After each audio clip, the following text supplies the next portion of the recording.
When Flesh and Blood returns to the homeland of Matthew Folks, seems like even he can't resist the urge to compete. As we take a look at some more of our 5-1s. Oh boy, 78th. Am I seeing a Levia at 5-1? That's pretty exciting. I'll have to see how they do. Another Enigma as well, 5-1. Elaine Cow still doing well. So a lot of heroes continuing their impressive showing. Brody Spurlock, 5-1. I believe he went 0-1 and then have ripped off 5 in a row. So doing well is our reigning player of the year. I just want to come back to the number of players that we have at this event. We're on this slide showing 80 players and still have so many 5-1s to speak of, so many different heroes still in contention for top 8 at our first ever Sage Calling. Yeah, pretty exciting stuff, folks. We're going to get into the action for our next round shortly, but there's a lot of players still fighting for top 8 Calling glory and the chance to become the first ever Silver Age Calling champion. And it's an exciting time to be a Flesh and Blood player, and we hope it's as exciting for you as it is for us, because let me tell you, there's nothing more exciting than getting to watch a true master at work. And this is not the first time we've seen Mr. Michael Hamilton register a meat axe in tournament play. It's all the way back in the battle-hardened Cincinnati. Long time ago, I'm talking Dusk Till Dawn release weekend, we saw Michael Hamilton rock the Ravenous Meat Axe. Let's see if he can do better this time than he did last as we move forward into round 7 here of the first ever official Silver Age Calling. We got Michael Hamilton on Rhinar versus Pier Giorgio Villani on Ira. Rhinar, the choice for our first ever world champion, Michael Hamilton, facing off against Ira, the hero that was heralded as potentially going to be the face of Silver Age when this format was still in the Project Blue phase. Ira, of course, in a lower power format, consistent +1 damage turn after turn, consistently able to convert her hands offensively, has a fair number of defensive pieces to speak of as well, should she want them, in the form of Flick Flags. Very, very flexible hero, both on offense, on defense. Can see why many players gravitated to this hero. Michael Hamilton, though, the king of value, instead has opted for Rhinar over here, and that hero, of course, gonna go over the hero ability real quick. Once again, Brute Hero released in Welcome to Raid. The first ever set of Flesh and Blood has the text: whenever you discard a card with 6 or more power during your action phase, intimidate. And we saw Eugene C use his hero ability to some terrifying effect in his game on stream today. Yeah, Rhinar, long been a bit of a terror of the 20 life formats, even in Blitz, especially, especially in Blitz. Rhinar really put in some major work. So you have to imagine there's a lot to be explored in this hero. But this is really you talk about a battle of the old heads. Ira, the very first Flesh and Blood hero to truly be played, a hero that for a long time was only available in those 20 life formats. But here, of course, just that constant value from that hero ability going to be so important in a format like this.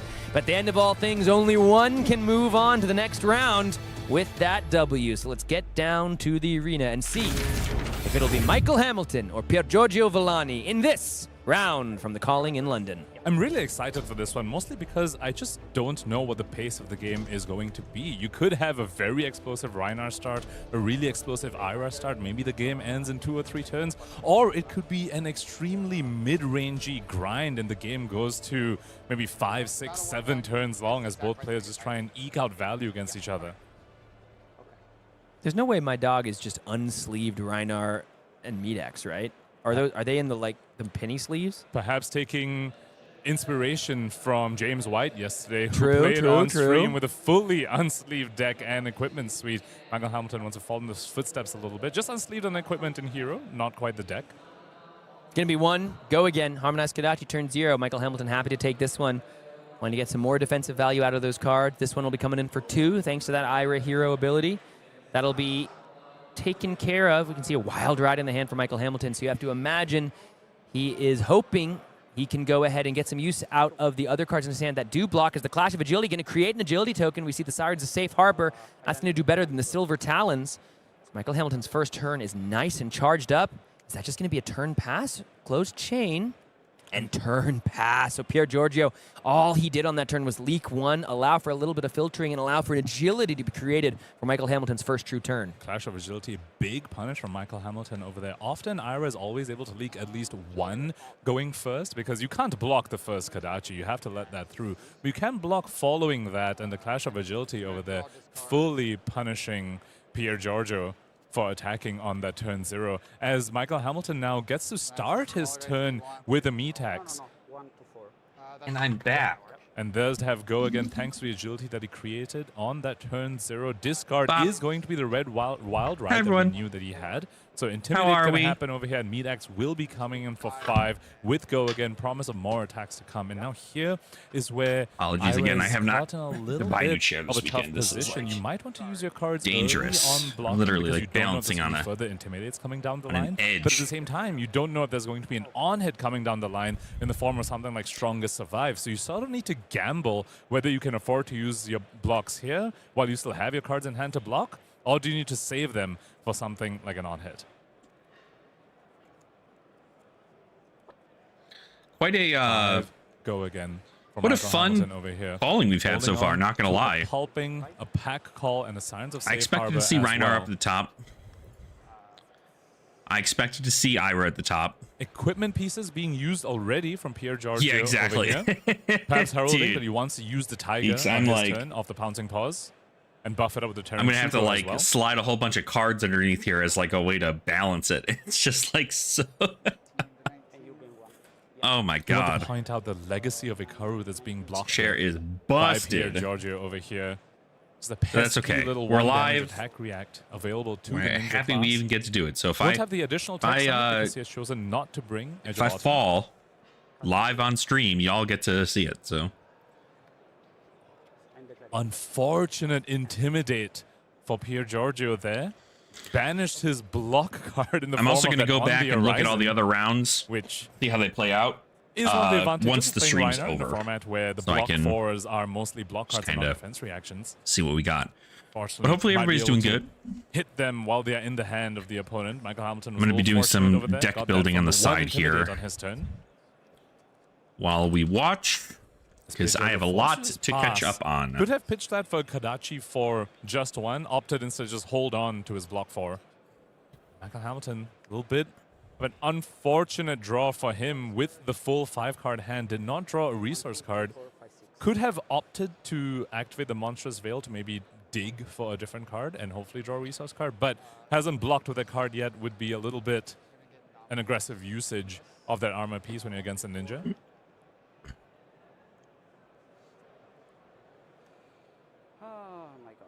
Oh, that sigh from Pierre Giorgio. You just know he hit the block card once again. Michael Hamilton with the 1 Intimidate hits the block card immediately. Yeah, Meatax Reinar is going to be a Just a menace tough break. for sure. See the block card Like, hit the without banish zone. a That's something shadow you of can't a doubt, arsenal. it's You've gonna got be to a figure out menace. a way around it. And was back-to-back as well. The 1 Intimidate on the previous turn of the So Meat Axe insane. hit the block card. Does it once again with the Pulping. Meat Axe once again. Michael Hamilton showing why Reinar is a major pick. Savage Feast going to get discarded, means we're getting an Intimidate off. Michael Hamilton probably not too happy with the Savage Feast discard. That is the main usage of the beaten trackers that we see in his feat zone. So 1 copy of that already gone.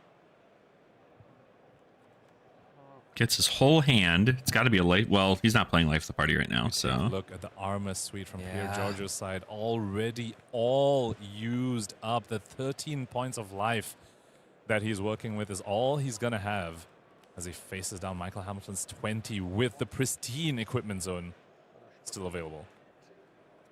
Beaten trackers. Blade Beckoner just getting in the way while they can. Michael Hamilton looking to push the advantage, not worried about holding that armor. Wants to get the value now. Scar for Scar comes And out. get the He'll have value go on the again. beaten trackers, so you're probably going to Might. use it. Ash going to once again give some value over to Michael Hamilton. That reinforced the line. You have to Beautiful. imagine. Michael Hamilton's going to be thinking, yeah, I'm going to try to intimidate that on my next turn. Seeing the beaten trackers come out on blocking duty already, I have to wonder whether Michael Hamilton has found that other Savage Feast to go ahead and combo with that equipment. Also, Ah, knows the that Marvel top card Tiger is too. Smash of Holy Victory. shit. That's another advantage of these Clash cards in these Brute decks. You know your top card isn't a miss, so you can play some cards like Wild Ride and Pulping, knowing for a fact whether I you're mean, gonna it's get the probably go a key again or not. unleashed. I You would maybe guess. activate Or it's like a Ravenous pouncing Meat Axe or the key Monstrous Veil, into and you know for something into the key fact that unleashed. You're always going to be discarding a 6. Crouching Tiger crumbs a couch. Crouching Tiger Sam comes in for 2 here from Pierre Giorgio. Crouching Tiger comes across for 2. Comes across. I've had a bad look today with those. Pouncing Chi, of course, going to join. As we see now 4 go again thanks to that into Tiger. flying kick for 7. Strong sequence of attacks coming up from Pierre Giorgio over here. Definitely needs that. Unfortunate intimidates for him. Back-to-back turn cycles. And it's tough because like you IP the block card and then it gets intimidated again. Potentially there's a reinforce the line, which means if you hold the block card, you're at a 50% chance on the first intimidate of intimidating Bupkiss. And the thing about reinforce the line as well is that even if your action card gets intimidated away, then your reinforce the line is a dead card anyway. So that's a bit of a risky thing to have in your hand, just a risky especially include. alongside a block card. Go to Arsenal. Oh, what the hell? The final card and hold Yeah, on to the of block. course. Ravenous Medax going to continue to put on the pressure. And a might token too. Holy Trackers used on cow! block. Let's see if that means it's time for its effect to be utilized. Yeah, good to see predatory plating in there too. Does also have a wild In the Rhinar deck. I believe, or a buck wild, excuse me, in Michael Hamilton's hand.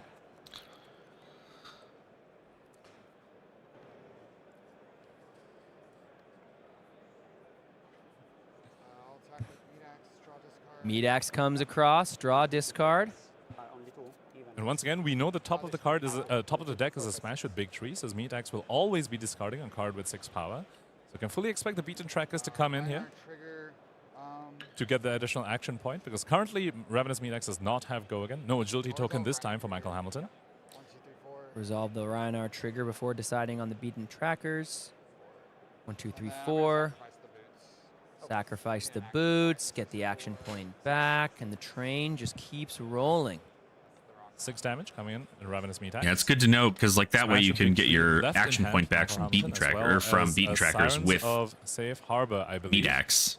Rhinar is going to be such a fun deck to build. I love Finally, I love the On the Rhinar in this Horizon format. being This able format Rhinar to is be like used for its block so crazy. value from Pierre Giorgio was not intimidated this time and did hold on to reinforce the line. Unfortunately, the other card left in hand is a nip at the heels, which is not a valid target for reinforce the line. So once again, these defensive pieces in the form of these block cards and reinforce the line rearing their awkwardness over here in the game against Rhinar, a deck that is known to punish you if you have too many of these defensive pieces. Imagine most of what Harmonized Kodachi. And this is exactly Pierre what we spoke Giorgio is about, going to Sam. be The doing in Wounding this Glow was game the is one going that to be was banned. just It was the sending only legal Kodachis target and then for the passing. reinforced line in He Pierre needs to be Giorgio's hand. pretty So, adamant reinforced line, about though, unlike doing On stuff the with 2 Horizon, card hands. is arsenalable. It's a pseudo defense reaction. So you can just go ahead and pop that in arsenal and That's get huge. block value later on. And this is nice. Cut through, of course, allows for that arsenal to be converted. So not the end of the world. The reinforce the line hitting the arsenal is exactly where you want it to be. Should have 2 floating on Pierre Giorgio's side. Yep, that is corrected by our players. Cut through coming in for 5 go again. +1 from its own effect and +1 from Ira Crimson Haze's ability. Just some fair, honest flesh and blood happening here. On the Ira side, at least. Michael Hamilton, though, not being so fair with continuously not allowing Pierre Giorgio to block with his cards. See how Michael Hamilton wants to continue this. Taking Rhinar to the promised Gotta fix land my would not goddamn be what I would have expected thing. from our very first world champion. Clash of Agility once Cannot again. Gonna wait go till ahead I'm and in a place clash where I here. can Let's see get if any good armor lighting wants to come in front in as this well. thing. Could be a nice clean block for 5. Nope. Immediate clash is going to show Clash of Might. Ooh. Show Soul Bead Strike. Big Man, these W, clash get a my cards token. Are I think like you. Or an agility yes, the token. Rhinar hero ability, of course, so impactful. I think it's the clash cards that are kind of the difference maker, at least early on in the Silver Age meta. And it's more than just the agility and the might tokens that they're generating. It's the confidence to know what the top card of the deck is, so you know whether you're going to hit off the Metax, off your Wild Rides, your Bear Fangs, your Pulpings. If you have something like a Savage Feast, you know what you're going to draw off of it as well. It just offers so much more consistency to the Brute class in the Silver Just Age say no format. blocks. What are you going to do? Go down to 10? Or block with your Attack for headpiece one. and Michael your Hamilton, guardwell what's the equipment? thing? I have to imagine he's just going to take this, keep the pressure on. Pierre Giorgio split up this attack in this way to allow for, you know, if Michael wants to block this, he has to give up a piece of equipment and not get full value, given that it's only 1, rather than go Kodachi to Kodachi into the cut through. Could give up the monstrous veil here if he thinks he wants Farewell used? which could be just something you do to. What do you mean by close out the that? game. It's often just an on-demand extra intimidate. Reaching for the predatory plating, so maybe has the idea in his head that he might need it on the next Oh, round. Guardwell. I see. Especially because he knows the top card of the deck is a Yeah. red. So There it is, after a yep. random draw Guardwell discard, used if for he's sure. left with that red in hand as No, well, you're good, perhaps you're good. predatory plating can come in and resolve the resource awkwardness. Hamilton didn't know the next card in Pierre Giorgio's hand. Oh, no, he did because it was revealed to a clash. He The knew that reinforced the last line, was yes, reinforced the line. So exactly. actually, because I was like, why don't you just block the 2 on the attack for 5 if you... I was like, oh, I guess he doesn't have perfect information. But he actually did, thanks to the clash. So actually a little bit of a loss of value there for Michael Hamilton. Could have just used the block on the predatory plating on the attack for 5 versus just the attack for 1. Let's see if it matters. Not sure it will, given the way that Michael Hamilton has been able to keep Go his again. foot on the gas. Pretty good. And Bear Fang's coming in for Obviously 8 being over able to here. Was pitch left with the into red Clash of Might that Axe. was revealed off the top. So the See, the predatory issue with plating this is probably that, going to come like, into play over here. Meat Very heads Axe up block by Michael Hamilton is... on the previous turn. Meat effectively Getting turns this the deck value on the chess piece into in case he was left with the red on this turn like side, a which is mechanologist, exactly right? What happened. Drawing and Good, discarding every so single stoked to time. put that on the It's a horizon. lot. Down, like, okay, thank God. Gonna go ahead and use the predatory plating here because of the red pitch to just go ahead and once again flip that 6. Have we seen any non-6s so far from Hamilton? I don't. The Just the blue clashes? Yeah, but I don't think we've seen a smell fail. No, yeah, I was gonna say because that's something that And this maybe is was the huge because difference that's going to maker give for a card. UGC in the game we saw And then earlier reinforce the today. line, which is nuts. So Finally, the reinforce block the line, able to 6, come out gain a life. and get his defensive value. 2 cards remaining for Pierre Giorgio as he needs to overcome an 8 life deficit. But looking good Michael for Hamilton's for got to Ira keep the player pressure here. on because he's got And no go armor, again. right? There's Nice no armor Kodachi. left for Pierre Two floating Giorgio. to power up the We don't have an other arsenal. dagger plus Probably whatever's another left reinforced line in in arsenal. Ira's hand. Let's take a look if Michael Hamilton has a few more clashes. And of course, this time. the monstrous I veil is believe probably he going to be did like the draw killer into here. that. If you can get a 2-card line where you can guarantee that you get to do something for 8 Gonna be able into to a Ravenous probably Meat give Axe, him you can pop your headpiece to get that an last extra action Intimidate point for and his guarantee following that turn cycle. damage. So Also saw in Michael Hamilton's hand. I don't earlier in the honestly same know that unexpected you backhand, care a to card block. That I'm sure has just changed. all right. Certain. I guess that's matchups not at certain terrible. Times as we see the clash of agility go It's a ahead. red, show right? that So you smash get the instinct, agility, create that so you get agility go token. again. And just an arsenal pass here from Ira down to 4. I guess a card in An agility arsenal, right? You token. can pitch to the arsenal card, whatever it is. Reinar always liable to just close out a game at any time. Draw, discard, Ravenous Meat Axe. And once again, knows for a fact that his Ravenous Meat Axe will hit because it revealed the clash revealed a Smash Instinct on the previous turn. Salt and Battery going to be discarded. Salt and so Smash Battery, Instinct so this is gonna left come in hand. for That is an 5. additional Intimidated. Michael Hamilton's able to pay for it. And before you know it, you'll be able to start your turn with the Ravenous Meat Axe is so incredibly strong. And really, 5 it's whether or not on you're a going to pop weapon Monstrous Veil is here to pretty try and much the kill him. largest weapon, Because you're going to have to that block we with have in Flesh and probably Blood. 2 Only cards resources here. as well as on top of that, an Intimidate. Yeah. And One you card in feel hand. Sometimes priced into this. If you're in the seat You of have Ira, to you give pop 2 your- cards. If an Intimidate comes out from here, it's the Smash No, Instinct that's that's in the it. hand, so just intimidates Good and shit. gets the fist bump. Hell As you can see, yeah. there's a leg tap in the arsenal beyond the horizon. You can see Pierre Giorgio say, "You got this 2 turns in a row." Michael Hamilton puts a hands to the face. He says, "Listen, I want to win as much as the next guy, but that's tough. That's tough, buddy." And Pierre Giorgio was forced to Reinhardt's block a Meat Axe because both crazy. players knew the Ugh. Smash Instinct was in Michael Hamilton's hand. So Pierre Giorgio knew that was his last chance to block with those 2 cards. He knew his last card would get intimidated away, and unfortunately did not have the life needed to survive that Smash Instinct. Yeah, what a game there from both of our competitors. Reinar is a deck you're going to have to be aware of. You're going to have to be ready for in this format. If Hold on, you I'm are gonna switch doing some my competing camera in the so near I'm future. not We see a lot of our so game's dark in the brightest background here. stars taking the Reckless Rampage to this That's calling. for good reason. better. Speaking of competing in this format, our players will need to be ready to compete at the next Pro Tour in Yokohama. There we are. With the Silver Age and the Classic Constructed formats both. Yeah, Pro Tour Yokohama is coming to you April 9th through All right, 12th, so how are we all feeling about Silver 2026. Age so It's far? going to be just You're seeing competitive we're play. very lucky to be involved in Flesh and Blood because You are seeing many times throughout things my happen tenure in the involved in this format. game, I get the opportunity to How do you talk feel about an about it? event that I just How do feel you like is a marquee one in the feel? game's history and in the game's current state. Yokohama, Japan, Sakura So far. season. Play the game, see Sakura, baby. This is going to be a majestic event for all those who attend. Cherry Blossom season, also the debut of Silver Age at a tier. That's what I 4 want to event. know. Let's take a look at some of the promo cards that will be available if you're able to make it out to Japan. And I need to make like a notepad list or That's something. a scar for a scar, right? That is Yeah, a scar yeah, for a scar scar. for a scar. Japanese scar for a scar, and a Japanese gravy bones. Let's adult see. hero as So well. Those are decks so that I nice. want to build look at the for sword on- myself and also for my battle box. Draconic Ira. I want to build Confirmed? Florian. No. We got Come on, Decimator. that's so sweet. Look at all the big Olympia. homies lying in her wake. God, I'm a Oldhim. fan. Ira. Fan. Taking a look here at the souvenir Dromai. package, of course. One of the best offerings at any major Oldhim, Flesh and Ira, Blood event. Dromai, You get Briar. all 3 of those premium promos. A box of looks like Japanese Rhinar. Compendium of Wraith. Of course, I'm sure will be exclusive And, deck box, Japanese Super I Slam. can fit 8 decks in Super that box. Slam. I just can't 2, speak 3, today. 4, And of so I course, need that one Gravy more. Bones card as well. I'm gonna get one.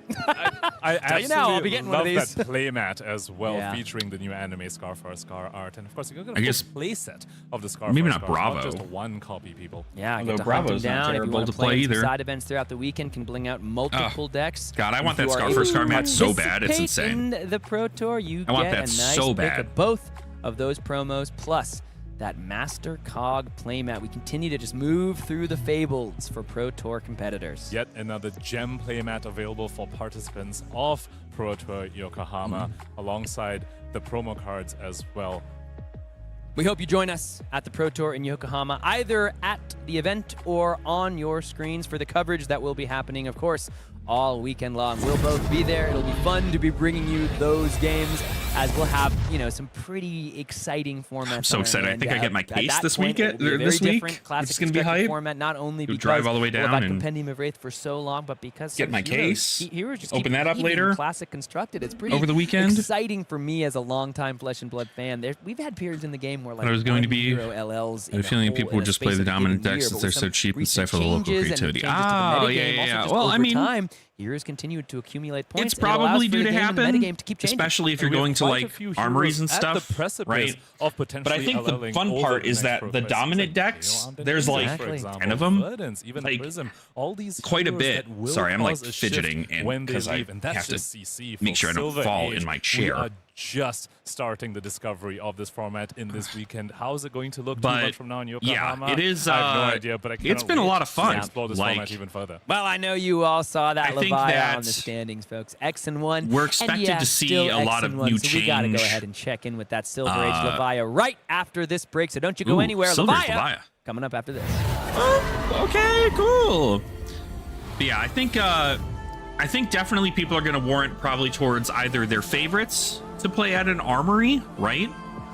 Or they're going to warrant playing the meta, right? At the end of the day, I think that people are going to do kind of what they do for armories. At least out here, we experience that where people will either play the hero they're trying to get practice in for pro quests, or they are going to be playing whatever they want, because it's the important part about the format is that it's also a $20 format. So if somebody is like, I am really curious whether or not KO Berserker Runt has the opportunity to get lucky and win all of my die rolls and just win a format, like, yeah, like that could happen. So I think there's definitely opportunity for creativity still. But I also know that, like, I don't know, there's not really a lot of, even with the access to the rare pool, like the creativity is like, do you choose a hero that's not the meta, right? It's not like they're taking,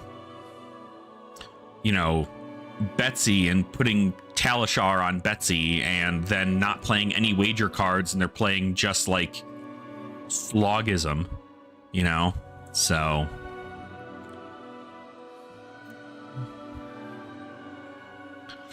Format looks pretty diverse. I think the more the format gets played in the calling, the more we see much tuned list and top. Oh, absolutely. Absolutely. We're gonna see a pretty significant list of what heroes are doing well. You know, coming into the top 8. Obviously, this is round 8 coming up. I think we have 9 rounds today. I'm gonna go back and look at rounds 6 or 1 through 6 after this is all done. But something else that's really important here to keep in mind when we're watching something like the Calling is that these are really good players too. Like, these players know the ins and outs and the strategies of Flesh and Blood like no other. And so they tend to be like, it's still not a format. Silver Age is still not a format where it's like, oop, all right, like, my deck just does the better thing, so I've automatically won. It's also about having the, you know, the patience and the understanding that, you know, maybe don't do anything this turn, maybe do it next turn instead, so on and so forth. So, but it's very, very, it's just cool to see all this competitive play in this format because, like, it really is just different. It just feels better. I don't recall if you commented on it yet, but what is the general vibe of Assassin Pool in the set for Huntsman, CC? You're right. I have not commented on that yet. I haven't made a video for it, which I'm probably going to be doing today once I'm done doing a live stream. But I think Huntsman, obviously Excessive Blood Loss is huge. Very good card. I'm at least running 3 reds. Do I dare to run 3 blues? I'm not sure, but I'll probably be running 3 reds for sure. That's like an auto include. I'm about that Shadow Brute, baby. But excited to see some I think that that's really it. I don't like Seeker Kunai. I don't think that card is like crazy good. Maybe one copy is fine. You know, one of the most prominent Leviathan players. But asking what I don't really like the card in Silver Age. I don't also really know what weapon she's gonna run. I like the Graven stuff a lot, but I think that we have to change out slots that we already have in the sideboard for a pair of like boots, for example. Like if I'm going into an aggro match in which I'm not going to have cards in my hand to get value off the go again of black deck, I'd much rather it be Blade Break 2, so I can swap them out. But at the same vein, I'm not making silver if I don't have cards in my hand outside of Hunter or Hunted. So it's going to be kind of difficult for me to guarantee that I get to buy those back. But I haven't done a lot of testing with it yet. The Graven equipment's cool. I don't know if it's like meta, but it's pretty cool. But I think Excessive Blood Loss is really like the card. Like that is the card that I saw and I was like, that goes in Huntsman immediately. Everything else though, kind of bad. So at least that's my thing. Let's take a look. One Valda at the top, 7-0. Ira 7-0, Briar 7-0, Dory 7-0, Briar 7-0, Oldham 7-0. So this is about what I expected. Seeing the Dory up there is pretty cool too. So bad news. Max Karstenberg sits atop the field. Yeah, of course. Slowly but surely, our pool of undefeated players shrinks. Currently, only 6 remaining. There is that Valda that you spoke maybe a of. bit more. Yeah, the Gravy stuff looks pretty neat. I mean, it's at least like you're playing the Carrion like crown or whatever the hell, the but it could very block well 2 and then Greataxe, which is also or you can discard and discard an ally and draw a card. The Like that really helps for the game plan. Pretty good weapon for a fatigue strategy, and alongside the fatigue, and then having more of these 0 for 4 go again outlets outlets is also really good. And finally rounding out I think it probably plays a little bit more now like Dromai does, where it's like you get a bunch of attack actions and then you also just like make an ally or 2 every now and again and swing them. On the broadcast, now sitting at 6-1. Luis Toffel sitting on Florian, which might make me play Gravy differently in TCG. Going forward, and a few more of our underdogs that are still in the field. Sander Neft on Fang, Robert Alisi holding strong Fang 6-1 on Aurora. A good smash. Quite a smattering of heroes. Of the Earth and a lot of Brute, I mean obviously a lot of Briar. Moving on to page numero 2. We got a couple more Kanos. Jonas Stoberok still sitting there at 6-1. Ooh, Vincent. Vincent has not given up on the Okay. Runeblade either. We see another Brody couple of Spurlock goals. also on The lane Reinar. sitting in 34th That tracks. on I feel like they Enigma made a at pretty good call for 6-1. So Reinar. plenty of variety. Hamilton and Even a little bit Brody. further down. And They made a shout pretty out good Brody call for Spurlock, Reinar currently just second on the World Tour because this is leaderboard, going to and be the such a fourth block is slop over heavy here thing. Like on Reinar just Reinar as tackles well, that stuff. Michael Hamilton, who is also 6-1 on that hero. A name you may not have seen in a while, sitting in 32nd, Matthew Folks, our second Pro Says pretty Tour good must have. champion, Yeah, has been Vincent's not absent for a terrible. hot I mean, second, it's but still. we're in home I mean, hey, country listen. territory, and a Pro I'm gonna Tour be entirely champion real with can't pass y'all. the opportunity If up it's to got play the deck Runeblade they in its won the name, Pro Tour it's with, probably really sitting at good. 6-1 Like, in obviously, this you're not seeing No Viserai up here, political but available like, to him this time, but showing that You're Bryce obviously- still obviously has the chops. Runeblade in has a Silver pretty Age. And good finally, shot it's the at being first a pretty copy of powerful Icelander. I was class. looking for this So, on our first two slides. you can't Jacob really go Crossing wrong, still I guess. piloting the elemental ice wizard here, the 52nd seed at 5 and 2. Numerous heroes hanging in there. Terra, not one we've talked about very much today, an underdog in the Guardian fight. Very good at turning that sledge into a 7 in those Guardian mirrors, which can be very, very appealing. That's We see our correct. Levia sitting in 43rd, more Vincent in 45th, another Florian in 47th. And I can never win my across, Ira matchup, yeah. Olympia, Bolton still hanging in there. The bottom of the field still live. I mean, for the Ira's second day of competition. Ira's Warriors really showing up a strong. little I mean, bit just getting an alongside additional Olympia +1 as value every well. turn. Some of them You could be can't, great attacks, like, some of them, I think that's a Bolton the value that probably really is makes her maybe of the more incredibly classic strong. charge variety, so that'll be pretty Lovely. cool to see if we get there. All right, well, it's going to be a real test of metal for Levia in the format. On the other side of the table will be Theo Mags rocking Briar. It's the big bad. Briar and versus no Levia. better This is a test 5. for This is the 6-1 viability Levia. of this deck in the Si- format. 6-1 Theo Mags, Levia. He's on your left, going first with Briar. Okay, so against out of Killian- assumption, they're probably on Hellhammer. Shell Ekans is my best shot at that. I apologize if I butchered your name, Killian, but I appreciate you butchering your opponents with Levia. Levia versus Briar. Seeing who we Levia up definitely here is all probably expected crazy, coming into this weekend, but Killian Not showing anything I us would have expected. Levia I bet they potentially dodged, has some like, tricks such a up its sleeve. crazy Let's go ahead amount and of take a look matchups. at the hero cards, because Levia, especially one we have not seen yet. Shadow Brute hero released in Monarch all that Gosh. time ago and says if a card with 6 Briar's or more so power good. has been put into your banner zone It's this so turn, good cards in you this own format. lose blood debt during the end phase. Big deal indeed. All Yeah, I gotta figure out what my. So I've got. So currently, for those of you who don't know, I've got eight heroes I can fit in a like in my battle box of stuff. You've got a way to turn that switch. I'm trying to figure out what I want my 8th hero to be, because I have Florian, Decimator, Oldhim, Ira, Dromai, Briar, Reinar. I'm trying to figure out what my next one is. I think it might be Briar definitely going to Vi? be putting the offensive output here in this matchup, but I think Levia Or maybe potentially maybe has the tools Dash to actually. I match think that. Dash Let's is go just ahead like into such a good our thing to game have in here there. to see whether Levia can match that Briar. I do want to point out some of the stronger Levia cards aren't even. Oh god, those sleeves go so fucking hard. I need a copy of those immediately. Like, it's so good. Yeah, man said would be proud. I'm sure it's the reason that obviously we're showcasing Levia here. Of cards, Levia Yep, has Hellhammer, access there it to. is. That is quite the suite. And a being suite. flipped I up mean, on like, the table. the I gauntlets, assure you, temper Theo, not 2, the first person to read temper 2 Hellhammer gloves, today. Not Guardwell one that 2 has seen chest, much play in temper the 2, past. This one, very important, a one-time headpiece, shot I'm of pretty 6 sure. damage will And then banish hooves itself have Battle when Worn the 1. combat chain closes. That matters for a couple of reasons, but mostly turning off blood debt for the turn is a big deal there. However, a couple new ones. Going to see that Ember Forge Gauntlet joining the Predator player we've seen so many times.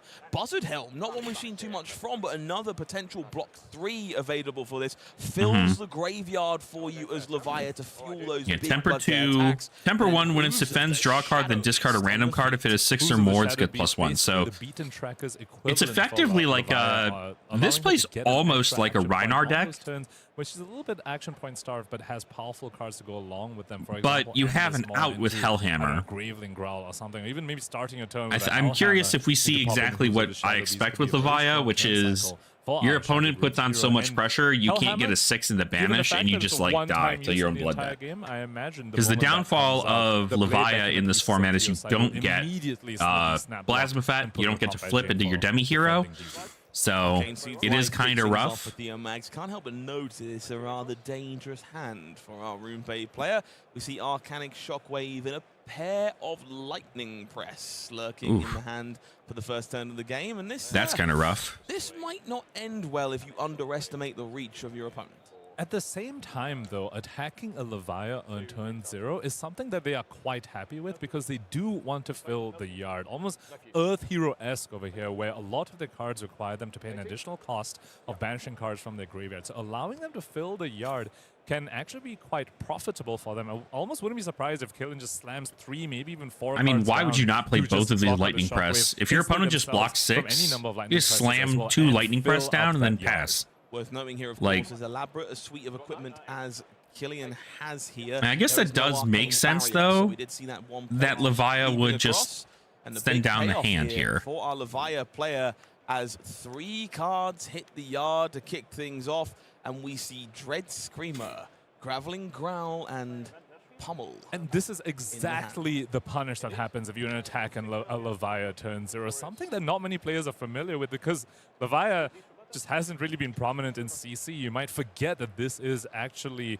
very profitable for them if you give them a chance to fill graveyard on turn 0. People have learned that from the Earth Heroes, but perhaps aren't expecting that in the Shadow Brute. The Sigil of Suffering is kind of crazy here. Unplayable if Theo did not attack Killian on turn 0. I mean, this is a block Had the game. perfect Like, punish. you have to Also just has block the this. Graveling Growl in hand to follow Like, this up. that's kind of the thing with Levia, is that the more you're capable of blocking, the better this is going to go. We're going to see that Or predatory maybe not. No, Pummel instead. plating. No breaks here. Once the blood debt begins, you cannot take your foot off the gas. The chess piece, block value. Pfft, So it comes in for imaginary. 10? What if I simply hit you with a gigantic club and robbed you of everything you hold dear? So 10 damage now on this Dread Screamer, but giving up 2 block on the Predatory Plating and forcing to Arsenal this Graveling Growl, that can be quite awkward. Normally Dread Screamer is one of the best cards to pair with the Graveling Growl, and there's 1 blue in the pitch already and 1 red on the combat chain already. So this Graveling Growl perhaps going to be So it forced takes to be paired with the 6. hooves of the Shadow Beast. Go down to 'cause otherwise 15. it could really get stuck in Arsenal.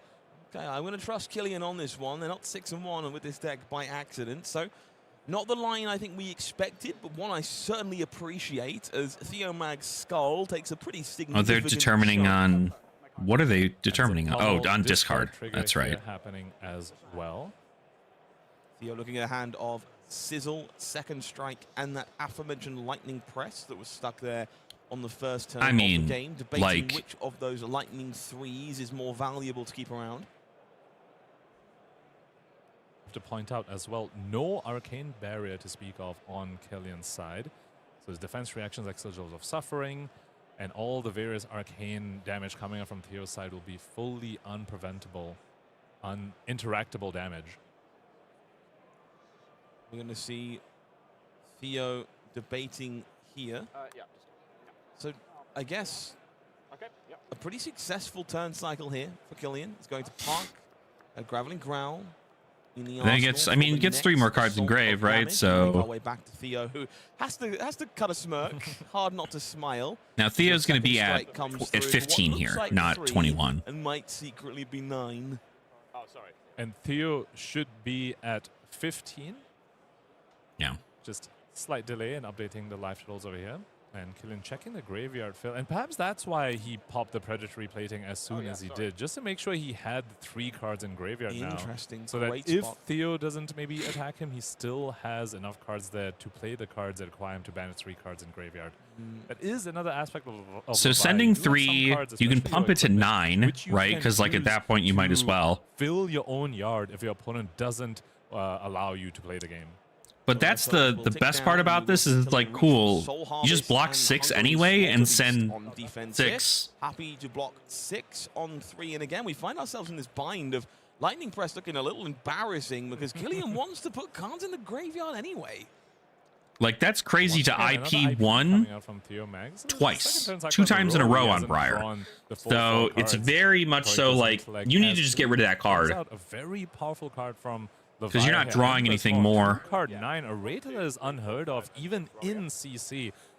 Of course, comes at the cost of playing into Blood Debt, which can often just lose you the game sometimes. But with that great power comes some great cost. No 6 so far, but I don't think we can There it miss is. the Hungering Slaughter Beast The last card flipped over there. Gets the misses out of the grave. For the full chunk. You know, some would argue that's actually the perfect banish. That's 2 misses gone from the graveyard, Yeah. and now everything that remains in the graveyard is a hit, is 6 power or more. So Killian's graveyard now perfectly set up for some powerful sequences.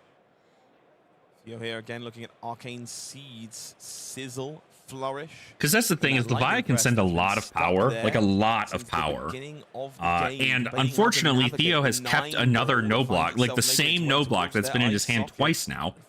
He's just kept been it. Stuck there since the beginning of the game, and will continue to be stuck there for this next turn cycle at least. Because Levi there is wants no cards in the legal target graveyard, so in blocking this hand. No 6 attack on like has been 1 drawn attack is like, by okay, this whatever. Briar, so might just be pitched for a Reaping Blade, which is not where this aggressive Rune Blade wants to be. 7 defense deployed, soaks up most of the Endless Maw, but 2 will leak on through, bringing Theo down to 13 in just moments' time. Reaping Blade will come across to finally dispose of that Lightning Press for now. And you know Killian is taking note of the Lightning Press hitting the pitch zone over here. Perhaps has sniffed out the Lightning Press in Arsenal at this point as well. It's been a few turns in a row where Theo hasn't done much and just left their card in Arsenal. And again, that magic number, 3 cards left in the graveyard here for Killian. I'm intrigued to see whether or not another overblock is appealing to continue fueling those Shadow Brute actions that have seemed so powerful. I mean, block 3 on equipment, you can use your boots. Does have a Dread Screamer, another red one here, but with Resource Light in this hand. Just one yellow. 1 yellow, 3 to reds. fuel this turn. But you have to give the boots here. Reds. I just want to point out the strongest survive there. You can draw discard. Which is a little bit of interaction available to Killian. Love this choice here from Killian, choosing to use Buzzard Helm to try and fix the issue we were just talking about here. Gives the chance to find another resource card, turn one of those reds into something more impactful. Oh, the Dread Screamer. The Dread Screamer, unfortunately. So no damage being Did they just get another red? Again being taken away. So bit of an interesting trade-off. Might be forced to use the hooves over here for the go again. Unfortunately, I don't think his resource curve was fixed with a random draw of the Buzzard Helm because it did draw a red. Oof. And that's brute gameplay for you. You take That's a risk. brute You can't game, pay and off, that's put how on it a be. blue. In this case, instead, it just lost him his go against source. So we make our way back over to Killian. I mean, at this point, you just send 1 big attack. Like, just work with 5 cards. send something that is going to hit them. You could take Blood Debt here if you want to send, like, Strongest Survive, right? It's probably not the worst thing to do. It'll probably eat up some of the armor. Beckoning Haunt in the arm piece is so crazy. Theo should be at 13 currently. Did leak 2 damage from the Endless Maw in the previous turn cycle. So we will see Hungering Slaughter Beast played out here. You alluded to moments ago, wouldn't surprise me to see a Hooves activation here, get that Graveling Growl out of the arsenal, free up some space for something a little more impactful. So 1 card will be taken away. See a couple more taken away here. Looks like maybe a small miscommunication by our players, was intending on leaving the 1 card around and then intimidated the second one, which is maybe not the most efficient way of doing that, but hey, we got to the same result. 7 damage here, effectively go again, conferred by Hooves of the Shadow Beast. And we know there's a 6 damage follow-up for Killian coming up after this. Still have the Graveling Growl in the one of these cards as well. in the arsenal, so the Boneyard Marauder, not the worst. Strongest Survive. I have to imagine possibly the card that turns off Blood Debt. And Theo's at 13 right now, so don't worry about it.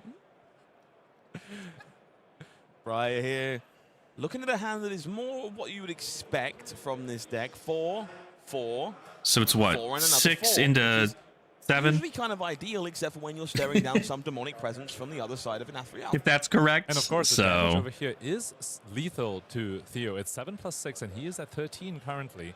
Yeah, 7 plus 6. Use armor to give no cards in hand and do the 4/4/4 as you were talking about, backed up by Lightning Press in Arsenal as well. Yeah, because I think like 17 is a pretty hard number to get down from, but you also don't want to, you can't take 13. Like, you die. Aficionado, who has finally found the goods. This deck is looking to put together. So I think blocking on armor here is probably a good thing, because I mean, you have 4 block in your armor. You have 4 block in armor. Of course, take 2, go down to 11, and then 7, go down to, what is that?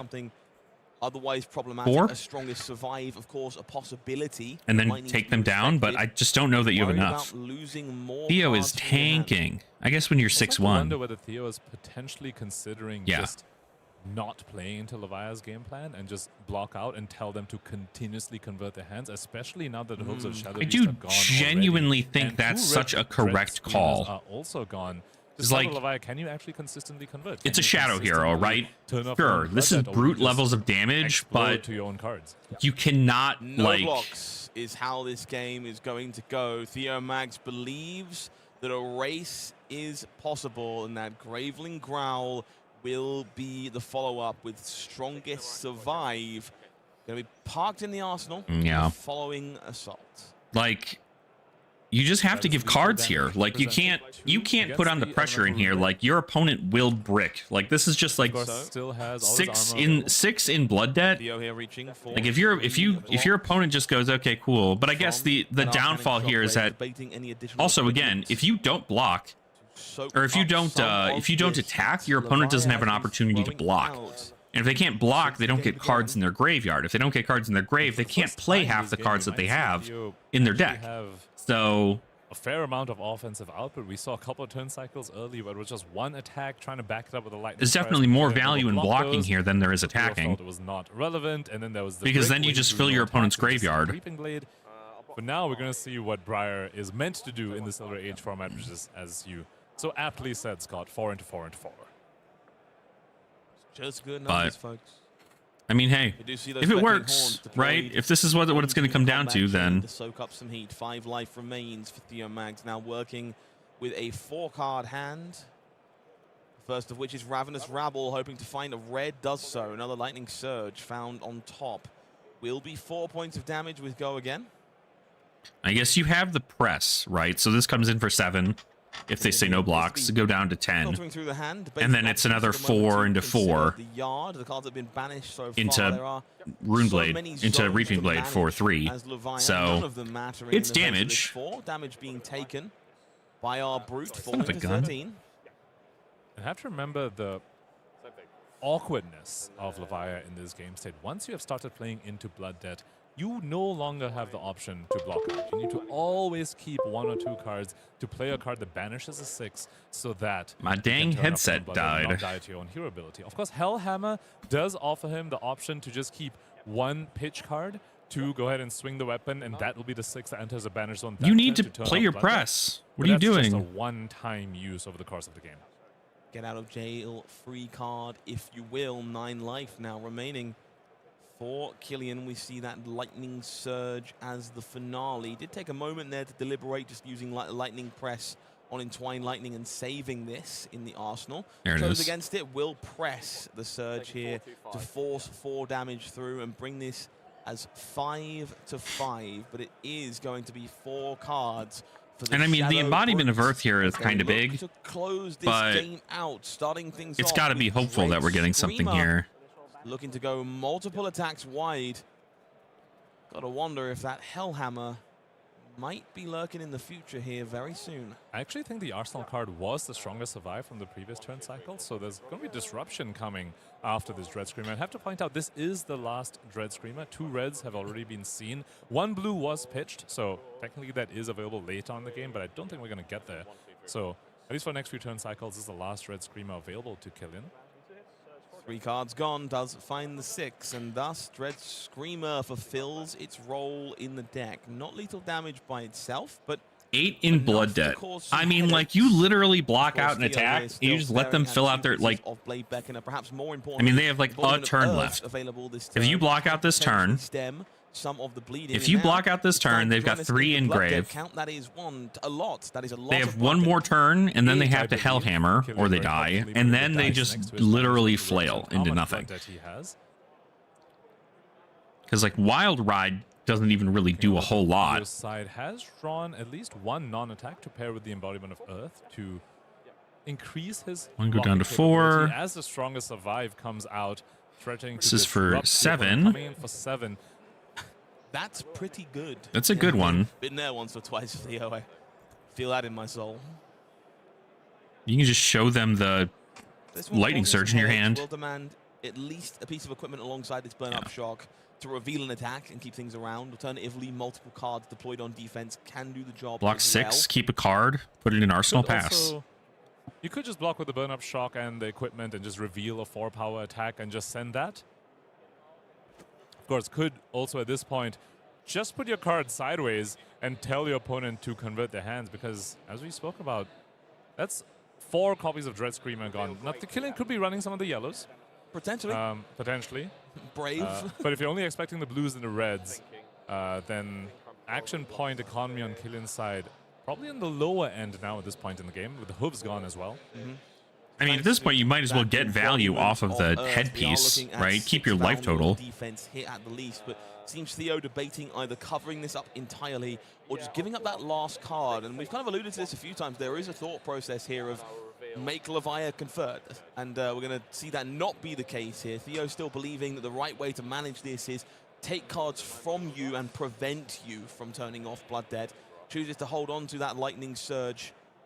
Will it be thrown? I have to assume so. Yeah, I mean, you got to Smack send bang it. in the middle of the table, and we see a shiny new one. The thing is, though, is again, like, this is so good for Leviah. You can just put more cards in the freaking grave. I imagine.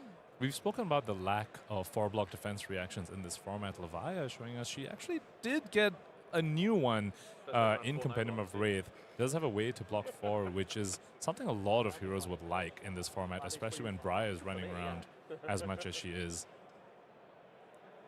We see some interesting cards in the hand. If I'm not mistaken, trying to catch the last card there, Ghostly Visit, I believe. So if I'm not wrong, this hand cannot turn off Blood Debt. There is no way currently, so we're going to Buzzard Helm to dig. Finds Agile Wind-Up, doesn't do the job either, so it may well be Knock Knock, Hammer O'Clock. So it does not turn off Blood Debt, so this is where the Hellhammer comes in and turn it off. But if he's left with the Agile Wind-Up, he could make an Agility token on the opponent's turn, pitch for Hellhammer, and that allows him to play the Graveling Growl as well. So will be needed, he needs to keep a blue, Dang. the Agile Got the Wind-Up, and the D-react out of there. Graveling Growl, That which sucks. is exactly what he has kept. But so let's see whether Wind-Up is going to be discarded right now on the opponent's turn for him to do this turn cycle. It looks like that's exactly what's going to happen. Going to go into some of the agility. Hellhammer will hit the banner zone. Turn off Blood Dead. Will be a 6 as I enter the banner zone, which means Graveling Growl can be played as well. Suddenly, that Buzzard Helm. wow, actually, wait a minute. Hello? Is that crazy? Right. That's... That don't Astute fly. analysis. Yeah, no, you see why they pay me the big bucks. That ain't right. That That's don't fly. crazy. Hello? All right, 6 go again from the big chunky demonic. So that's pile for of Theo, 4. making its way onto the combat 6. chain. Theo forced to respect this with a block of 6, courtesy of those Blade Beckoner equipment.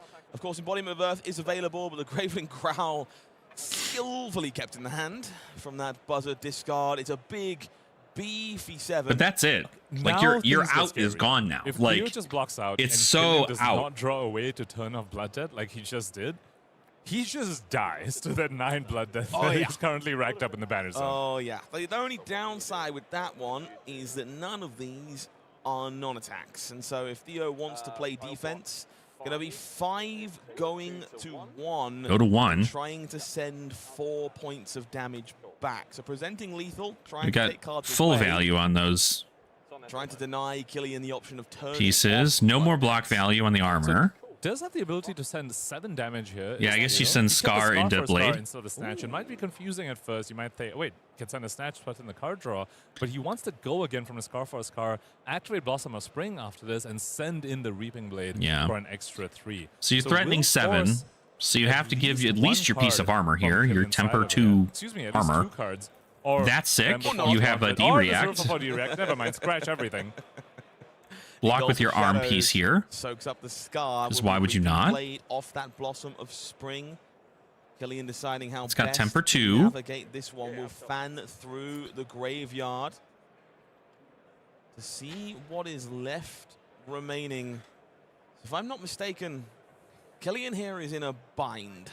This hand has... If Killian does not have a way to turn off Blood and I Debt this turn, they believe that die. is the only means to turn off Blood Debt. It's a blue convulsions alongside it, so folks at home, join us in chat as we begin to spin the wheel. The Brute Life Strikes. There are a lot of whiffs in this deck. A lot of cards that don't have the 6 power. If he doesn't discard a 6 power off the top, all Theo needs to do is block out. Hold your breath. It's Oh, a 6. okay. All Blood right. Debt will All be turned right. off.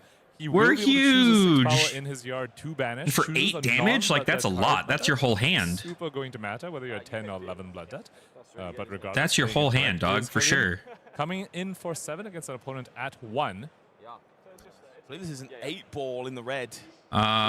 You have 2 very block, large. 2 block, Excuse me, yes. 3 block, I 2 do block. see a Weave Lightning in hand, which Yeah. unfortunately does not have an 8 in its bottom corner. In fact, does have a 0. Or nothing, if you prefer. Sadness on the stack. Yeah, From give your whole Theo hand. Matt. Yep, because We you might have just to. block 2. So Yep. this is going to fully block this out. But again, Killian's in a spot where he needs Gotta- to you go gotta away to do draw a it, blood like- debt. Now he has 4 cards, though. I think we haven't seen another Endless Maw. So, big chance. A brick would be nice. Brick would be nice. Pound. Oh, okay. Oh, that's Pound so of flesh. f***ing good.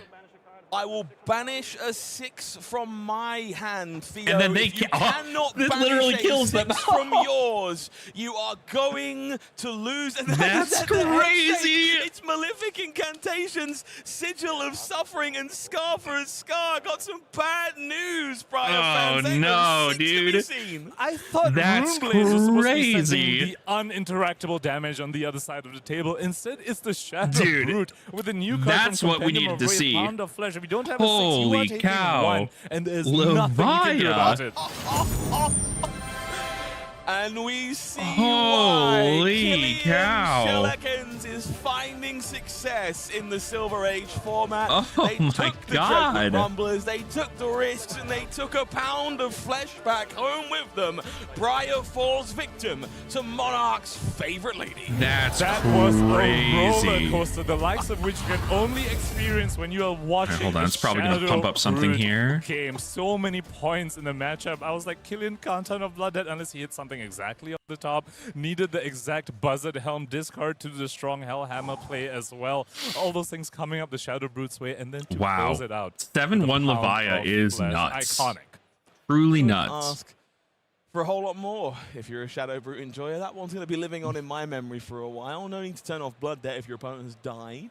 Yeah, good absolutely. place to That be. was Now, cool. As much as I enjoyed that, I've been entrusted I've sat there and I was with, just like, well, maybe we a haven't less seen a delightful pound of flesh task yet. I for wonder me. if you're running it in this Production matchup. But like, handed yeah, that's me just a this free point of lovely damage and it turns off blood debt. booster pack of Compendium of Yeah, that's not Wraith. delightful at all. I mean, you know, if you don't want to do it, I would volunteer to Well, take that off your hands The if you thing would like. is, I have to give it to you, Pankaj, because this isn't the giveaway. This is your reward for kicking my head in the fixed match area yesterday. Apparently, Legend Story Studios would like to thank you for doing that, and I'm not sure how to take that personally. But you are being rewarded for embarrassing me live. Well, I will appreciate that, Legend Story Studios. Thank you so much for that. I did not know, actually, that we were playing for anything. But all right, that's good to know. Maybe if I knew, I would have played all 55 cards instead of 53. But Maybe, anyway. maybe. You going to show the folks what's inside? Let's do it. All right, let's see. A what you new might be thing. able What to are we open. Let's play doing? some What are we space for you pulling? To take a good look at these. All right. I had pretty good luck yesterday. Let's see if I can repeat that today. Why would you say a thing like that? Yeah, I know. I just jinxed myself, didn't I? Fully novice opening over here. What all right, does once Pankaj again, get to keep? Little puzzle piece here. Get a Again. slow roll again? Is that where we are? Oh, of course, of course. You know me. It's gonna be very. Ooh, Fate first scene, very nice. Yesterday I did open the And sync final spring below, and then it tunic. was a Heart of Fendel behind it, so now Of we have another course it was. sort of a defense reaction. You know, it's boding well. Are you Let's see, foretelling let's see, something let's see. nice? Oh, Gorganian Tome. Okay, Gorganian Tome. I Very mean- nice, very nice. I'm sorry. I would love to admire your lovely new book, but it seems that our producer would like to replace Pound of our flesh. polls Get today this thing in with there. 3 rainbow foil pounds of flesh. So, yeah. Dude. Who wants to look at the antiquity Gorganian Tome when you can Ethan's instantly going look at these amazing crazy rainbow right pounds of now. flesh? No, I guess no one that works here is biased. Yeah, this is a 0 people. pretty cool pickup, to be honest. I am known to be a Kasai enjoyer from time to time as well, so this will probably make its way into that for sure. Happy to hear that. Happy to hear that we're not done for the day. There is one more round of action today to enjoy. And folks, I've pulled a great feature match for you. We have a win and in for day 2 featuring Benji, the Piercing Wind. Oh my So God. exciting. We Benji have got seen up there? Fire, What are you we have talking seen about? Ira, we've seen these other ninjas, but now we get to see Benji. Wow. Don't go anywhere.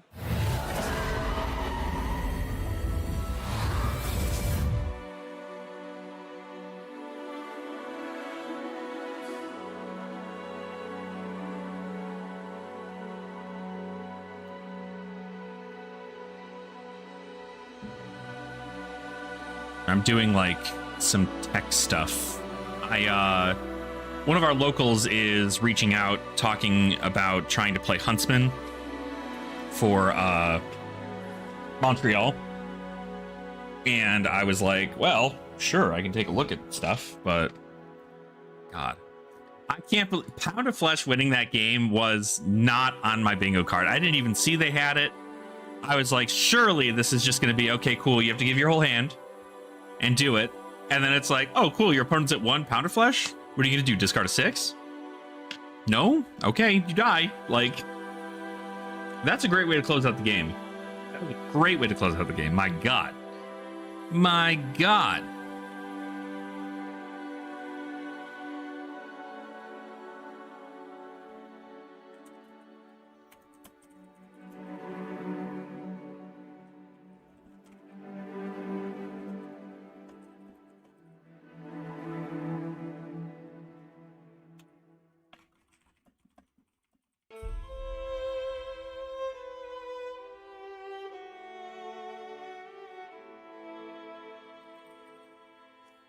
So cool.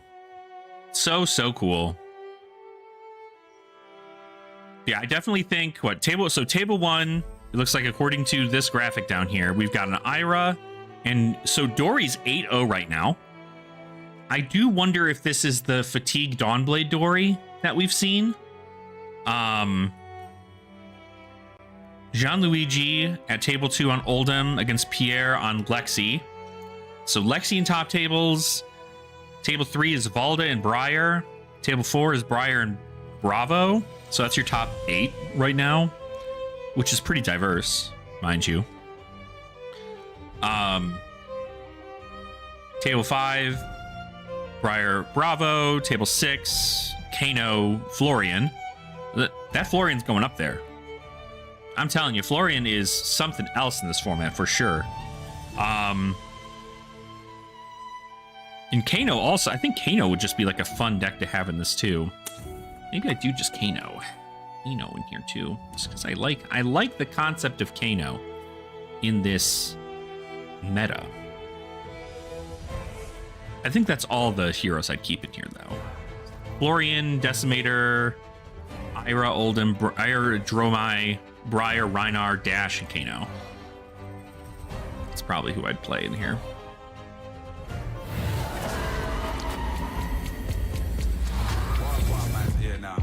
Vision so eerily clear now.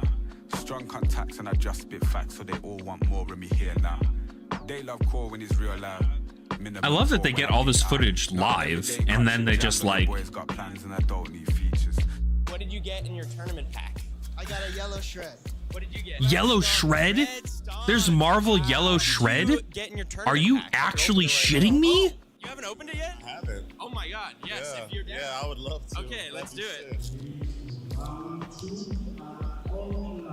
Ooh, that's pretty solid. No, that's solid. That's nice. That's solid. Little shred Oh. action. Blue shred. God Little damn, cards, that solid. shred looks so In the crowd, sick. love. Stay like flexing the Oh bitch so no, fast. dude. My Oh, heart not races me set, just but I finding out want that. more when Oh it feels no. so Oh no. My wallet, gang. My wallet.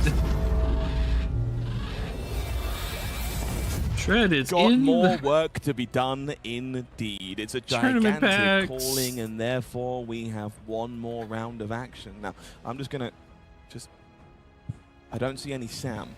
No Sam O'Byrne? We're Okay. good? Okay, We've so... got Chaotic Scott So in the house we can once go, again. we can What's go he cooking Chaotic up? Scott. So let's make sure we get 2 more games in action this round. Okay, I want 2 feature matches. I want to show off some goodies while Sam's away. But before we do that, I want to look at see who's still alive here in the calling and might find success as we make our way into day number 2. Dude, There an are 8-0 3 Dory is crazy. remaining 8-0 players. Good news. They're all rocking something a little bit different. No Bryce to speak of in our undefeated players. Instead, we have 1 Ira, 1 Dory, 1 Oldham, and you just love to see 3 different heroes being represented across the 3 undefeated Yeah, I players. do think Couple Ira of is which just maybe weren't so the talk of the freaking town coming into good. this weekend as well. Speaking, of course, of the Dorinthia and the Ira. Max, unfortunately, they're taking his first loss of the event on Volder, falls into 4th place. UK national champion Aaron Boyan sitting there in 6th. Yeah, with I would Briar put at a 7-1. big, Mr. a Silver big Age, Benjamin yes Westmore, on rocking Decimator Flavo, Dory. finding success as well. The thing is, Varus though, is that Sevens, I fantastic know that feature there match. is Pierre, somebody who's fantastic doing feature match. Fatigue Both still sitting with us, Dawnblade Dory, very much locked where for it's the second day of effectively the same competition. thing, but you're And then a playing few more Dawnblade interesting instead of heroes still Fatigue. finding themselves in the top 20. Instead of Lewis Decimator. Toefels My- on Florin my as well. The Earth hunch Runeblade, is that you're the playing different Decimator. elemental Runeblade of choice for him. Because and of course, Paul Dawnblade, Van like, you Eyck, have to renowned hit to get the Prussian value and player. everything, Rocking and the Briar, rocking a little bit you're more much of a better just doing that standard pick. elsewhere. We have a few brutes showing up in our 13th and 14th. But as I do well. know that there Sorry, is and somebody who was Valentin cooking both with the sitting there on Fatigue Kano, Dory Still list. very much in And I'm not sure if that's the consideration. same Killian, after individual. finding success with a pound of flesh, now sitting in 24th with Levia, and of course the Shadow Brethren just underneath as our final 7-1. Vincent very much still in the conversation, now guaranteed to be in the second day of competition. I'm sure Killian has made a few fans after his match shown on feature today. Maybe a few more members interested in joining the League of Levia.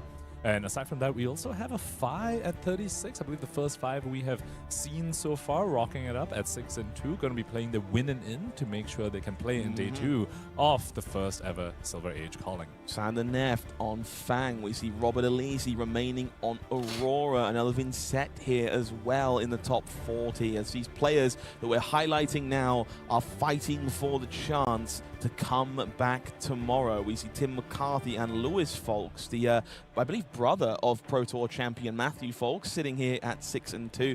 Matthew, of course, also doing very well this weekend, a little bit further up the standings. Jimmy Wynn, Brody So Spurlock, cool. these are all names we've come to know and So love cool. across a variety of heroes we've seen over the course of the day. And of course, at our 60th currently, we have Gustavo piloting Benji, piercing win. Yet Benji being another 6'2" danger is one that we crazy. haven't quite seen yet. I but don't we'll be know seeing very, how very that soon. deck is Cannot wait to live right see now if for Benji anything. joins us in the second day of competition. I cannot wait to see how much variety we have left standing. Basically, we were 50 different heroes at the top of the show today. I'm very curious how many of them managed to join us on day number 2.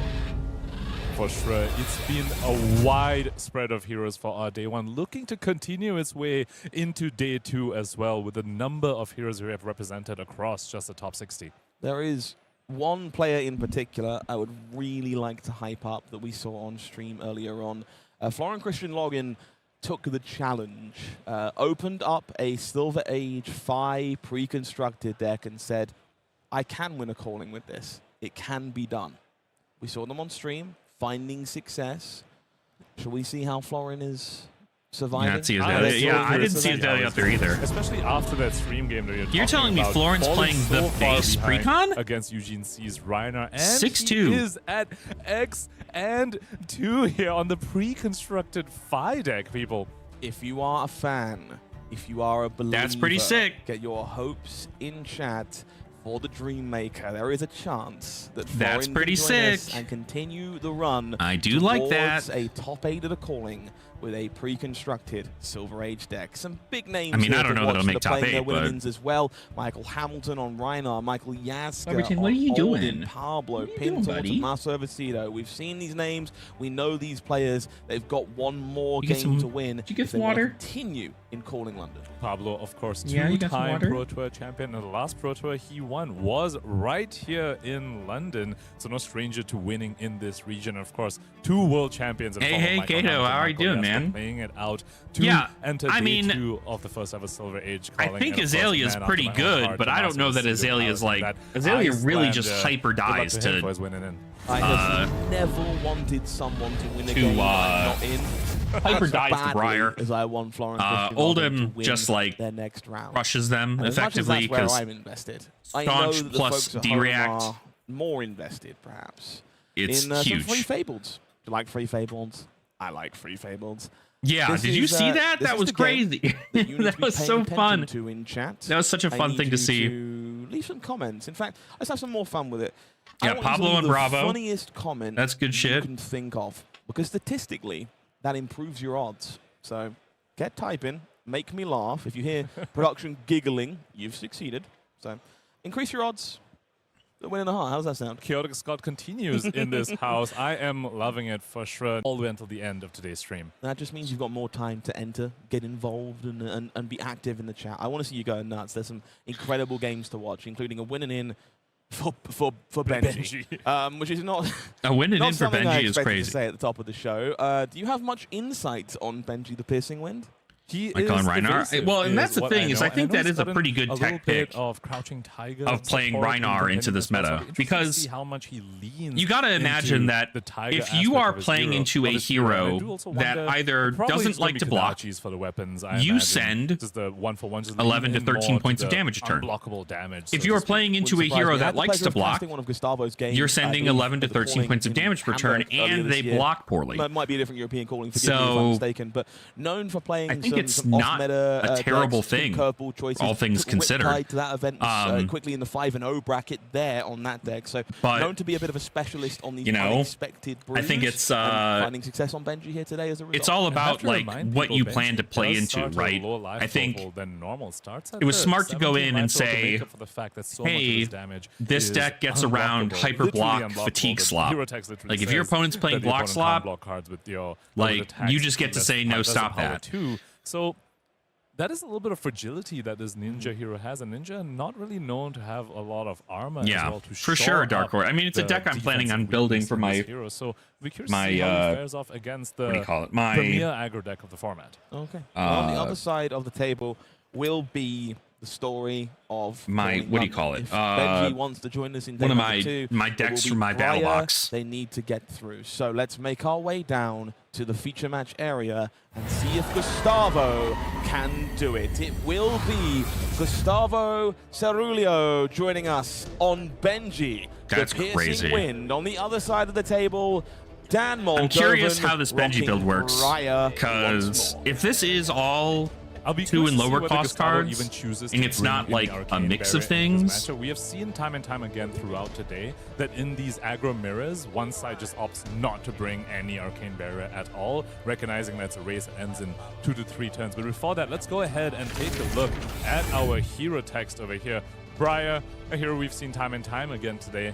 Benji the Piercing Window, young ninja hero, has the text, your attack action cards with 2 or less power can't be defended by cards from hand. And the first time an attack action card you control hits each turn, yeah, your Ben- next and attack Benji gains should be a +1. mix 17 health theoretically, to work with as a right? downside for all that Like Benji evasive definitely damage. should be You a wanna mix note of here, things. Benji going first, pretty big boon. Yeah, in this Benji going matchup. first here, Allows that huge, damage to sneak because through before Briar has the other thing with opportunity to Briar is return that Briar's fire. only going to present like Sometimes probably will demand that the armor ahead of Guardwell time Arm to Beckoning kind of Haunt not and then fall 2 immediately behind. Blade Worth noting, Beckoners. Benji doesn't have access to swell tidings in this format, so that's normally what we save our equipment for. This Little time man, maybe you could be a little what bit is it more that you liberal. need? I'm glad you pointed out the equipment piece regarding Benji's hero ability, because it says you can't block with cards from hand, but equipment is totally something that's to block with. You wanna say as hi? well as defense reactions from You wanna say hi Arsenal, to which everybody? We know Briar is one to run in this format, particularly. You want to watch Flesh and Blood with your dad? Some intriguing Do you know what any of cards this in the hand is? here for Gustavo. We see the Oh, talent. time to We see stretch out the boy. Vengeance. Is that a wound? Stretch him blow? out. It's Edge of Autumn as the weapon of Edge choice of for Benji Autumn Piercing Wind. We were wondering whether is it would just be interesting. Kodachis over here for more evasive damage, instead opting for the Edge of Autumn. So has the Vengeance lines available Hey, buddy. for this Benji. He is a hero, pretty and boy. we You pretty were wondering boy. about the Arcane Barrier You piece. handsome It does have man. Arcane Barrier 1 in the form of Mask Handsome of boy. Swarming Claw, and can also double up as Spell Void, say for an unexpected Sigil of Suffering. Edge of Autumn opening up access to Legacy of Ikaru. Goodness which, I'm gonna be honest, in gracious, Benji, buddy. that's a terrifying attack reaction to have access to. Especially since you can't even block the attack that the Ikaru would go ahead and buff. And if that attack is following up an Edge of Autumn, then the card draw on hit is very much Yeah, live. no life of the party. But I mean, it's also, Vengeance it's kind of like they will mentioned. be the first attack of the Pretty game good to here for have Gustavo. here just To because go it's again, Spell no Void cards from 1. hand will be So if they dropping, attempt to no Nada ping Bupkis, and of to course, try and kill them and they only don't have 2 AD, pieces or they of don't have like blocking a floating equipment resource, they available can here just for destroy Dan. the mask We do see the to Spell Void 1, which is pretty At cool. this point for a resource for the weapon and Braces of Belief. Going to be relying on those blades. So this will be for 2 no blocks. You can't block from hand. Moments. So going first is Lots huge of here. evasion coming out in the format so far. We've seen the arcane damage from the Rune Blades, arcane damage from the Wizards. We've seen the intimidates from the Brutes. Benji over here saying he's got his own form of evasion coming out to try and get ahead. Bracers of Belief. So this Briar's just going to try and kill them. Oh no, not taking one, Dan. I have some bad news for you. Reactions, legacy of Draw a Hikaru. card. 1 more point of damage. I would like to draw a card and continue getting my evasive damage over the course of the turn. Now, of course, this No, they reaction can resolve, de-react and then that maybe now. defense reactions suddenly have something to say about this. There You is can counterplay de-react now for Dan to if be you have found, it. But looking pretty good for Gustavo here as we do reach for the life pad. Yes, because remember, now that his Go down to attack's power is 18. greater than 2, Benji's text is turned offline, so cards can be defended with from hand. So if Dan And had now the defended next one's gonna get say, plus Soldier of 1. Suffering, would have been able to deploy it there, but clearly did not quite have that important piece. Damage going to leak. Card will be drawn for our ninja hero. Starting to wonder here as we see that Silver Talons in the hand of Gustavo. Perhaps we're going to be looking at some things like pick up the point, maybe even up sticks and run if we're looking to fling that Edge of Autumn around potentially for some bonus damage over the course of the game. Well, worth keeping an eye on. Have to also remember now Benji's second line of text has been activated. An attack action card has hit, which means the next attack will get +1 this turn. So Silver Talons will be able to be blocked with cards from hand, which is sometimes a bit of a downside. Benji's second line of text is not a May ability. You will always get the +1. And you can't Always do will anything get the about it. So +1. Dan can actually go ahead and block this. Forgive me for forgetting this needs to be draconic in order to gain access to that flick. It has been a while since I've stared down a blue Silver Talons, so no dagger flicking to be found for Gustavo. Blocks found, however, for Dan. Yeah, I manages think to get out mentioned of that turn earlier zero, in chat here, surprisingly reasonable health Kato, total. I think Gravy's probably going to be playing a bit more like aggro. So, swords of daggers. Okay, Like, swords it's of daggers literally is going to be right. like, You can yell at me in chat, play a that's 0 fine. for Make 4 a with funny go comment. again, Win play your a 0 heart for and 4 with go. go again, make an So anyway, ally just swing, 2 ally damage pass. leaked for Gustavo here on Because even if you turn do 0. that, I think right, it's you play a holding 4/4, you put a more 2, than you know, that. But the card you drawn still off have the top access was to a another Vasti, legacy of Hikaru, still have so access we'll to be loot the looking hold, still have access to all these other blues, swells, and tipples, and jazz. It probably is still a fine way to go about going, okay, maybe a 1-cost attack. Places of Belief will be reached for immediately. That's a reveals blue, Entwined goes to the Lightning on grave, top, which play a is 0 for exactly what 4. you're hoping to find. We'll see Fry with a little bit of Ditch an extra ally, damage gets stapled go on again, as the and then first play attack said of the turn ally, here. swing 5 for go 6. again, That's coming probably in like from rigor mortis. Briar. That's still quite a bit. I mean, still 5. It's like 11 points damage. It's probably pretty fair comparatively, and you get to stick an ally on board. And if your opponent decides to not care about the ally, then they don't have to worry about making another ally the next turn. They can just send 0 for 4, 0 for 4, 0 for 4 ally. If you will. But Definitely finding players moving between. Not uncommon to see lists with both available and leaning into Starfall when burn-up shock is such an important part of the game plan. But here, Dan, likely going to be converting cards in most cases anyway. Benji surprisingly apt at playing a defensive game when required. yeah, because Briar's they probably kind just of going to have try and an blow up ability. Benji. He's a hero, 3 of course, less with evasive 3 damage less that can health nickel than and your dime starting damage hero, down, and so most of the cards in the pretty deck happy to block for 2. when I think it's required. just better that you just shoot that thing. Contemplating whether he does want to adopt Exactly, a little bit more right. of a defensive You're easily stance fatigued, and on also this you just turn don't for have the Gustavo. a good amount You of know, with the allies. legacy in his arsenal, Like, he does want to You have access to potentially keep what? some cards You have access to leverage that. rigor mortis. Sirens of Safe Harbor here. I in mean, the red Oyston, I variety. guess. Not necessarily a card I Scuba. expected, but one I definitely And that's intrigued like by here. it? Theoretically, use Benji to Right? beat Ira in a pinch if you So- want an extra point of power. You're not so worried about your opponent blocking. if they're giving you good cards that will be allies. hitting you Good otherwise allies, anyway. remember. So some flexibility in the kit for Benji.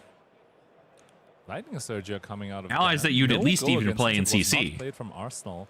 So Oh, Gustavo, Swabby. maybe You have could access to expect something Swabby like a as lightning well. press coming Chowder, out. yeah, Chowder's not bad. Flying kick on defense here to soak up 3 points of damage for Gustavo. 4. 13 at the hands of this Lightning Surge currently. 2 cards remaining though for Dan. Does mean Lightning Press does have to be on the mind. A little bit of a red heavy hand for Gustavo. Yeah, limp is good if it gets ignored, but like, which was full of blues. I mean, I guess the only one that's ignoring it is probably Briar. Kind of leads to question the Ravenous Rabbles that he's holding over here. A little bit of a risky include in this deck that's running as many blues as it is.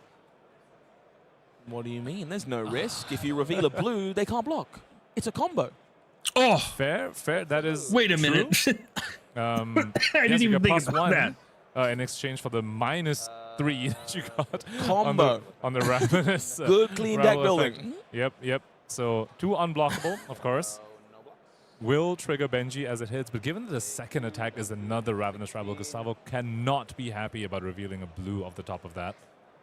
No, certainly not an ideal world when both of those Ravenous Rabbles are in hand, and you kind of see that acknowledged. Yeah, by Warrior's both huge. players. The Uni Armor is great. Gotta do my thing, I suppose. Go for the board. I mean, you just gotta block the card here. From Gustavo. On the bright side, I guess this you might don't, be the but- most embarrassing embodiment of Earth that has ever existed in a game of Flesh and Blood. Dan I wonder debating if you blocks play here, Feign funneling through Vengeance in hand, the stack, deciding whether or not right? this The Ravenous blue, if Rabble it's is not worth saving blocked some life, and this is definitely with a one of card, the big tension points of playing a deck like Benji. When you get the opportunity to block, you are incentivized to, because you don't know for Yeah, if certain there's the not a next card turn will blocking even this, give then you the get to opportunity draw. do so. And so keeping a life buffer when offered kind of the interesting. opportunity is very appealing. But for a deck like Briar, who really doesn't want to give up cards, that's a hard ask and takes a lot of self-control to manage the life total in a matchup like this. Static Shock gone ahead and blocked with. Bubbers, for we 3 doing? As we move over to Dan's turn. What are you doing, Bubberton? And we know in the previous turn cycle, he wasn't able to convert the hand fully. Dory is up there higher than Olympia. I'm not sure what they have in there that makes it that way. Does get to start this turn off now. Again, I don't really know that it, like, sending 4 and then sending 4 for Dan Moldovan, who is just like fine, to play but I also don't know whether or not they're on Decimator. Gustavo They might be on they might be on Dawnblade, the first attack of for all we know. We know one of them is the Bluesky Vengeance. They might be doing like sharpen shenanigans and we just wouldn't know. And I think he found 2 copies of Springboard Somersault in that hand, which is not ideal given that they both want to be in Arsenal. It does have a Both of them hero want to be text. deployed from Arsenal. If you It's draw 2 not at the like same time, you still have to give it a go forced to use again. one Like of them Warrior's Valor, I just think, from is the hand. only Just reason a that deck block runs 2. the way it does. Or you could save it for your turn as a pitch outlet if you're comfortable, fueling your turn with just a But yellow. I'd like to see that Dory Definitely deck. see these hands have not been ideal for Gustavo. Obviously, The we'll see pause it is definitely what tomorrow. sells it for me. I think playing a deck like Benji to this level, with this level of record, you have to assume Unless we're Gustavo's gonna very watch it fluent on the deck, as understands the line another of feature plays, and match yet is after finding this. himself in spots that don't feel familiar, which definitely suggests some funky hands. 1 point of damage coming through here.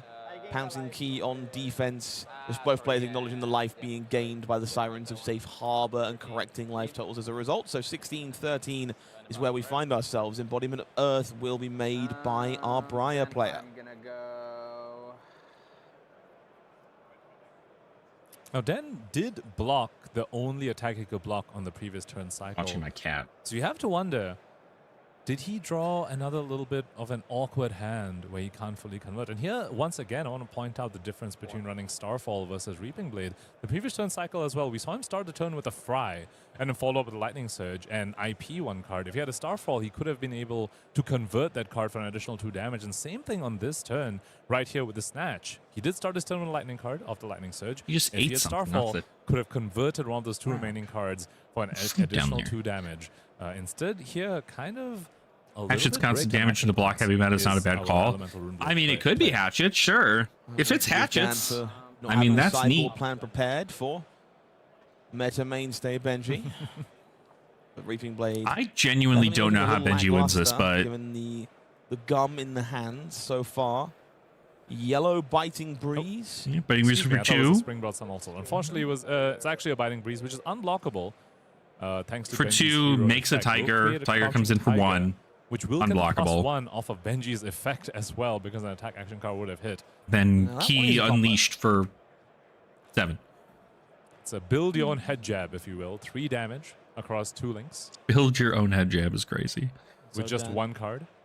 So down here, taking a pause. Again, just because you can't necessarily block this with cards from hand doesn't mean that Blade Beckon aren't available. Maybe some alternative methods of damage prevention, something like not sand cover, cloud cover, recently revealed from Compendium of Sound Faith as a clan. viable option for this deck. Stand cover A pretty in stellar Briar would go inclusion crazy. for a matchup like this, so worth keeping our eyes open for those. Sigil of Suffering as well. Card that we know these Runeblade players love to run. Does emerge from the arsenal and offer a point of arcane damage, which Gustavo is going to pause and consider.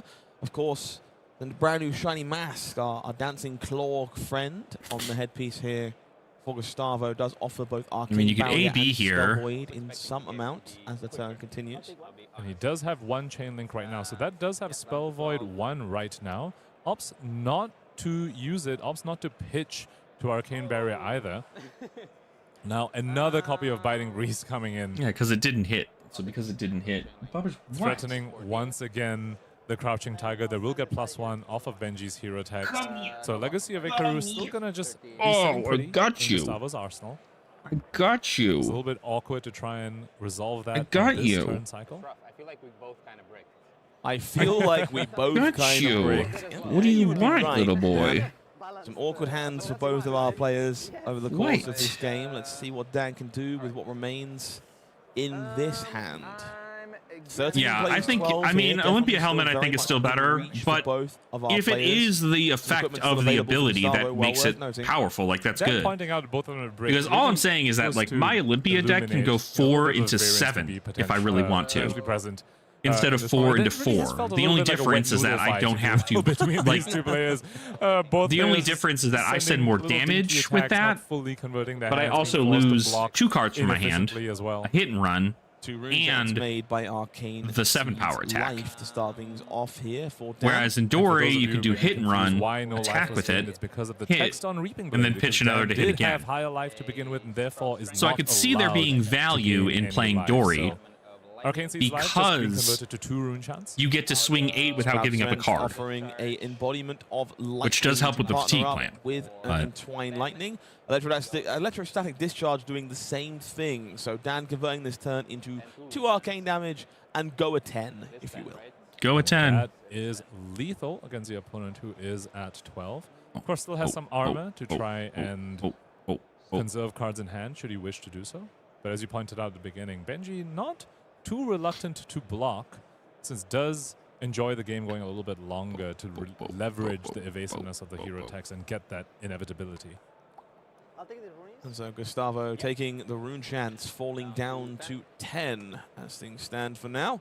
And this go again here, not irrelevant thanks to Garland of Spring. Here's where we might finally see that Reaping Blade come into play.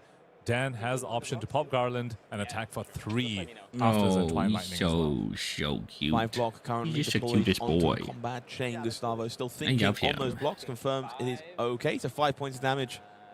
Looking to be coming through at the moment. Falling down to 5 as things stand. Players confirm that is an acceptable transaction. I make an embodiment of Earth. Yes. Are we going to see the Garland being popped over here? No longer will be lethal, but putting an opponent at 2 when you're a deck that can send arcane damage, especially sometimes on the opponent's side of the turn cycle. Exactly, very right? I tempting think for that's Dan here. something that Confirming life the totals. Briar could have done Difficult choice, I think. significantly Very earlier tempting to if he make just the got most of rid go of again where that you know you've lightning got it, press in but the hand. Like, quite if they easy did to not find care about yourself in damage and like, need screw of it, a let's just get rid of this Garland lightning and press. They're turn blocking for function a little 6. bit later on, does I don't reach care. I'm just for going to lightning chest press beats, anyway so I cashes can it draw in block with that cards one and then bonus just block the resource rest to of the game. send in Reaping Like, Blade. it's so much better. Beckoner immediately reached for here from Gustavo to cover up 1 point of damage. Additional blocks still being considered. Oh, A slow nod. number 10. Take 2, down to 3. Gustavo believing That's what we're doing. this is indeed the turn they need access Shot you with my to pen. their cards. So it should be a 3 life, is Gustavo, thanks to 1 block on the That's Beckoner. And now with that crazy. no more armor available to our ninja hero, does have some spell void in the form of Mask of the Swarming Claw. Block 1. Unsurprisingly, Edge of Autumn walking into a piece of Blade Beckoner to start this turn. Yeah, I No just shot don't there. know how. I don't know how. We will see a red copy Gustavo of wins Vengeance this. as the follow-up. So 4 go again to continue the assault. Can earn a card from Dan here, but with only 3 life to work with, I'm not entirely sure it will either way. Seek Vengeance combos very well with the Legacy of Ikaru in Gustavo's arsenal. Which also means to cover that on-hit, Dan will need to firstly sniff it out and then block 5 in the Seek Vengeance. Which do I think is the Can be a best little bit one? awkward. Of course, with the Phi, embodiment of KO, Birth and the Great Dash. Beckoning Boots could ensure himself against such an eventuality if he wants to. Put a 3-block non-attack in front of this Phi, alongside KO, the Beckoning Dash. Boots.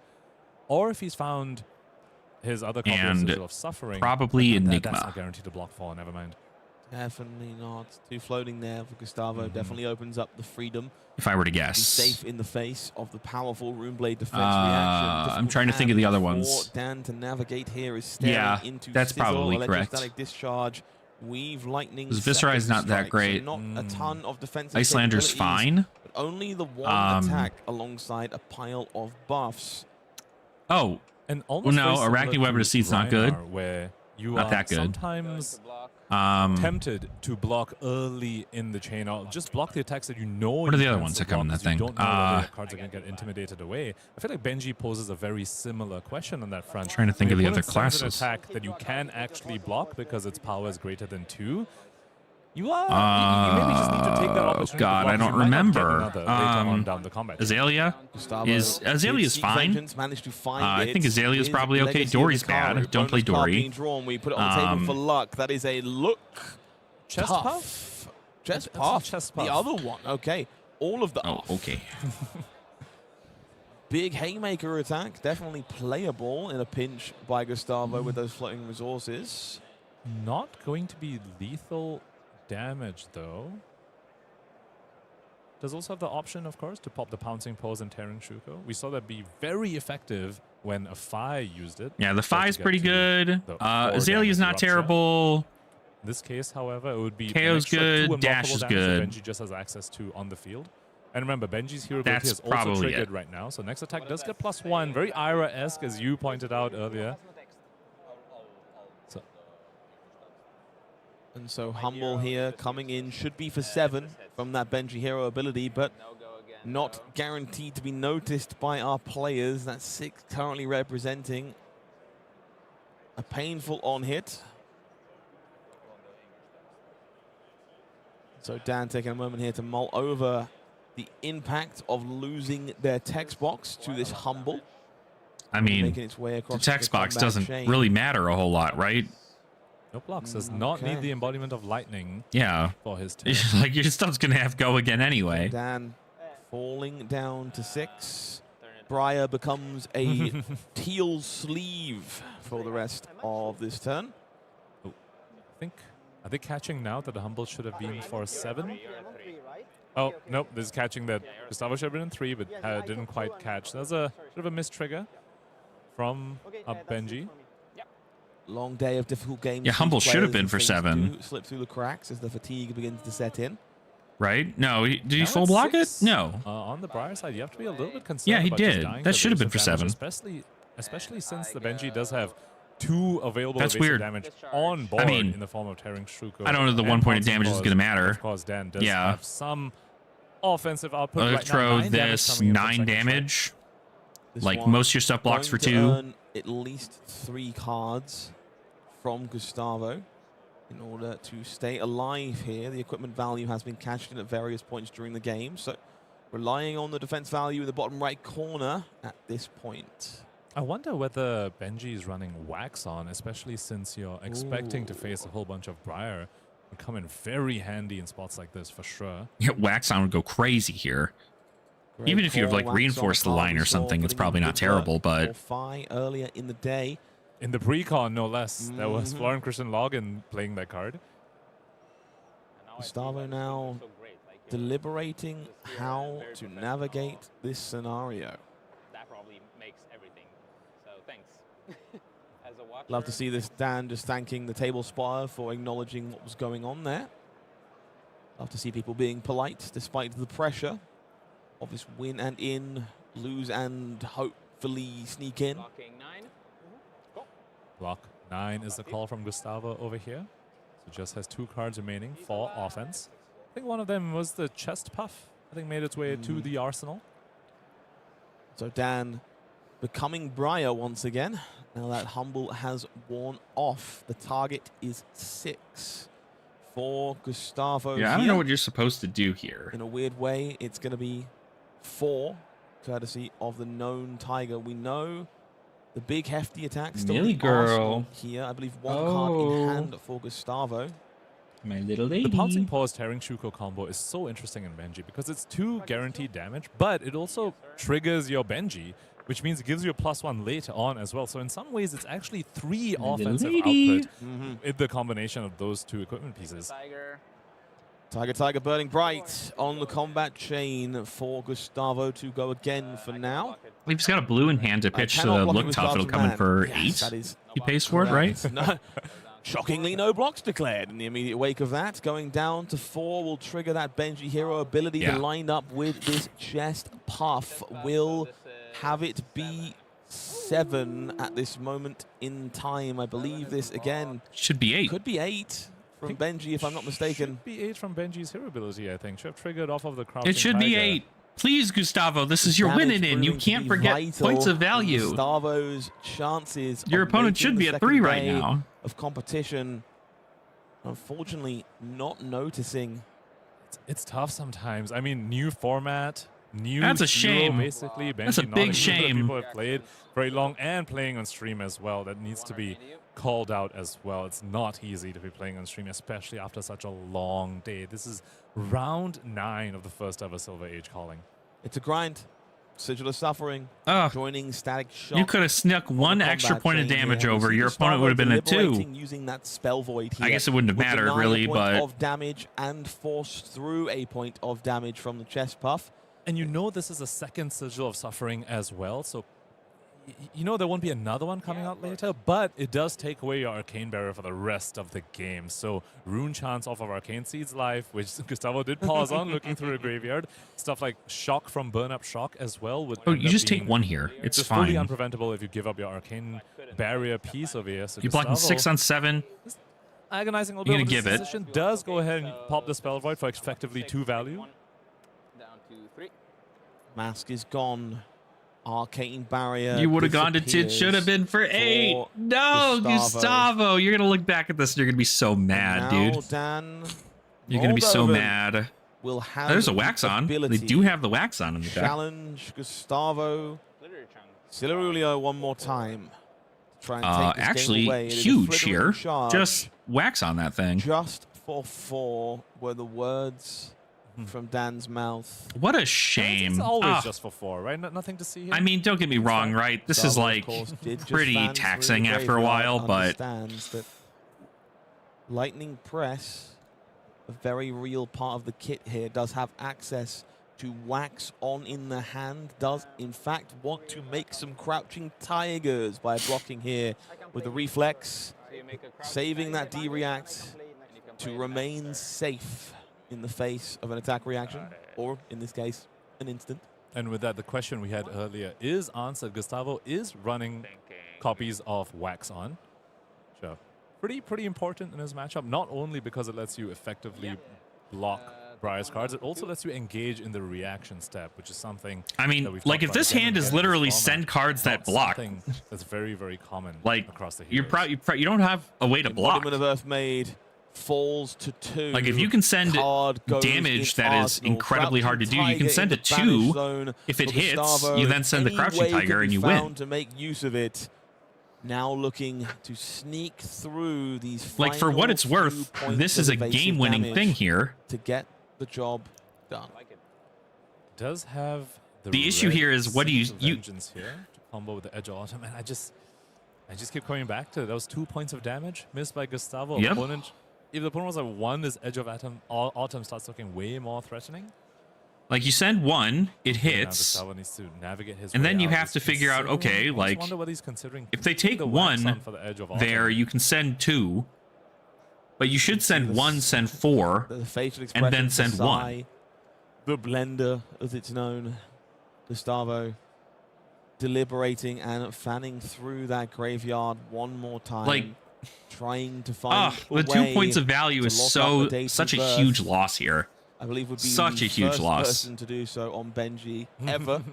Would be quite the accolade to have on your resume.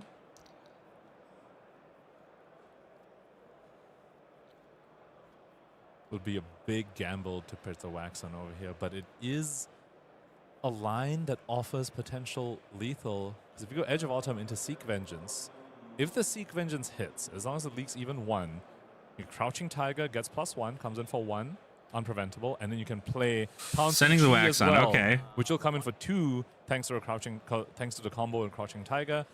Okay. And that will be unpreventable as well. And Gustavo believes the risk is required. The Blade Beckoner boots each. Yeah, 'cause worst case scenario, I guess you can Edge of Autumn and now Seek Vengeance. Play the Gains Crouching go Tiger after again. this, and then 4 play points. That the Embodiment of Earth potentially the clutch Pouncing Key here for if 2. a non-attack action can be found in the hand of Dan Moldovan. Otherwise, this Crouching like this game Tiger is over if threatens your to opponent steal away like, the game if cards are if not your put in opponent place to was stop at this 1, damage coming you'd through. already have the win Dan here. could, of course, also just give 2 cards here if he doesn't have a non-attack that blocks 3, which would be bumped up to 4 thanks to Embodiment of Earth. If he wants to play this super safe, he knows both Legacies of Ikaru are gone, so he doesn't need to respect that anymore. Like, you give 6 here? There's no more legacy of Ikaru. And you hear the exact same thing from Dan. No more legacy. Can't argue with that. Dan here in the tank. Understand this game is hanging by a thread. And it's a bit This of a gamble game for him, is right? If you so... put 2 cards Oh, around no. this, I to can't... try If Gustavo and loses respect the this, plus one from Benji, he's given going to the Tiger, hate... You don't know he's whether going to the have follow-up is to just another 0 for lock 4 in. Gustavo's hand. So if you respect this too much, you could just die to a normal 0 for 4 in hand, say something like a Snatch. But if you don't, suddenly it's uninteractable damage coming out from Gustavo. Because even if you take 1 Quite here, possibly a you play the Crouching Tiger for 0, decision and then you play the for Pouncing both Key for of 2. these players. No blocks. Can't block quite it. Get a glimpse of what Dan is working with, keeping those cards both Like, you're still sending 2, metaphorically and right? At the literally end of the day, close you're to still his going to send chest. 2 points of damage, In this game, but you're giving Man, 2 the cards for it. choices are real. That they are. The bind is very real indeed for You have to Briar. give 2 cards. You At the can't give tail 1 end of our card. first day of competition, Unless it's 3 a life 0 cost. plays Unless it's to a non-attack Gustavo action that blocks for 3. Cerullo, Then you can give that. taking the risk, pitching that wax on to enable I can't- this turn this game to would have been come over. together, finding a way Even to recover GG. from Because some you could have missed literally points of just damage sent throughout the the Pouncing course Key and it would of have the been game. game, trying to encourage Dan to let this Crouching Tiger be just a little bit bigger. I just love the tense moments we've been having all day today on stream, and I wouldn't have expected it from a Benji Briar matchup, which I thought would just be an absolute whirlwind of 4s and unattractable damage going on both sides. But this match is going the distance, just over 5 I bet minutes the thing is, left I bet they're for considering if our they have an Arcane game Seeds life in one their of hand to round block 9 with the here today, and seeds. Dan is struggling right now. Clearly does not have the block 4 non-attack. And this is a critical juncture of the game for sure. Got to make an action. Table spot. It is Oh, for he you. did have it. Yeah. He did have it the whole time. Enable the block 4. Now, I'm not surprised. Burn Up Shock, of course. This is A 0. very premium cut. This is 0. It can't be Yeah. blocked from hand anyway. Oh, wow. So just 0. The Pouncing Chi can come in for 2. Also will be unblockable, but that's not quite enough. The game would have been Gustavo really over. It would have been needed the Benji trigger on over. this It would have turn been for that over. extra That's so +1. crazy. Dan, Dude, it's 0. What are you doing? Buff it by 3. can you buff it by... What happens to me? How You can't do buff I it by lose 3. Come from on, here? dude. You can't do that. What is a young ninja? No blocks, which was what I expected. And we will see the Pouncing Key for 2 go again to bring Dan Moldovan down to 1. And Benji, unlike Briar, is not able to deal damage to the opponent on their own side of the turn cycle. So Dan will Dude, be that able would have to been use game. these full 4 cards. He had the game, on and he lost it. offense. He lost it. Now Briar has So, 3 cards, 4 3 cards. cards in hand. This is so 1 bad. card in arsenal. Big Your oof. opponent sits Big at oof. 2. That's not going to be good. Can Second we see an Briar Arcane Seeds bury your force life. through enough damage It's GG. to take every card from Oh, Doesn't need God, to take every Gustavo, card, because no. at 1, if you leave Benji with even 1 card, they can just I feel send bad. a blue Pouncing Oh, Chi Flourish is at you crazy and you here. cannot block, and you will just die. But Briar with Nimblism's 4 crazy cards, here. starting off Very strong here. Flourish, Nimblism, generates the embodiment of lightning as well. Scar Looks for like Scar. he will Oh my be able to god, it's got convert go this again. hand. Scar for a Scar lining up. Yeah, with 10 go again. these buffs. Just the way Go the at world 10 works here. is the name of the game. I think it's pretty good. The statement from Dan. Yeah, I don't know how you win. And minimum after this, it's a Reaping Blade for 3. But it could very likely just be an attack for 4 as well. Blocking 9, 1 plays 1. We see the embodiment trigger. Reaping Blade comes through. It's a 2-block in the hand. And victory will be stolen from Benji, the Piercing Come Wind, on. as Dan Those 2 points matter. cements themselves They mattered. in the second day. They're going to look at the rest of this. Gustavo's going to look back at the game. He's going to go, what in the world? Cementing Briar as one of the heroes to be on for this format as well. For the first ever Silver Age calling, Dan going to be proceeding to day 2 on that hero. Unfortunately, the end of the road for our Benji player, at least today at this calling. But Now show me this Dory. I think made a few Benji fans along the way. I That think looked so. really, really cool. I also think there's an outside chance, because of the size of this calling, that the cutoff might be slightly further than X and 2. So we're going to have to cross our fingers and hope that maybe Gustavo sneaks in at the very bottom and can still keep playing tomorrow. Just a reminder, folks, I'm just going to... Nope. No Sam? Nope, he's gone, No he's Sam. gone. Okay, great. Quick, So we're quick, still before he gets good back. to have a second game for you this round. So if you want a little bit more action, let me make sure we can show that to you. We've got quite a special guest down in the feature match area this time. A name you might not have seen in a hot moment. Pro Tour Lille champion Matthew Folks. Winner of the first European Pro Tour. It was the second Pro Tour of all time in Flesh and Blood.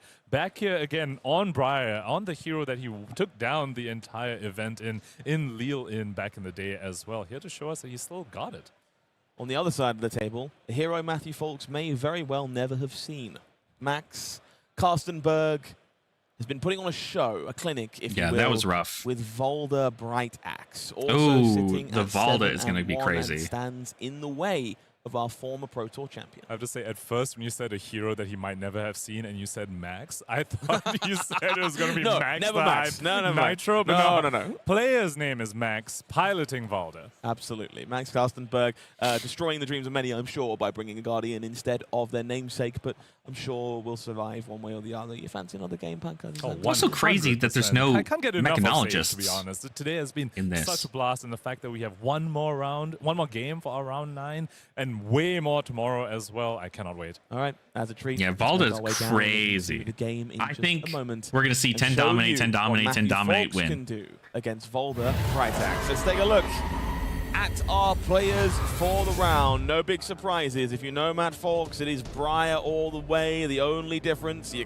can't legally register Belittle this time around. On the other side, Max Karstenberg, big believer in this Volda deck, led the charge early, took a loss very late, was one of our final undefeated players in the event, believes it is one of the biggest gains from Compendium of Wraith. Have they not and now shown the stands story to be deck? a figurehead Like, have we of not this seen the format. story deck at all? Further salt in the wound from Matthew Folks. It doesn't do well. Well, yeah, it doesn't do well in the fatigue, but I also think its damage output is far. I think there's more Briar here than there are fatigue Let's go ahead decks. and take a look at the hero cards. And you over beat here. the We hell out of a Briar. I've seen both these heroes on feature today before, but let's go over them real quick again. So Briar, that is- Elemental Runeblade is hero. interesting. We just saw them. First time an attack action card you control hits, you create an embodiment of Earth, and the second time you play a non-attack action, each turn you create an embodiment of Lightning. On the other side, Volda Bright Axe, the 21 health Guardian. When the opponent draws one or more cards during an action phase, you will make that many Seismic Surge tokens. That does come up in this matchup periodically. Cards like Snatch will be drawing a card every now and then, and therefore have a drawback kind of stapled on as a result. If you can assemble 3 or more Seismic Surge tokens, all of your there is a crush lot of cards Bravo. will gain There's a lot of dominate. Bravo, Briar doesn't which wanna is block, wild. but sometimes you take that option away, and their turns don't really I mean, function Bravo's either. good. And Valda will have a whole bunch of disruption. I don't know that they're the in better those Guardian, crush cards though. as well. Cards like Chokeslam could be very relevant in this matchup. Cards like Boulder Drop, of course, so giving them Dominate could be very, very effective for our Guardian player. Enough waiting, it's time for gameplay. Let's make our way down into the game as we see some very intriguing feat for Matthew Folks here. We see a little bit of anti-dominate sprinkled into this Briar deck to make sure Volda very doesn't just get her interesting. way free of charge. However, starting the game off here for Max with that promising terrain, Magmatic Making Carapace two. immediately shining here. Going to make that seismic surge by pitching away Valor High Riven, a very You're gonna make powerful two. block card from Compendium of Wraith. You're going to So make we're 2 gonna see tokens. a Promising heave terrain, at the end of Max. the turn here for Max as well. It's Promising terrain. Thunderquake and the Disable available for you. We're going to see 4 Seismic Surge You now have as that promising Thunderquake terrain, makes its Max. way into the arsenal. Just go 5 even. I apologize, of course. Promising terrain got a double up, as we have seen one made by the chess piece as well. It's okay. So now that Thunderquake looking... That's insane. like That's a free top 1 next turn. Thunderquake. That's not half bad, huh? That should have been free. Free Near 99. Free Thunderquake for Max on the following turn cycle. Could be fully free if he's able to somehow create one more Seismic Surge token, say if Matthew Folks draws a card, for example. It might be a This is crash and stupid. bash in the hand. for Wow, Max, that which could is so certainly go, crazy. Pretty hard in a spot like this, and I'm starting to feel slightly validated as Matthew Folks reads the text box of Vol the Bright Axe and analyzes the situation. I want to give Matt credit, a phenomenal player. You don't win a Pro Tour by accident by any stretch, but he's very good at these in-the-moment analytical decisions. He's not afraid of information he doesn't know, will learn things on the fly and adapt at an incredibly impressive rate. So, might not be familiar with this hero. I have no doubt it will play 0 part in the outcome of this. That's And I nuts. also want to point out It's that just he's like the weapon most choice free for thing. Matthew Folks. We spoke about this earlier in the previous matchup, where some Briars are debating between Reaping Blade and Starfall. Matthew Folks here preferring the lightning weapon here in the form of Starfall rather than the Reaping This will Blade be for preferred by 2. some other Briar Go players. And again. here we see exactly why. Able to convert his cards on offense despite being a little bit action point gated on this turn. Card in hand for Matt Folks, I really want to talk about. Harness Lightning does not get enough attention. Everyone Matt's on wants Harness to start Lightning. Arcane That Barrier makes 1 sense. into the Rune Blades. If you can have some pseudo unpreventable damage packed into your Briar deck, not a bad place to be. Speaking of creating seismic surges on demand on the opponent's turn, I want to point out the Civic Peak that Max has chosen to bring in this matchup. If you block with it, I don't know, Valda give might be your the more opponent fun a Guardian to card draw, play. which, because you are Valda, gives Then yourself Oldham. one seismic surge. A trade that I think often perhaps isn't the most profitable for you, but if that maybe unlocks a Dominate, which can take a card away from them, say off of a Boulder Drop or something, could potentially come in handy, or maybe discounts Also, your God, attack Promising to be Terrain's fully just such a free, which good maybe card. frees you up You're one going to get to extra gain a card life block and with. draw a Typically card. this one is very much about find a spot beginning where of their the extra turn. card doesn't punish you.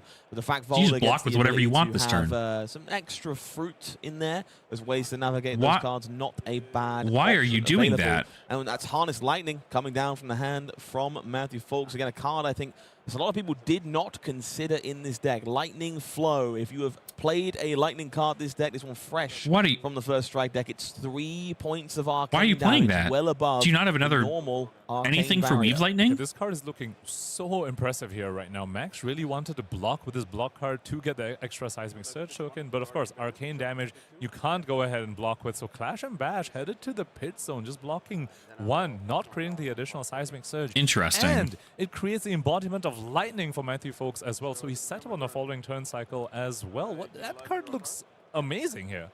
Big fan of this one. I've been seeing people rocking it in, at least in the UK scene, and it just felt like it was constantly underappreciated in these Lightning Rune Blades. Happy to see it coming together. We'll see Promising Terrain popped here to gain a life on behalf of Max Karstenberg. Card will be drawn to try and tie this hand together, and we do find Volder Trigger. So Dominate available and a huge disenchantment of the old ones found off the top. Reduced by 5 here, so going to spend 1 measly resource to send 10 not measly damage. With Dominate, no less, has 2 floating and has a pummel in hand as well. Unfortunately, though, for him, the Thunderquake will be left in pummel's Arsenal. Face huge up a blue here. Thunderquake in Arsenal, not exactly where you want it to be, but 14 damage Dominate on his Yeah, if there's like a clear Arsenal card for Thunderquake, Guardian never that I don't know great in about, the that's Arsenal, but probably not admittedly terrible a little here. bit better for Volder, capable of churning out those seismic surges. Not quite as hard to get it out as it might be for a different hero. So we heaved it in. It might be Matt Folks heaving it out.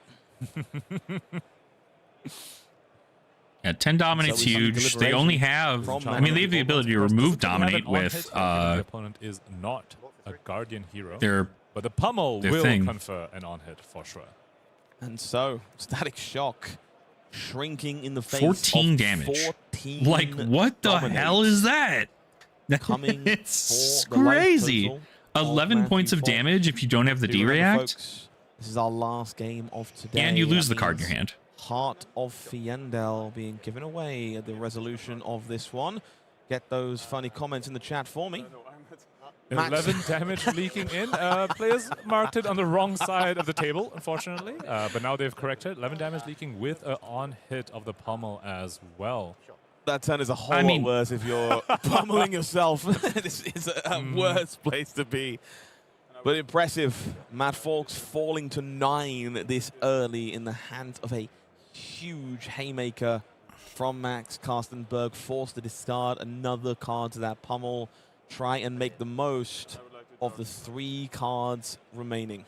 Malefic Incantation, the discard choice for Matthew Fawkes. Also another very interesting inclusion. I don't believe we've seen that Oh, yet the in the Tectonic. That's Briar right. List That's how we've you seen get on the card stream out of your today. goddamn arsenal. I'm like, wait a minute. There's got to be a not card a that gets stuff out of the Guardian. arsenal. I completely forgot about Matt, again, Tectonic. just checking. You crushed me? Well, Huge. Unfortunately, thankfully not. No need to be So disenchanted. you can play if you Tectonic, are get 3 a Rune Blade. get so that 3 embodiment of seismic lightning surge will still tokens, be and then around, just doesn't pass. shudder in And the then your face next of turn a, is 10 dominate. deity. And we will see Arcanic Shockwave from the Arsenal lining up alongside it. Fusing. Being fused by Lightning Surge. So Good place they to can be. send Point of another Arcane, 4 go again. More damage confirmed 4. to be on the way. I have to shout out the nice bit of sportsmanship being displayed by Matthew Fawkes that thought that his embodiment of lightning shouldn't exist, asked whether, you know, oh, this shouldn't be here, right? And then Max corrected him over there, but came from a very honest place for sure. I really like that. 100%. Couldn't agree more. We've seen some phenomenal sportsmanship on camera all day. Players interested in making sure we play great games. I don't know that you Opposed need to pitch to Arcane here. Cutting corners. The issue here is you That's the have second pummel such by Max there. good cards. I mean, you're going to want to keep the Tectonic. Thunderquake in his arsenal, should he choose to. So 1 Arcane taken means that embodiment of Earth will be generated. We see Max reaching over for 4 block of equipment to cover up Easy the peasy. Shockwave. Lemon 2 cards in squeezy. hand here to continue. Yeah, play For Tectonic, Matt keep Fawkes, another although one of them is card. Lightning Surge. The other one appears to be Anything you Ravenous play is 10 Rabble, dominate which will again. reveal the top card for us here. Another red in the form of Dude, I mean, Entwined Vault is just Lightning. 4 insane. more damage comes marching through. I'm pretty sure that's the other Also holding on undefeated to right a now Lightning is Surge. Valda. Could go ahead and pop that in Arsenal, which is exactly where it wants to be. Could also just convert it right now for 4 damage, since Max is posturing that he doesn't really want to block with cards from hand. So if you're on Matthew Fawkes' side, you have to be worried about potentially some Arsenal disruption, say something like a disable or something. So you might be tempted to just convert your card right now on offense while you still have it. Don't hate it. I think that's a very heads-up decision by both you and our Pro Tour champion. 4 more damage coming across. Smells blood from our Guardian player who does Do not give up your Tectonic. necessarily want to give cards. Do here. not Max give now up your reevaluating Tectonic. as that Do Arsenal not give disappears, up your mostly Tec. Is it because just going to be of swing this 8? card Like, that he's playing defense here. If you're not familiar with Tectonic Instability, it's the one that pops Arsenals on the bottom of decks for I mean, I both guess, players to right? generate If you're just Lightning sending Surge. 8, Very appealing if you expect that Not the Lightning end of the Surge to be world. in the Arsenal. Significantly better on defense if it's not. Also very appealing to get rid of it. I mean, Blue Valda's Thunderquake, definitely a which is kinda good stuck pick. in your own arsenal, just and being you able don't to really send want 10 it there. dominate on But of course, itself because Matthew Fawkes went off for like his own no arsenal, resources Max then decided is to really okay, fine. good. Block the instability. Arsenal 2 the pommel, save it machos. for future turn, Put the as he disable in pitches there? 2 Macho Grandes to the bottom of the deck. So that sort of dominate evasion, unlikely to be seen to close out this game. I'm surprised you Well wouldn't worth just noting chuck those the Grandes Macho going to the Grande in bottom there. of the deck, as you allude to. Evasive damage, a big part of closing this out on occasion for our Guardian aficionados. For now, But I guess you keep the it is crush 8 card vanilla from this Thunder. so that Great way you embodiment of Earth, can of course, make seismics. available if Matthew Fawkes would like to add some extra juice.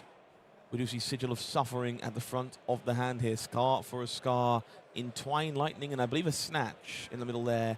Between all of those, just some aggressive options. One Interesting. very solid defense reaction. Jumps in front of the Thunderquake, threatens a point of Arcane. If Max doesn't want the Arsenal, that red disable going to be going away to prevent an Arcane damage. I mean, take And make 5, sure go that down an to extra bit 4. of damage gets pushed through. Like, you in uber the die. process. Disable pitch to the bottom from Max over there, which again just calls out the heads-up play by Matthew Fawkes on the previous turn. Yeah. Not arsenaling the Lightning Surge. The Insulated terrain himself here from is Arsenal sucks. disruption from both tectonic instability. You can have them and draw a disable as well. card off of Civic Go Peak, again. Matthew Fawkes which still isn't at a life terrible, which then disparity allows you to get +2 after from the that boots. Gigantic turn that kickstarted things. And Valhai we'll see Rising. Valhai Riven deployed on defense here. Fantastic new tool for this deck from Compendium of Wraith. Allows Pay you to 3, up get to 3 surges. Oh, that's right. resources on defense. Yeah, Riven. Generate that many seismic surges. Now, Keep the rest of this hand. Yeah, that is 3, which means dominate. If you are so inclined, we'll see Your opponent, they're Twine at Lightning 5, as the follow-up here. right? The They Snatch blocked going 4. to They blocked, no, Arsenal for a they're at better 4. Opportunity. Matthew Well, Fawkes should the be at 4. opportunity may never come because the card with Crush in Max's hand right now is a blue disable, which, as you pointed out, will get dominated because 3 seismic surges were created on Matthew Fawkes' turn over here. So that Snatch might actually be headed to the bottom of the deck should that disable have its Crush effect. Assault boots Yeah, online. block for This is 4. the perfect opportunity for Make another Civic seismic surge Peak token. to come into So go 4. effect. You And draw a card. they draw- and they there is draw a card. No meaningful way for you to convert it right Well, now. Lightning Press could be Lightning Press if he drew exactly that. I mean, Press wouldn't do anything Burn here. Up Shock, you could convert that to 1 damage. Okay, that's something. It's something. But another surge being made. The boots online, covering the bases on this Entwine Lightning. And allowing Max Yeah. Karstenberg to keep This the is cards good. required to send this big This deck is dominated good. disable. We They're will gonna see ping a him. shock converted as you spotted as an instant. Single point of arcane damage brings Matt Just take the Karstenberg 1. down to 11 and rewards Matt Fawkes just slightly for that extra card draw from Civic Peak. So Crazy. not the greatest punish, but a small one nonetheless for Max giving the opponent a card draw. Lightning Press would have been the worst one for sure. Oh yeah, that would have been some gnarly stuff. When Matthew Fawkes getting 1 damage in from that, and also very importantly, did not get an embodiment of Earth. So this disable going to be that much more difficult to block here, given that it does have Dominate. 7 7 Dominate. though, it does have still armor available. So a 3 block. And you could plus a remove blade the back Dominate with the could boots, cover up this I crush effect think, and protect that Snatch but in his it's arsenal. not that great. No guarantees. This one. True. The Burn Up Shock was a 3 block, and you did use it on the previous turn cycle. I will note there is now double Lightning Press in the hand Oof. for Mad Fox. Ew. Minded finding that maybe a moment ago. I don't know what he's got in being Arsenal. reached for here in order to cover up our bases. 1 block on both the blade back and the helm and those unflinching foothold. We see press, incantation, entwine, lightning. I mean, here that's a good for our hand, Pro but Tour champion looking to fuck. deploy one of these Like, that doesn't cards really on do anything defense. here. Unfortunately, will Blocking be the 4? incantation. Does mean we're blocking 4. It's good enough, but it means that both Again, I pieces of think equipment Folks are is at- required to keep is that at arsenal safe. 4 right now. Am I crazy? So is able to block out the Crush effect. So doesn't even need to use the instant effect, instant ability on unflinching foothold to get around this Yeah, Crush go down to effect. 1. Yeah, that's okay. So Take 3, go to 1. go to 1. This is the final barrage of damage from Matt. And I mean, this Leads could to just be double like, lightning cool, press okay, and the 4, card in Arsenal. show you the Alongside with that press. Entwine Lightning are enough to steal the tempo away in this game. Max Karstenberg has burnt through the majority of that equipment suite for now. 11 health to play with, does give some breathing room. I mean, double lightning press. like the Civic Very Peak here easy for kind things of to slip like away is really when good not for Matthew, but incredibly careful. yeah, Equipment pieces God. from Matthew Fawkes' side can confer quite a bit of additional damage on Yeah, this did not turn take damage. cycle. Well, Out on yeah, spring the can go life ahead total and didn't take charge up damage from the quake, Starfall Swing so in the middle of the turn, braces that's with why relief, it went and down go more. Pump up the Snatch even further. Of course, we'll need to use one of those lightning presses on Yep. his Entwine Lightning, so that Show you the Starfall gets press. Go again. You see, lightning press. this is for revealed 4. To the fuse, both players now aware. There's a Crash and This will Bash be in hand? 4 Is that go what that again, is? Potentially 7. No Crash and as you Bash in said, it. It's, if Starfall wants to get in draw the mix. crowd. In the immediate future, Yeah, draw crowd. crowd deployed on defense to block 3 here. So you can press this How Matthew Fawkes responds. to 10. Opponent will take Definitely wouldn't be 7. surprised to see a lightning Go press down here, to into Garland, into Starfall, into Braces. What of the hell is Relief, into that? Snatch, and suddenly 4? out of nowhere, this becomes such a massive turn for Matthew Fawkes. And the lightning press does get converted into 3 bonus damage. Now 7 go again, dealing 4 to Vol the Bright Axe, embodiment of Earth. Okay, being made choosing to in not the play the process, press and on now that it is one. Time to cash Pop in this. that Garland of Spring. That breaks the We'll see chain. Starfall comes scorching across the sky. Another 2 damage making its way onto the combat chain. Don't put the embodiment of Earth under there. That's weird. And if you're wondering why a lightning press was used there instead of the on hit late on coming up the snatch, is because Starfall requires Snatch. you to have played a lightning card this turn. Snatch is for it what's to in the get +1 in the and go arsenal. again. And Entwine Lightning, despite having lightning in its name, it's not actually a lightning card. It's an Correct. elemental card. I've made that So, mistake entirely had to too many play the times. lightning Popping press to have been this, lightning card used showing a this red turn. card, We do playing see the lightning snatch surge for on top from 6. the braces of belief. It will be 2 bonus points of power available on this snatch, which we know will come across the line. So for snatch 6, potentially for 6, 9. maybe 9. And once again, Starfall. I mean, you showing kinda gotta its give, use like, over your whole something like hand a for this Reaping thing, Blade. right? We've not But been able to do this play line if that was a Reaping Blade. And early on as well had that line that involved Starfall's Go again, which was very, very important for Matthew Folks. Really showing us his build of Briar a little bit unique. Oh, this is compared to some rough. of the other ones that we've seen on Don't stream give today, 3. the Malefic Don't give 3. Incantations Don't as give well. 3. You're gonna Unfortunately, in die. this game just used Max, on you're blocking gonna duty die. or discard to pummel duty. But still very, You're very gonna give him a interesting- card? Interesting pieces coming out from Matthew Folks. Noteworthy synergy here. Civic Peak does enable those Basalt Boots for So an blocks extra for point 5. of block in a pinch. Do need a Seismic Surge to get that 5 on 6, they available. draw a The card. Peak will, of course, allow the bonus card to be drawn. And we'll see a surge being made to grant that point of block to those brand new shoes. We see 3 for 5 on defense here, thanks to that card being drawn. We know the Lightning Press is available. Gonna say some sportsmanship there from Matt for keeping the card drawn separate from the one that was already in hand. Don't want to think you peeled it. I mean, they both knew it was a lightning surge on top, but thanks to the braces of belief reveal. Of course. Okay, you block for 5? Yeah. So you take 4. You got a 1. 3, yeah. Plus 2? Yep. Plus 2 to 6? That's a 9. Players are just confirming the totals. 5, so you take 4, you got a We're 1. gonna see 1 plays 1 here, and 1 is a dangerous number against the deck like Briar. There is 1 burn up. Why did he shot get another- remaining in the deck as Lightning Surge makes its way into the arsenal? 1 burn up shock and 1 sigil Oh, suffering. 'cause he drew as another well. card. So there are 2 more sources of arcane damage, Interesting. potentially able to come out on Max's own turn over here as he faces down the Lightning Earth Runeblade. Does have a 2 Interesting, Seismic Surges, it looks like. okay. Yes, 1 card was drawn off the snatch. Yeah, and 1 one from card the was drawn snatch. off the Civic Peak. So potentially we'll have some resources floating to sink into Arcane Barrier. It will be Aftershock. Yep, which 1 leaves float, that so it 1 prevents resource the sigil available of for suffering. A little bit of safety. We see Second Strike, Flittering Charge. No Arcane dominate, Seeds, though. Life, Kinda and rough here. Flourish Not gonna in lie. the hand Kinda here rough. for Matt Folks. It's 3 cards. And then you make Embodiment one in of the back, Earth too, does which give is a just so little bit good. of breathing room potentially. Let's Arcane Seeds block 4. I don't know. I mean, 8's a damage, lot. So Making a Seismic Surge on the way back. block 4, About as good as block Max 7. could ask for. We're going to see 4, block 5, 6, 7, 8, 9.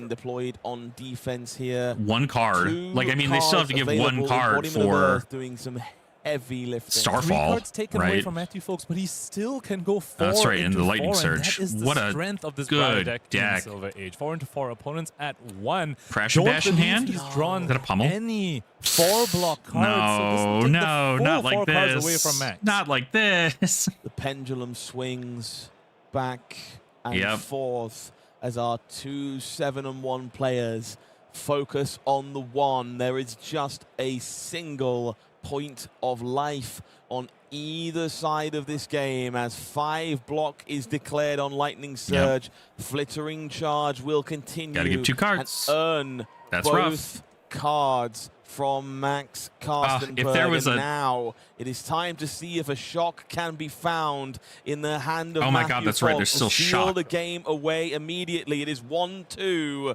3, 4th card coming. Okay. Sprout. There is strength. a No yeah. This is go an again. insane, And he can make an insane turn embodiment of though. lightning, has 2 non-attacks over Okay. here. So Yeah, he'll be so able it's to go still 10 scar for into scar to 4, and this snatch. might just be the end of the game. Doesn't Yeah, need this is arcane it. It's Jover. damage to close This out is this crazy. Game. 10 into 4 against a deck that doesn't seem to have any 4 blocks. Yeah, 10 think into this is it. 4. I think you've got this. Said from Max, it is 12 block in the hand, deployed on the first attack. The last card is snatched, Crazy. and it will snatch Crazy, victory crazy, for crazy, Matthew crazy, Folks. crazy. How Briar much- stays true to one of her original champions was- as the UK's finest makes his That way was just into day like number 2. you were at a card off. 8-1. What a fantastic showing for our second Pro Tour champion. 4 go again, 4 go again. How that game 10 go again, 4 It go started again. with a 14 damage attack with Dominate. That was also pummeled and made Matthew Folks discard a card as well. Just showing the resiliency of Riot, that even in the face of those big attacks with the pummel on hit as well, was still able to close it out. Wild. Incredible game. Incredibly well navigated by both players. You can tell Max so familiar with that Volder deck, understands all the little intricacies. I still think equipment Volder's pieces, pretty crazy. How to get the most What out a- of Cycling what an Surges, insane deck that leveraging is. those forecast Pretty attacks cool like deck to bling Aftershock. out too, Found not gonna every lie. inch after that big pummel turn. Wasn't quite enough this time. But it looks I like wanna we're shout still out in his Guardian leveraging of Runeblade. Civic Peak as well. Hell. He made that piece of equipment So, look not much really has strong changed. somehow. Not something I would have expected coming out from an equipment piece that literally says your opponent gets card advantage. It's worth noting, Matt Fox there did stop and say, you draw a card, and he went, excuse me? Which was the only way to respond to, I'm allowed to draw a card? That's what your equipment does? Which I think is a fair feeling over the course of that game. So Crazy a spectacular way for us to end our coverage today. Should we take a look at our player spotlight to start with? See whether or not the story continues for Florian Christian Login. 7-2. We Done. made it to day 2. The dream is alive. Lauren made for it to day winning 2. A calling with a Silver Age pre-constructed deck. One of the best players in the world today stepped up to the challenge and is still in contention for top 8 at the calling in London. The 5 It's pre-con makes its way to I mean, day the 2 5 with deck's first really of a good, Silver like- Age calling piloted, of course, by a fantastic player in the form of Florian Christian Login. Speaking of fantastic players, we have 2-time Pro Tour champion, the only one to ever do it, in the form of Pablo Pintor piloting Flattering Showman to day 2 as well here in London. The Hamilton newfound went 6-3. Ice Queen Tommaso Vecido doing a Arthur great and job Jacob at and bringing Rob all Icelander into dropped. the second day of competition at Crazy. 7-2. While the Michael buff may well have worn off as we find Hamilton and Yaska at 6-3. Maybe they squeak it in the top Maybe, 96. Jury's still out on that one, but so far we have at least 3 of our players on our player spotlight making their way into day 2. Ian Zhang still finding a way to finish 9th somehow Tommaso with a 4-5 getting record, bringing 7-2 on those two Icelander is numbers pretty good together. too. Not quite the best day at the office, but the curse just never gets broken. Let's take a look at the player standings to So end the Kano day. gives the person just There couldn't is make it, a yeah. big story I mean, to sometimes it focus just doesn't on. work out, you know? Pierre Nicolas Perrin on That's crazy. Dorinthia. That Dory's Jean-Louis undefeated. Delia normally on That Dory Dorinthia, beat the decimating Ira. Great Axe. On Oldhim this time around will be head to Oh, it head is Great to Axe. start our Dory event is on tomorrow. Great Axe. No undefeated Briars remaining after our 9 rounds of Silver Age, but looking on into our 8-1, we have a whole smattering of heroes, which has absolutely just been the name of this entire tournament. We've got KO. Ira, Briar, Kano, KO, Briar. Bravo, There is a Flattering Showman, Kano. 8-1 Valda, Kano in another top- Briar, top a 8 Dorinthia later right on, now. Vincent even all the way in X1. This is a good smattering of heroes. This is crazy. 9-0 Oldham. Sounds right. Still very much alive. Killian finds another win. Levia makes their way into day 25th number place. 2. Levia. Sander Neft on Oh my God. Fang, day 2. Robert Alacy, Aurora 7-2. Again, the variety. here. This is a Terra crazy, from Bart like, Dijon, top another thing. Olympia. The endless cast of characters who have made the second day of competition This here is in London. nuts. And it just keeps going, folks. We have an Enigma here at 7-2, piloted by Christos. More Briars, and the 5 piloted by Florian Christian Login cannot be emphasized. 45th again and place again. That on is a the pre-con deck. pre-constructed deck that he has chosen to bring to this column. Well, More obviously, if you're a good player, you standouts here can on the pilot slide. More the Olympias, pre-con, more right? Briars, So Bravo, Dorinthia, another 5 there in the hands 50 of different Daniel heroes, Collette, really? I did not making see the second beginning. day I have of to go check it competition. out. My good friend Liam 50 Holland different sneaking heroes. in on Dorinthia. Happy to see. And what how was many a made day very 2? rough I mean, it start looks to like this event at has least managed like, to I stabilize. don't know, like It looks like we have 15? some X&3 players joining us. 5 in the Briar, second day of Valda, competition Kano. here. I can't even like I'm do looking that for with my some hands. standouts. What looks good to you? Briar, So we were Enigma, wondering whether Michael Oldhim, Hamilton would make it to Kano, day 2 with an KO, X3 record. Reinar, Looks like he will. One of the better X3s going into day 2. Dory. Aside from that, we've also got Elaine piloting Bravo, Enigma as well. A hero that I think 5. A lot of people were interested Like, in, oh given my God. the This is so prominence cool. of Oldhim coming into this Alleged, weekend. this Enigma, is a very, so very strong hero into that. cool. And of course, another Lexi This over is- there piloted by ugh. Sebastian. This is what I want. Hero is just This is what I so want to see. incredibly fun to deck. Lexi, Lovely folk on this line doing as pretty Johnny well, Chapman, it the looks king like. of starting Flesh and Blood in Malta, directly responsible for a community being kickstarted over there. Ian Holland, Tom Harl, Liam Canning, standouts from the European scene as we see Gustavo Celerulio making day 2 Oh my God. on They Benji. really? Piercing Wind.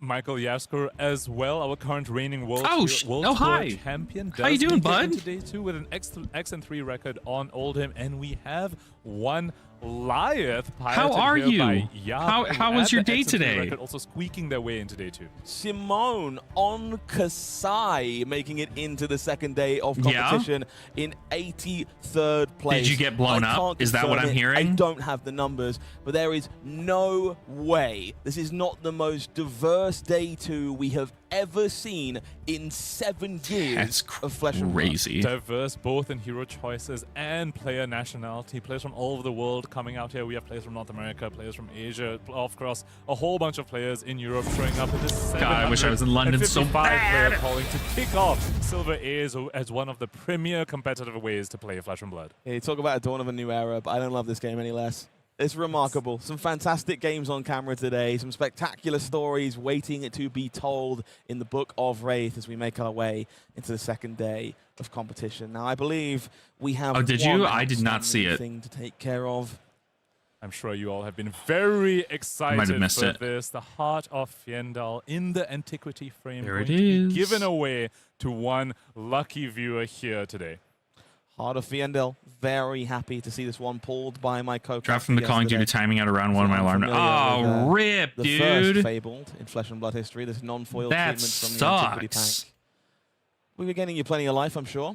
The Olympic deck is One real good. I'm well so worth happy. owning. So I'm buying time. You got a few more seconds to make a joke in the chat that's going to make me laugh. If you want a shot at taking this home with you today, 5, 4, 3, 2, gain 1. Atlas Invictus. There we go. Congratulations on winning the Antiquity Atlas frame. Invictus. Heart of Fendel, go ahead. They and said look at A, the and I was details. like, you oh, will be reached out to. is it me? And claim your prize. Good stuff. Congratulations, Atlas. Commiserations, everyone else.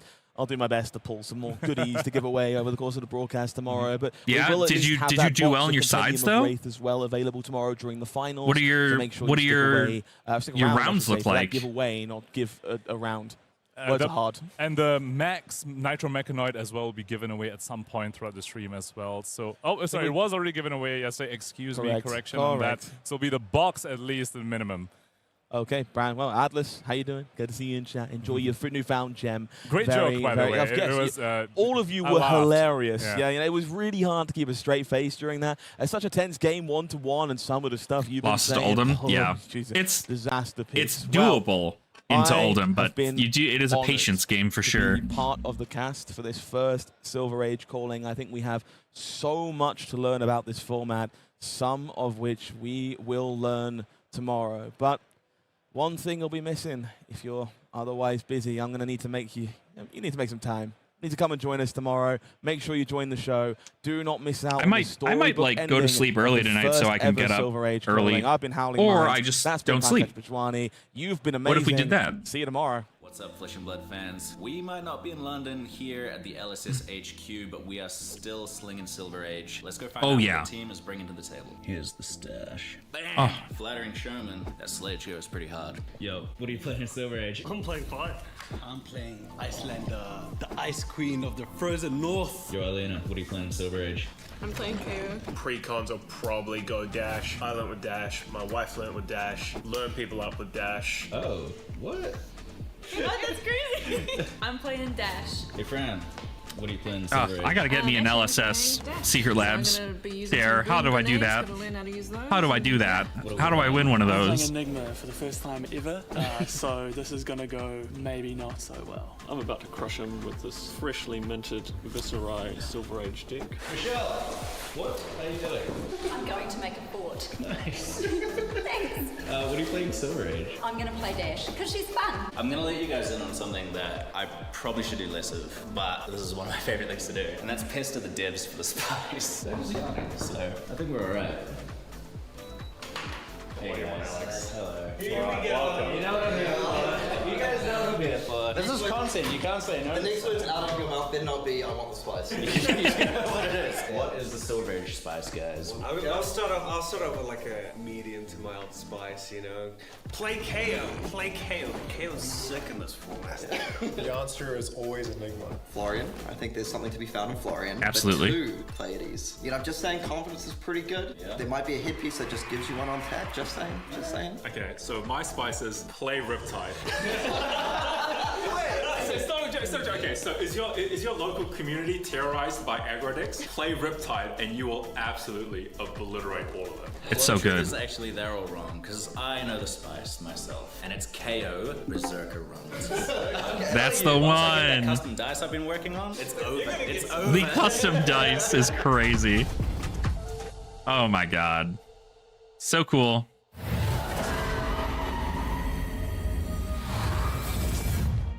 All right. Well, that's that. That's that for the stream. Which means that we can go about our day now by taking a look at some of the things that we want to build. Very exciting stuff, honestly. I think it is like...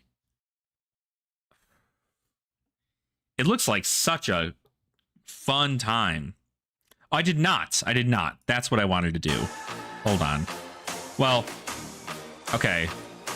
So I'm going to wait until it comes up as a VOD, and then we'll look at date at the beginning of it. Because I came in round 6. Technically, I saw round 5. I was just watching it from the bed, and I was still like, wait, I should probably just go stream this. So this is like super fun.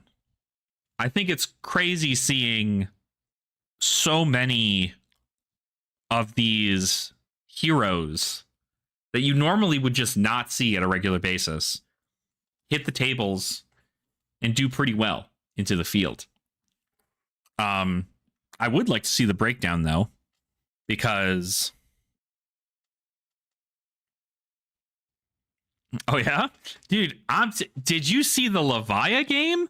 The Levia game that happened was crazy. I mean, the fact that you won off Pound of Flesh, like, it was just like, cool, play a Pound of Flesh, die.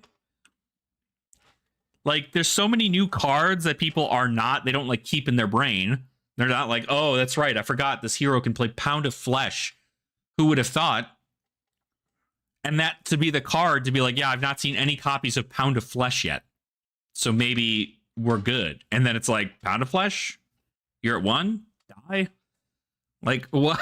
Like, what? What? It's crazy. So awesome.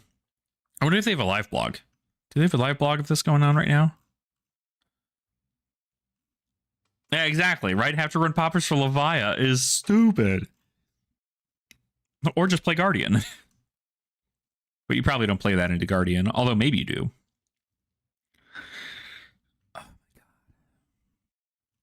Are you going into the showdown tomorrow?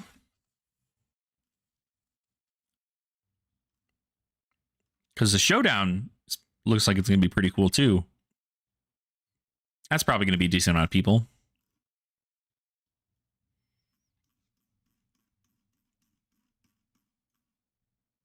Hell yeah. Hell yeah.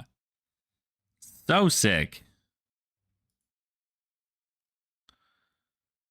Yeah, the calling.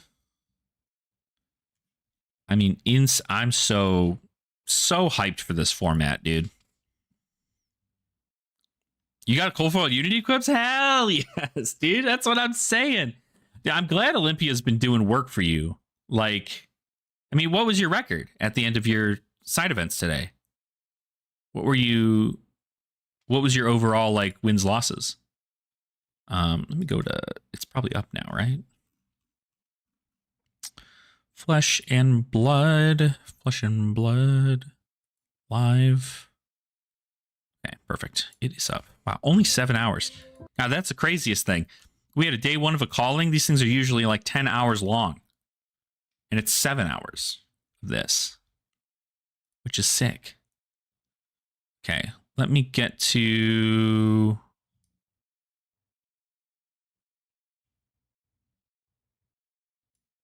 Here we go.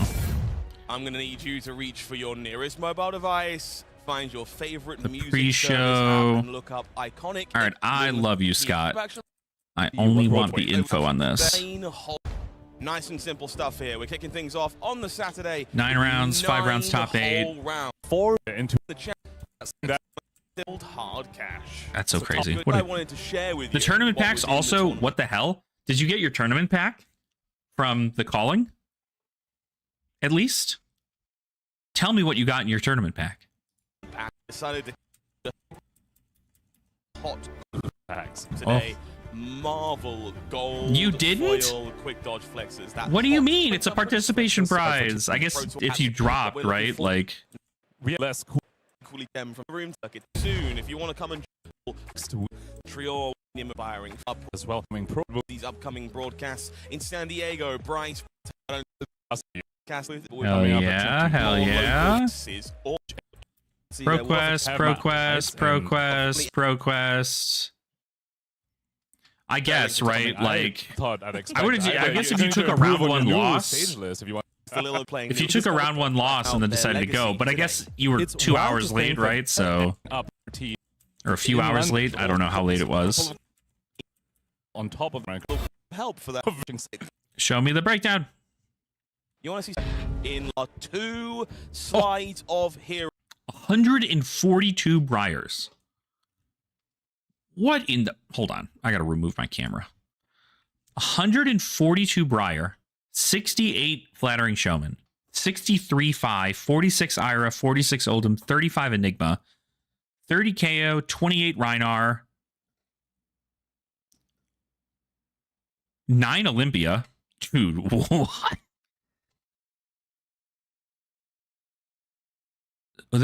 Were there only 2 Dory? 14 Dromai is crazy. The core they brought that format walking. Bro, he's got this one out of this. What in the world? There's so many presented. Okay, come on. Come on. A lot of people are firm believers this deck is either entirely unplayable or completely broken and nowhere in the middle. I'm sorry, did I miss it? I don't believe he... Fun fact, Michael Hamilton actually really... I'm not seeing Dorinthia on this list. Am I crazy? Oh, no, she's down there, 23. That makes more sense. I was like, what do you mean? There's got to be more. The Valda's shocked. Dude, Valda's crazy. Wanted to try and... Valda's crazy. I mean, sending 10 dominate every single time. There was a Max, a Verdance, 1 Berserker run. Scurv? Wow. Out Kano alongside something. Pause do today. Notice this one's yellow. Bo should be interested in opening a tournament pack of your own. God, and dude, look at this shit. Ah, I need everything from these tournaments. Dude, they have shred. They've shred. They've shredded the tournament packs, dude. I'm fucking dead. Oh no, it's gonna be so freaking expensive.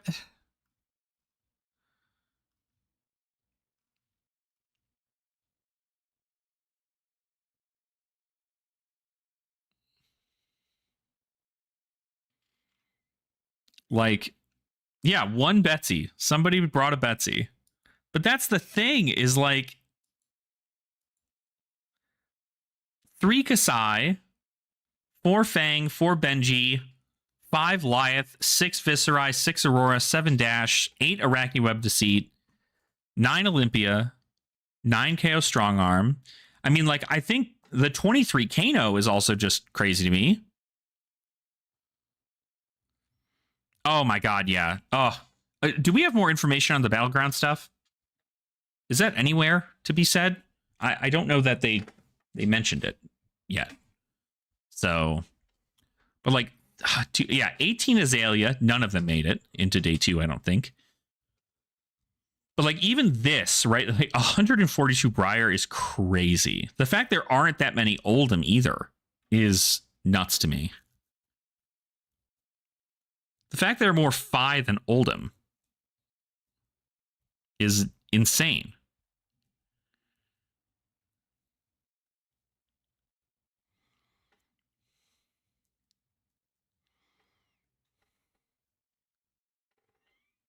My God. And apparently Florian didn't do anywhere near as well as I thought. Because what was the final thing here? Yeah, I saw that. Yeah, Florian Christian Logan, like a pro player, made it to day 1. Or day 2. React does happen. It's annoying. You'll lose your Arsenal, but it's not the end of the... Yeah, I used to overcome fatigue back in CC was with a second Phoenix Flame. What you do is you activate Fire on your opponent's turn, get a Phoenix Flame into your hand, and then on your turn, you can use that as your starter, swing your Ember Blade, get your second Phoenix Flame from the yard with Fire's hero ability, and that way you are always able to deal 4 damage without losing any cards in deck. So I was curious to see whether Finn was going to rock more than one Phoenix Flame for this matchup, and indeed he has. Canopy Shelter on defense makes a Might token for Michael Yaska before that Searing Ember Blade makes its way onto the combat chain. 3 more points of damage coming across, 2 cards remaining in hand. Yeah, I mean, Fi's insane. This is potentially a scary moment for Finn over here if he swings that Phoenix Flame that's in his hand, which he is definitely want to do, to get it into the yard so he isn't stuck with it. The Ice React over here could force him to put his last card in hand, which is that Blaze Headlong, back on top of the deck. I don't think Michael Yasker has found an ice card though, so Finn is at least insulated from that currently. First Phoenix Flame manages to chip in and take some damage. Yasker falls to 17 as the another second Phoenix Flame along the line. 1 card left in hand. Does have to decide if he wants to expend this and get full value from a otherwise stuck block card, or have the ability to stop an upcoming attack from Finn. I mean, it's just like, do we clash? No my face is gone. Hold on. Hi. Hero, and Finn does elect to leak the 4 damage over here. That is going to be a total of 7 damage leaked on this first turn of the game for oh my God. Here. He looks to be prepared for this fatigue matchup. Blazing headlong down the highway. 7 damage leaked through turn 1. Life deficit. Turn 0. Need to find a Hello? way to return the volley. Hand being found though, not what you want on offense here for Yasker. Full of those block 4 cards we've come to expect from Oldhim, and I believe that's a lay low in the back of the hand as well. And that is a problem with this Oldhim deck in Silver Age. When you give them the cards, like say you force them to go second, or you just give up all tempo, they often find it difficult to convert their hands on offense, and often without even any disruption over here. It's just Titan's Fist for 4. Finn barely even considers it and says no blocks. Of course, Fruits of the Forest here in Michael Yasker's hand will let him convert a little bit more effectively, goes ahead and discards it, heals back up to 15. Life Total's looking a little bit more. So round 1, Finn has a full Oldhim Fi. Follow this up. 4 card hand, excuse me. Math is hard. Mm-hmm. Fire Tenant Strike First, the name of the game here. I believe a second copy in the hand. 2 of them in hand. Well, display loyalty but a little bit not a stuck Draconic here, card. So. We now have a natural Draconic Chain Link.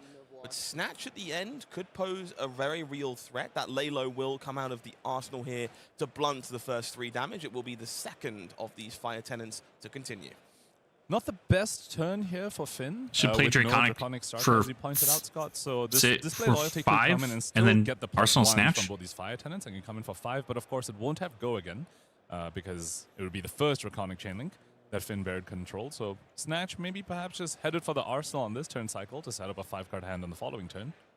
Does give some insulation into that ice ability that we've mentioned numerous times at this point. Does mean that Finn will get the value from these Fire Tenants, and if the Ice React does happen, it's annoying, you'll lose your Arsenal, but it's not the end of the world.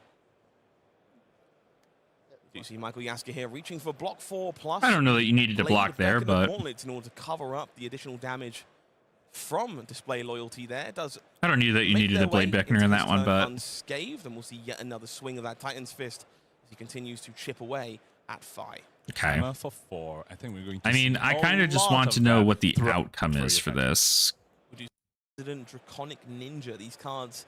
Cinderclaw, so effectively generate Seismic Surges and send some Crush card, at least for this Oldhim deck. Maybe for Bravo it is.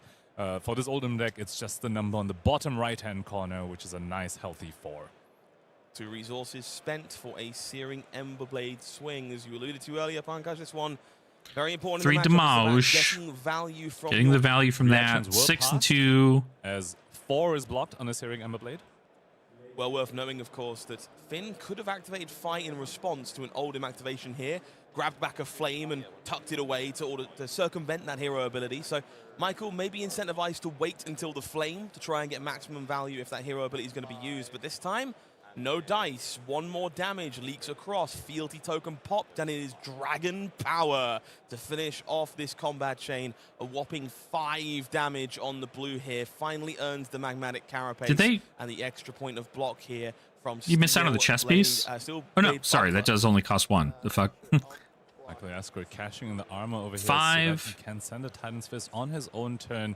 Make sure to get cards out of this Fi's hand, because most of the time Fi will only match. And then still just swing hammer. Keep the full hand with Finn's life total currently. That is out of the question. Also, Mask of Many Faces, I feel like doesn't do anything here. Blue pitched Titan's Fist for 4 once Give more. the Now, Cinderskin Fi Devotion. Not known for being the worst blocking ninja, but a decent density of block 2s in the deck means this hammer can become a problem really quickly. This hand, however, flush with block 3s, does give Finn some options if they're willing to fall down to 1. But Dragon Power, Lava Burst, these aren't the kind of cards you're looking for when playing a small hand. Speaking of problems, this hand that doesn't convert very well. The natural starter in this hand is Flame Call Awakening, which is kind of awkward because of the cost 1 over here. Yeah. You can start with that, pitch the blue, and then come in with the Searing Emberblade, but that's only 2 Draconic Chainlinks, which means you can't activate Fire and get the Phoenix Flame, which means that Lava Burst in your hand won't be turned online as well. So Finn Baird here has a tough decision. Probably just give. I have to wonder if he's considering just putting 2 cards in front of this and just moving to Arsenal. Hope your opponent doesn't draw something more offensive. We've seen that happen to Michael Yasker in this very game, where with 4 cards, all Give that and Mask, yeah. And then you get to keep Lava Burst in Arsenal. To play defense to cover up the fist. And I like this a lot. Gives Finn the ability to park that Lava Burst in Arsenal and hopefully find a block 3 card. Right, to yeah. block the next I don't know hammer why. I mean, like, why you would need to name something Phoenix Flame. Cinderskin Devotion pitched away here to fuel that Flame Call Awakening. No doubt, no Phoenix I don't even know who that is, so you're going to have to tell me who you are. If there was a third one, I hate that it's done this. I much rather it would have been the username, but it's like the YouTube at now. Blocking value and no combo potential, as we were hoping for when we saw that being flipped up at the start of the game. But of course, sometimes, you know, the cards don't Normie line up never. I don't know. Magic card. You do what you got to do.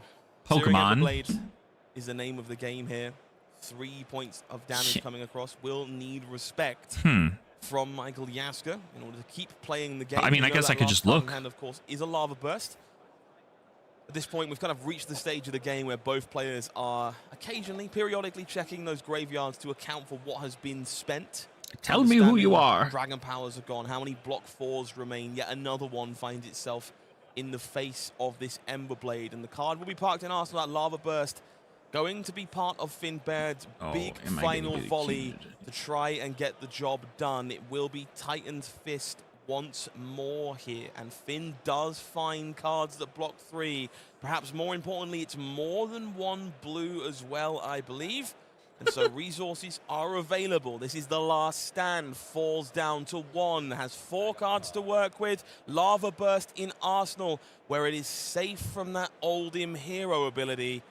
Can our Draconic Ninja put this looks like it should just send it, right? Decision for Michael Yasker over there. He could have, instead of swinging Titan's Fist, attack with the Fruits of the Forest, which would guarantee an extra card from Finn Baird's side on blocks, because Finn Baird doesn't have any block 4s, so he would need to give 2 cards on defense. Instead, Michael Yasker opted for the higher value play, where you swing for 4 and heal 2, instead of just swinging for 5. But you have to wonder, swinging that extra point of damage, taking an extra card from the opponent, could that potentially have been worth more when you're against a deck that loves to... I mean, you're going to get Lava Blasted, from having more for sure.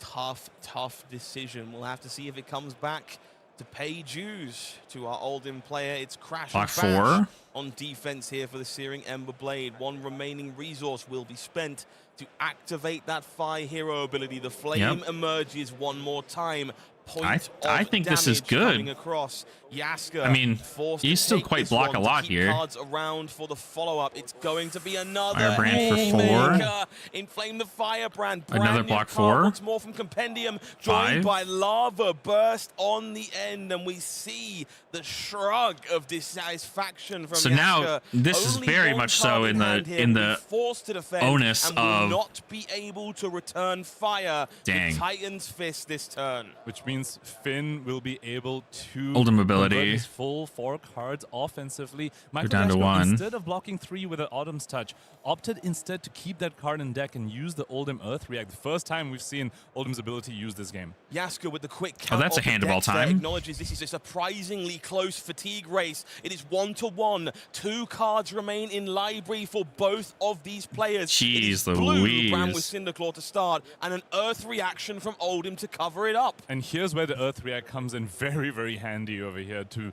not lose cards in deck. 3 go to be able to block out again. these 1 powers effectively, but Finn has being able to found just keep his bringing second back copy that of Rise Up. That card has Dominate, and Oldhim's defense reaction has already been used this turn. If Finn's able to get through that 1 more damage prevention on Oldhim's side right now, that Dominate could just close out this game.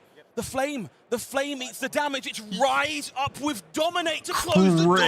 And Crazy Finn shit. Rise Up is so real. Round of the calling here in London. Rise From our Up is world so champion. We real. have a new name to watch, a new story to follow as the home country hero brings our attention to. See, that's what I'm talking about. That's what this format is about. It's about having the additional, like, cards you would never see ever and just be like, oh, wait a minute. That's a card you can play. Buy in Silver Age. What a fan. That's insane. That was cool. They have an Arsenal. The Arsenal gets frozen. And then Crucible of Aetherweave being reached Aiden against Tommaso Vecito. The big 10 ball sitting in the Arsenal. Going to be a bit of a worry. See a Crucible activation. Energy potion established, so it is going to be the passive route for Tommaso here. I can only imagine that this is so good for Valda and not good for Icelander. Do you pay?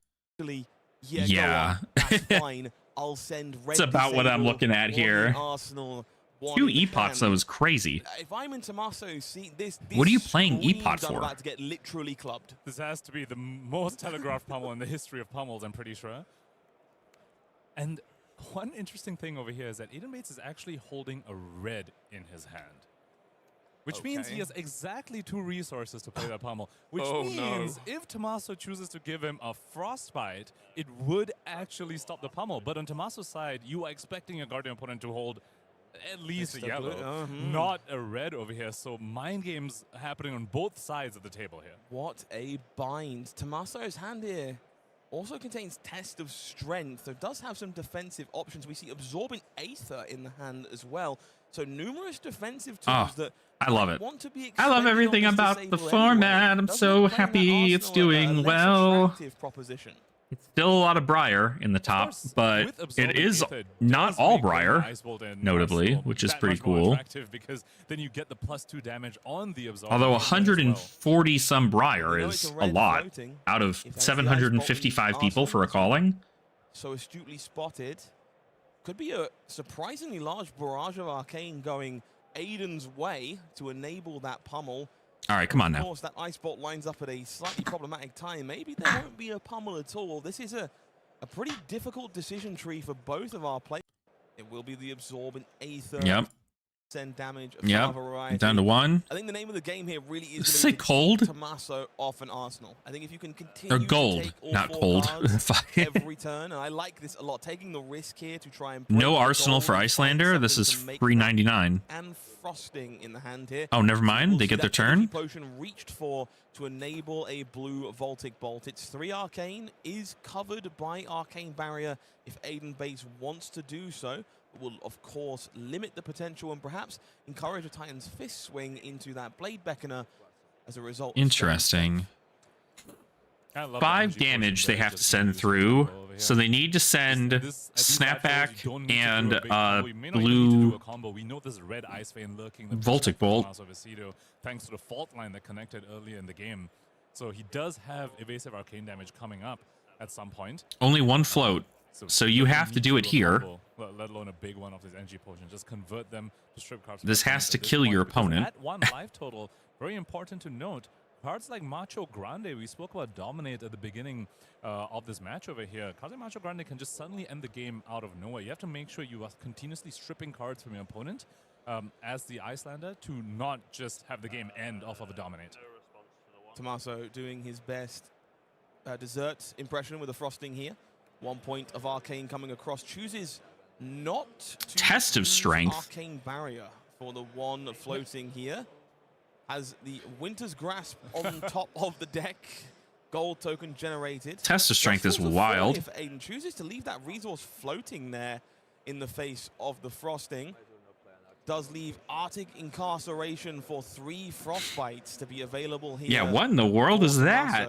And we are parking that remaining card in the arsenal. And we are firmly in pitch stack right now. The red Arctic Incarceration was Tommaso's first pitch of the game, and now he draws into that red Ice Vein we spoke about, got bottomed by the fault line. Very curious that Aiden chose to just take the 1 damage from the frosting. Did have the 1 floating right there.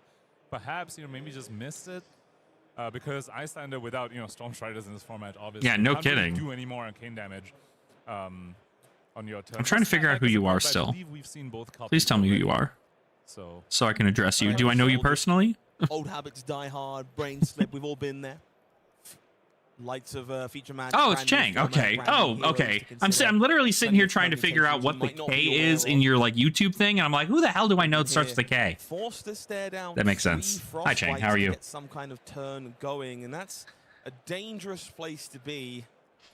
And he's at that life total where... Yeah, that's insane. I mean, gets incredibly scary. Test of strength, sure, it blocks for 4. If you don't have at least 2 excess resources. So response to that, still 2 cards in hand, so... Token activation. Tommaso would like to respond. This is Isotonal play we spoke about at the top of the pod. The Arctic Incarceration to do like the easier Eisenhower Weather Vane play, for example. 3 Frostbites on the opponent's side. They're on the stack, being broken right now, but they still exist, which means when you fuse the Isoternal, it will see those existing 3 Frostbites as additional Frostbites for the damage. And so Tommaso has Arsenal over here. Energy potion being popped, 2 resources, and I believe has 7 resources he can pay further into the Isoternal. One of them being used for the Crucible over here. So X is going to be 4, which means to create an additional 4 Frostbites, sees the 3 existing ones, deals 7 plus 1 by the Crucible of Aether. This is 8 arcane damage fully against someone that has Holy 3. shit. The Frostbite stack, Isoternal fused. It is not enough. We will see. That's stupid. Reacting to currently breaking Frostbites to steal the game away for Tommaso Vecito. What an absolutely iconic Holy finish from shit. the Icelander over here. Ending the game Ice Eternal combo go crazy, dude.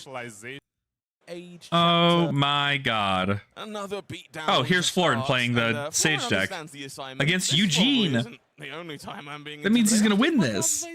And 1 more Intimidate means that this barraging beatdown will confer the plus damage on the attack. I love seeing Eugene just be like, I'm also going to just play Rhinar, because I love this deck. Cannot be turned off by Florin Christian Logan because he won't have 2 non-equipment cards to block the attack with. Come on, Jam.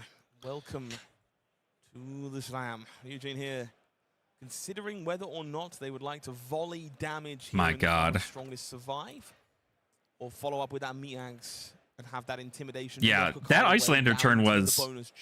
I mean, that's what you needed, right? I'm just like, now wait a minute. On the latter, pitches the On the Frostbites, like, that's huge. 7 or 8 arcane to blow out your opponent, like, that's good. What's interesting is that if he's left with a Mighty Windup over here, he could still just discard it right now, confer another Intimidate on the floor, and Christian Logan does have it. Could just discard it here. It's not a great card to Arsenal. And just Intimidate twice and just have this Meat Axe come in for 5 + 4 + 3?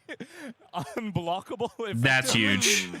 And that's what I'm talking about, baby. There's Florin's hand. If you were wondering where it was, it's in the banish zone. Where it's not, he's on the combat chain in front of this rather large Meat Axe. 12 damage max. Now, Eugene did have to go up in Arsenal. Huge. You still have 5 block on armor, so... Equipment blocks and also, I imagine, his life choices that led to this moment. Does decide that, hey, maybe starting the game at 8 yeah, is not exactly. my favorite thing. Would rather avoid that if at all. I love this format. This is so good. He's calmer about it than I would be. What do y'all write our To things? me on camera, I'd be on the other side of the building right now. That's whew. This is so fun. Common play experience when you play against Reinar back in Blitz. I'm sure a lot of people have had this happen to them as well. Florin, armor down, head in Just hand. say no blocks. No, okay. We are going to bust the fridge here to try and soak up as much of the bleed as possible. That's so crazy. We will find ourselves with a whole I love how it's like, oh, cool. Turn 0 is so you can block and filter your hand, and it's just like, no, not if your whole hand gets banished, and then you get to keep everything. Is the starting health for Florin Christian Logan, who does find themselves with that hand they were looking at the start of the game. 2 smell. Okay. Now back in the hand. Dude, Eugene's face is crazy. He's like, oh, shit. Attack action cards, hence Oh, why. okay. I love how Eugene just looks like he's always ready for work. Not missed people, just doesn't affect the Ravenous Meat Axe as Foreign Christian Logan goes ahead. Oh, it's a miss. No, that's a shame. You give your opponent an agility token. Alongside all his armor having been used already into a brute opponent who has all of his armor up. Oh, it's the swings. The swings get me. Meat Axe. Okay, Clash of Agility. Blue Bram with Syndicate. This is 1 stupid. Power, it's a Smell Fear. 0 power. I guess I will lose. You may have an agility token ninja player. Which I'm sure will come in very handy for 5. Action point gated hero, needs that agility token. Can start his turn with a snatch. Yeah. Can maybe make it work. You gotta be built for this. Rising Resentment.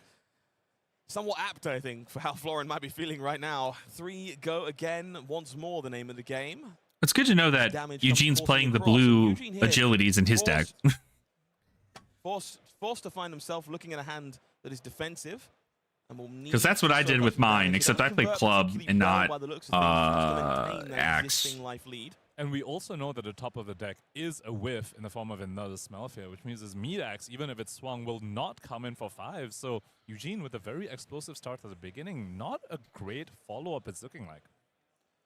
Searing Emberblade, the follow-up for us here. Pretty synonymous with the 5 gameplay we've seen so far. I mean, to be fair, Eugene got a huge lead by just getting all of the armor and also leaking 7 points of damage. Like, you could just block the rest of this, right? I'm going to zip ahead a little bit here, just because, unfortunately, a lot of these are being...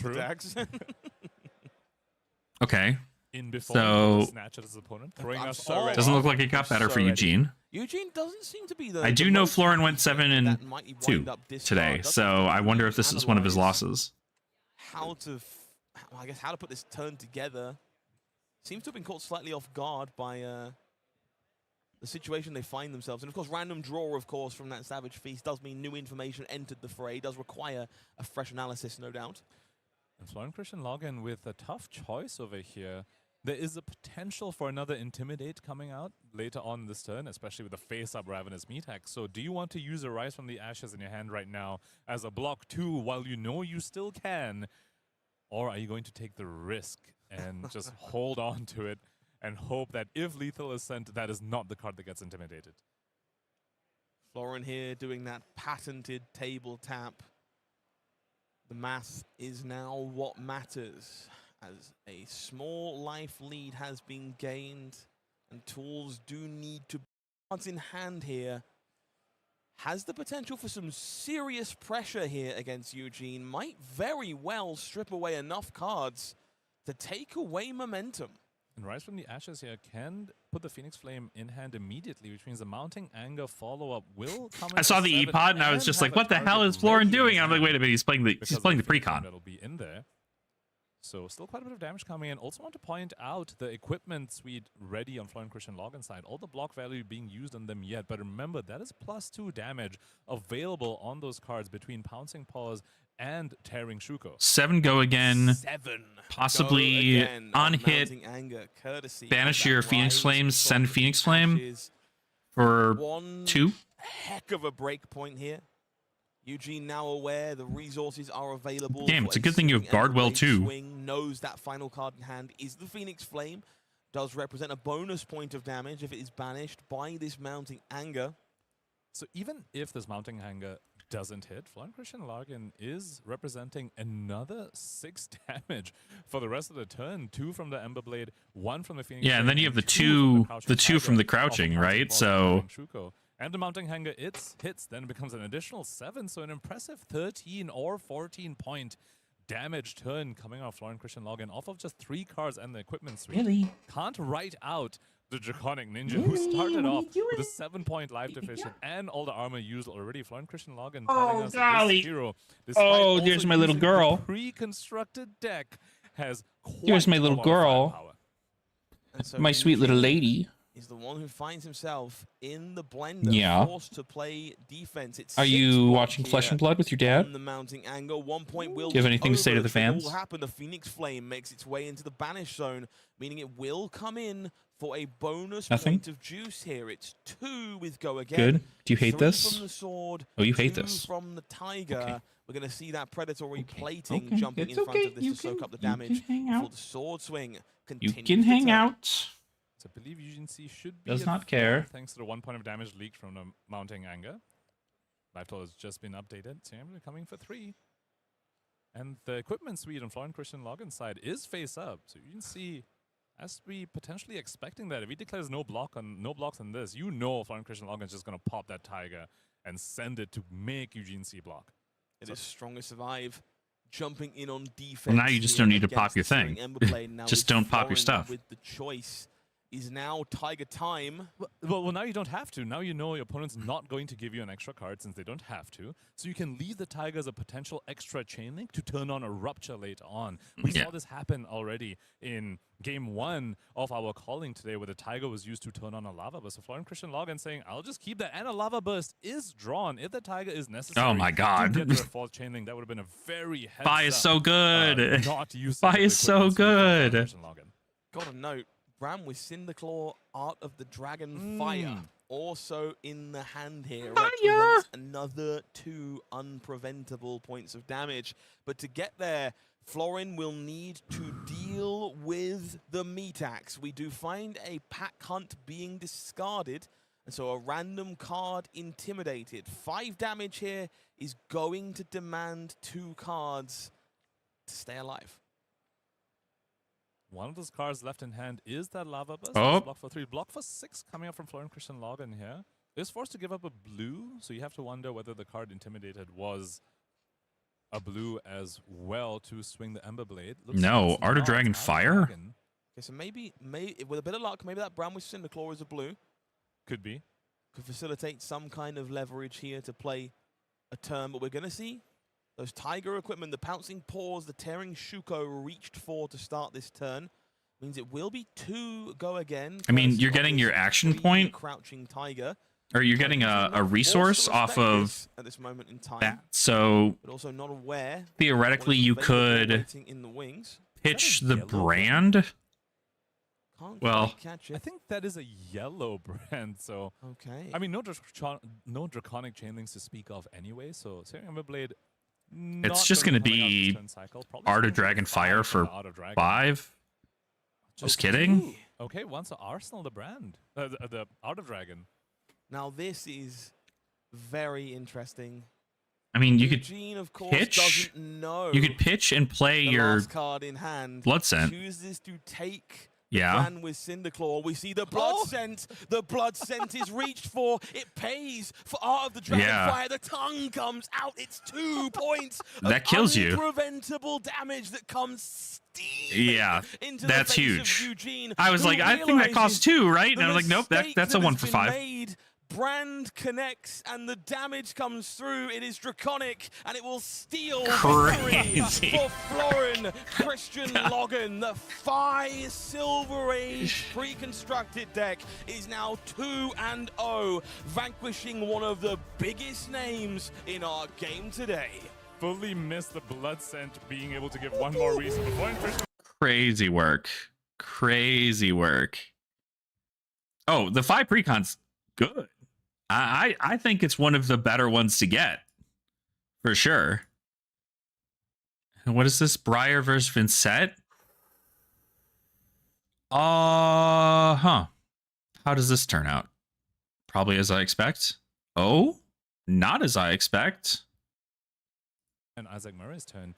And you brought up shocks earlier, Sam. There is a shock in the graveyard already from Isaac Murray. You know there'll be at least one other copy of that, potentially another copy of Sigil of Suffering as well. So Jonas needs to be wary of potentially taking arcane damage on his own turn. Perhaps that's the other reason he held onto the Morven Skies on the previous turn cycle, just making sure he has cards to A-B with in case Isaac Murray tries to do something a little mischievous of the cards like Sigil of Suffering and Burn Up Shock. Looks like it's going to be a block for 6 here with the On the Horizon. One over the top. Embodiment of Earth, excuse me. Embodiment of Rune Chant. Embodiment of Earth created. Now the Lightning Surge is the follow-up. Jonas has all the information. And it looks like it's a Phantom. Is it a Banshee? So he could hold on to that and banish that at the start of his turn, and alongside a Runeblood Incantation will have enough rune chance to go ahead and resolve that card. But that would put him down to 2, and you know the opponent's drawing at least one. I think that's just what you have to do there, right? So the 2 alternative to line 1? Jonas might have access to is just send Flail of Agony. Yeah, I was gonna say. And hope the rune chance, the 2 rune chance, kill the opponent because they have no AB. Of course, life is a card. Oh, like, the opponent has no AB? Isaac Murray gain some life and survive one rune chant, but you need to draw another life to survive 2 of them. Why does the opponent not have any AB? For Vincent. Down to 2. We know there's the Sigil of Suffering. We can see the hand. I think Jonas made a gamble, and I think it's going to pay off. He's got no arcane barrier. What are you going to do? But the thing is, it would need to be basically 2 shocks, right? Because you can't go to reactions in the face of Rune Chance. The Rune Chance would end the game before you get to Sigil of Suffering. So I do understand the gamble, given that you'd have to find like 2 sources of shock. Yeah, this is Sigil of interesting. Voltaris plus Burn Up Shock have to be exactly those type of combination of cards, given that we already see 1 Burn Up Shock 2, in the graveyard. this goes so up you don't here. get to go to reactions once the Rune Chance Yeah, like you don't have 2 are coming across shocks. the table. And you're not playing like Fruits the Forest to gain life. So unless you're playing Arcane Polarity, which you can't even theoretically play, you'd have to play before you get the +4. Still contemplating a little bit over here. Send the Banshee, brother. Dude, send the Banshee. How does your opponent even win this? You got the chance. You've got the insurance.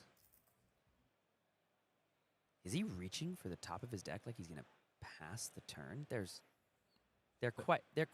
quite literally ain't no way, right? Because you also take 1 damage Yeah, from the blood debt, you so you take go down to 1. and then you put which is yourself scary. in a really scary situation.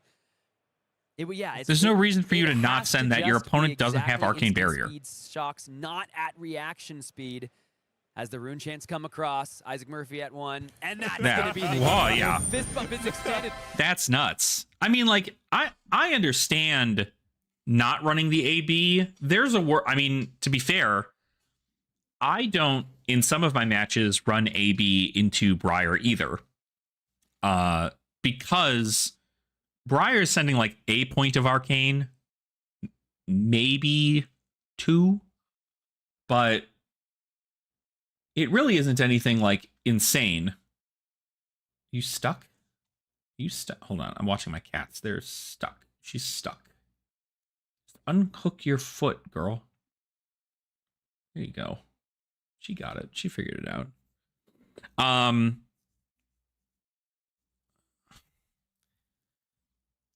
Yeah, I mean, like, that was...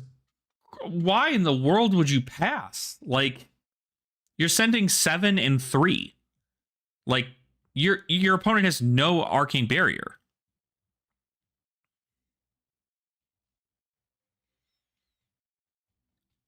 Yeah, like, if you're... so, Vincent, that's the thing, right? In order for you to consider when to run AB, you need to think about how often is your opponent making or doing arcane damage that will kill you, right? There are a lot of opportunities in these games where, like, you know, arcanic shockwave is a lot. Is just something you can just AB, right? You have other things in there that are just like, okay, cool. You know, maybe shock, right, does you a ping of damage. You have static shock, which does you a ping of damage. You have sigil of suffering, which pings you for 1. But I think the reason that most Briar specifically are not on Arcane Barrier is because they're only running reds. So there's no reason for them to run Arcane Barrier because they are not going to pitch 3 cards from their hand to block out 3 rune chants and then take a bunch of physical.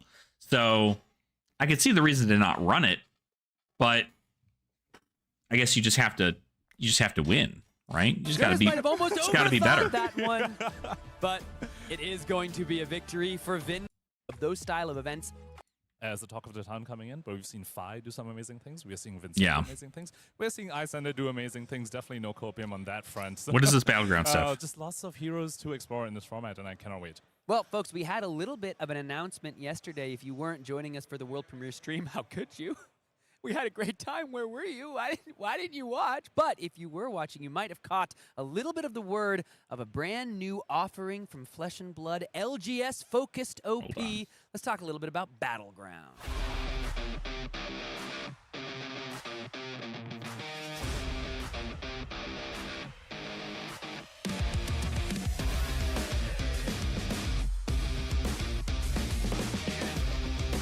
Pinnacle of in-store organized play.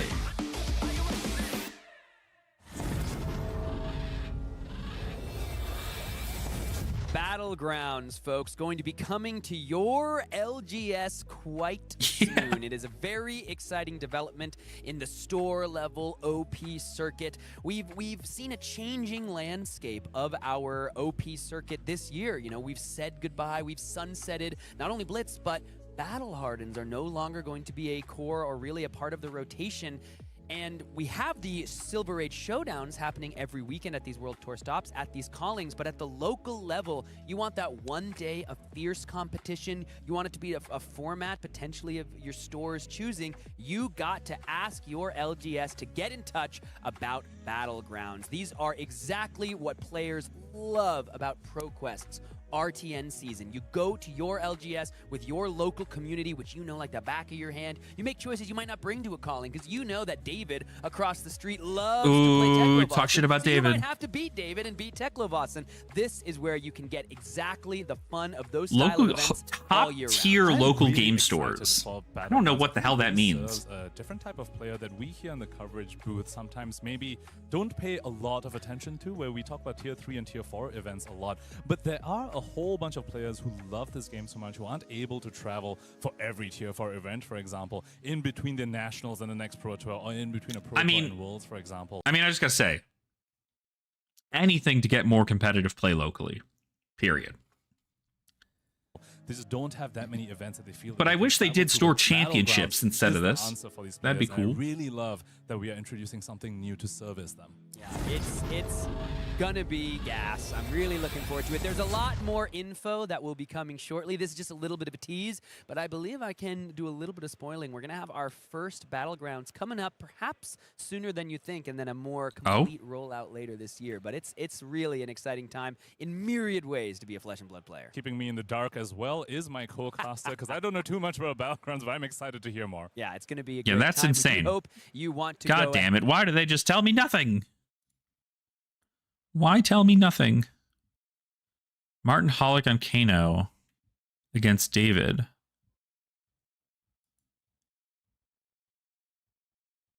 I mean, vibe, though. I'm curious who just gets blown up here.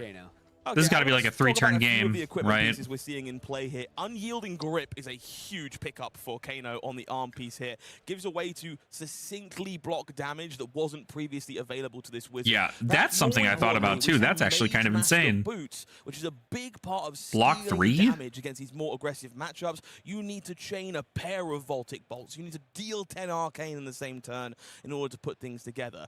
David here on the other side, starting as you would expect, some arcane, some physical, but relying on the spell void, 7 and 1 arcane magic, and those spell fray leggings to save him when he needs to survive. Otherwise, no arcane barrier is going to be eating that with the dome. Yeah, you have to imagine Briar here just looking to go as hard and as fast as possible. Similar to as we saw last round in the feature match area, but we're going to have to imagine David hoping to have a different outcome than we saw last round. We do see that arcane polarity flashed in the hand for Briar, one of those Sage all-stars that's going to be a major defensive piece against these decks trying to... Kano players taking 17 fucking years to block 7. Jesus Christ. In this format, that beautiful new Emeritus Scolding. Oh, oh. That one's pretty good. That one's pretty great.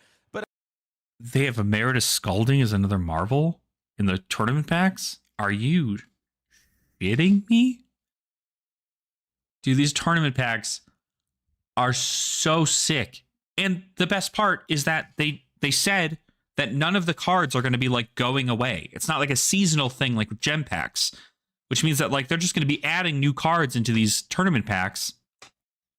They're just going to be a round robin. There's just Marvels all over the place. Snapback, a pivotal part of these Wizard strategies. One red, one blue. Going to be seeing a lot of this more often over the course of these games. Emeritus Scolding, one of the best tools available to Kano in this format, and it's going to be just good arcane numbers. Not good numbers as you would expect them in the format typically, but incidental damage when these attacks aren't being found. So Martin here debating that 1 point of arcane damage from Arcanic. I'm just watching my cat, and she is just licking the cat tree. Of, the Spellfire Cloak, and therefore can decide I don't know why. to filter this hand.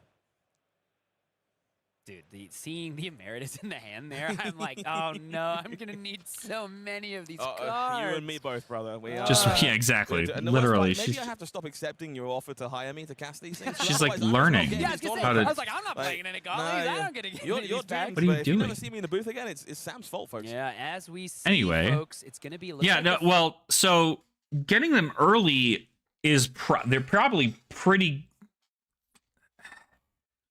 It's probably going to be expensive. But I think that essentially the concept is that these are going to be, they're always going to be options for you to get Flick Flack.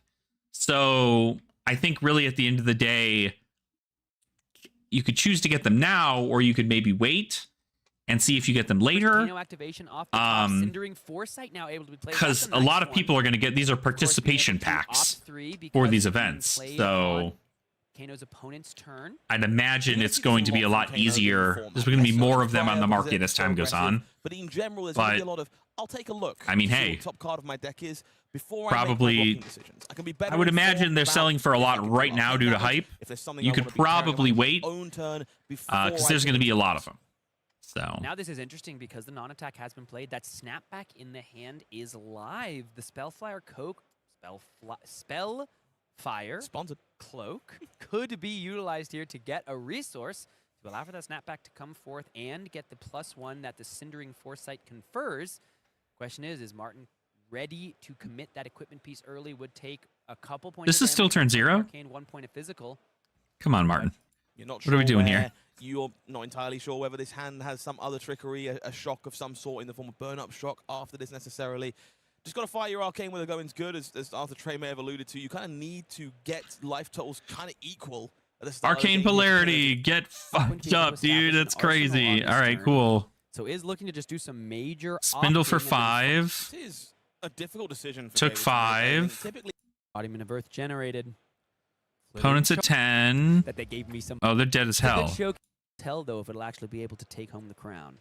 9 go again. That punishes you for wanting to block forever. If you're one of these guardians of the format, you're well equipped. God, Briar is just a menace. Bevy of block cards that we see, the clashes from those decks. Maybe you've got the chance of burning them out of cards, bringing them to the ground. But a deck like Kano, you're not playing defense reactions, that's for sure. And you're not playing any block cards. You can't hit those from the top of the deck either. So you just simply Yo, what's up, Topple? If you stay Oh, defensive. no and worries. keep Sometimes you letting got to Wyatt take a do the break. thing. You're just gonna I feel keep that. out. And so I've Martin just been does so have excited to for Silver find Age. I a can't window like. here to I land can't take a another break. big arcane spell during his own I love this turn shit. to get David low enough to make the win on the opposing turn feel a little more functional. Block 6, take 3 is the call. I think it's For 4. will lock load. Was that it? Bonus 7 points of arcane and immediately explode. And that Oh, is what? the power of lightning press in a matchup like Oh, of arcane. oh, and I see. I see. Yeah. Explode. And that is the power of lightning press in a matchup. Lightning Press did it. I was like, wait a minute. What won? So cool. So cool. Icelander Lexi. Oh, this is the game that I saw, that I started looking at. And Lexi took this one.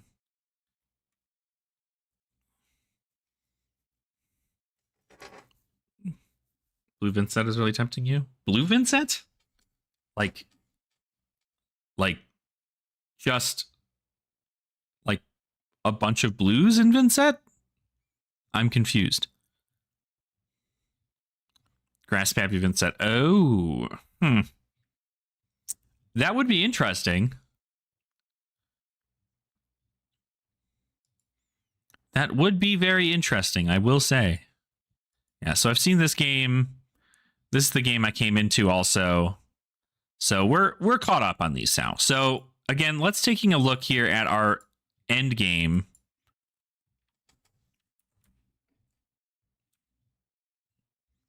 So this is the current standings at the end of day 1. The end of day 1, if we look at the top 20 heroes, we have, let me count them up here.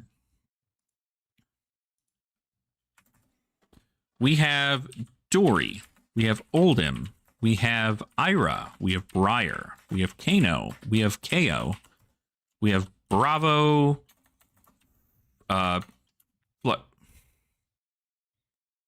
Floman.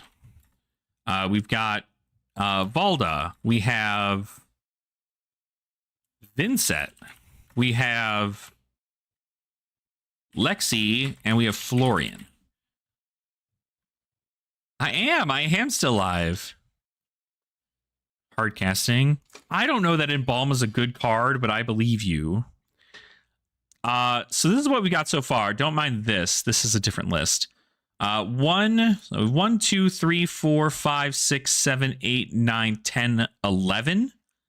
11 heroes in the top 20.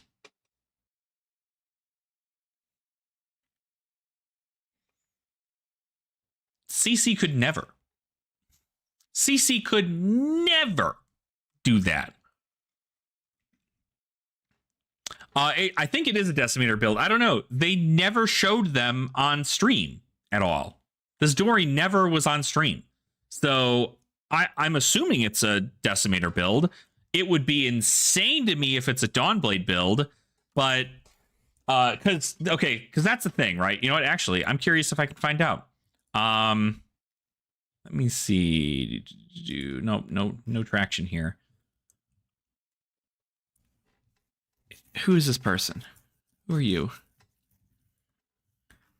Because somebody out there in the Sage Discord and everything has been working on Dawnblade Dorinthia Fatigue. And I'm very curious to see if that's who this person is, because that would be nuts. I don't know of their accolades. Balm is only good for Vincent because it helps her fix a lot of her dead turns. Start blocking now, which is really amusing. Yeah, I mean, you were able to block a lot then, too. I think she was a great blocking deck, but she definitely does better as an aggressive deck, I think. But I haven't tried it. I haven't tried Embalm yet, so I don't know. Oh, absolutely it is. It's a lot more in day 2. So okay, so let's take a look at the next one, right? Absolutely, just been the. Let's take a look at the next list. We also have, right? Let's just see how many people made day 2. We have anybody Levia. We have Fang. We have Aurora. We have Rhinar. We have Terra. We have Olympia. we then move on to the next thing here. I already got Vincent on the list there too. Enigma. We have Phi. Phi. I think the biggest thing about this whole match is that this Phi right here is on the pre-con deck. Florian Christian Logan, a well-known player in the Flesh and Blood competitive scene, is on the pre-con deck for Phi and is at 45th place made day 2. So Old Bravo is definitely dead. Yes. We have an Icelander. Icelander made it to day 2. Several Olympias made it to day 2. That's kind of cool.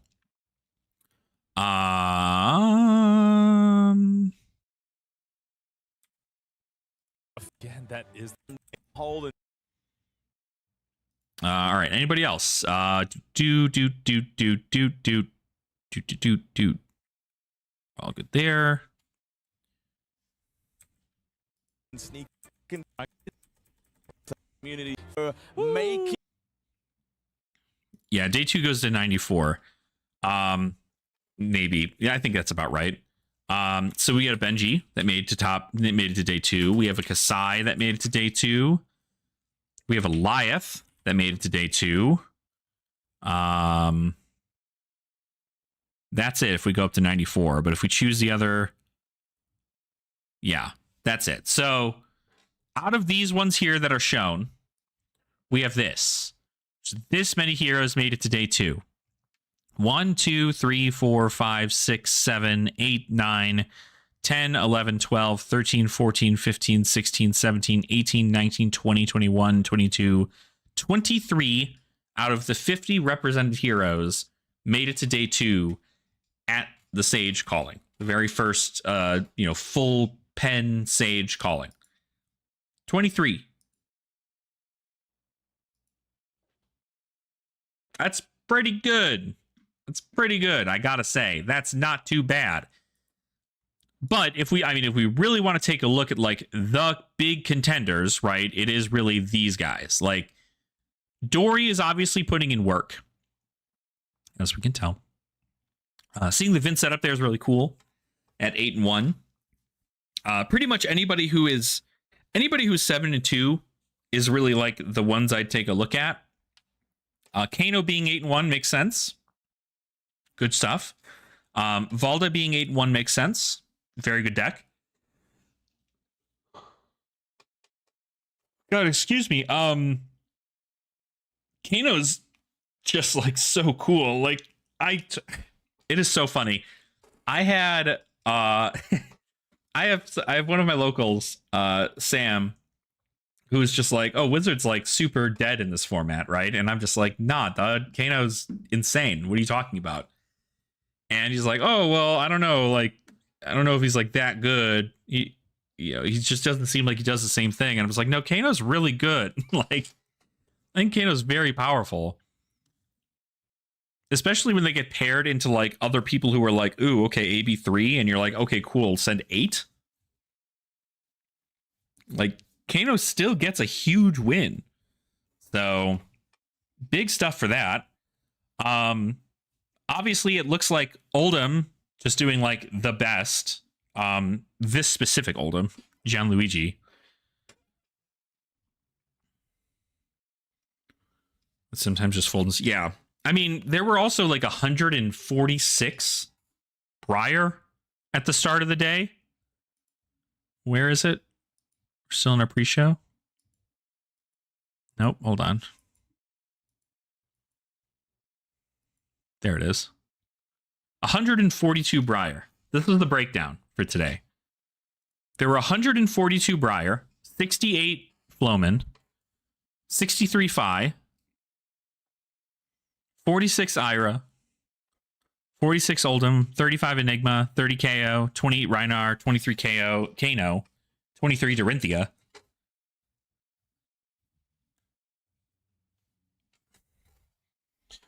We all know who's getting bench season 1. I mean, do we? Do we know who's getting bench season 1? Because if we're looking at like, okay, cool, we need like the oppressive heroes to be, kicked out. right? We're taking a look. There's a Briar in the top 8 right now. In this page alone, there's 1, 2, 3, 4, 5 Briar, which is a lot, but I also don't think that it's like Briar the deck that makes her good. It's Briar the deck and the player that's really good. Like, it's not so much that Briar's broken, right? She didn't go undefeated.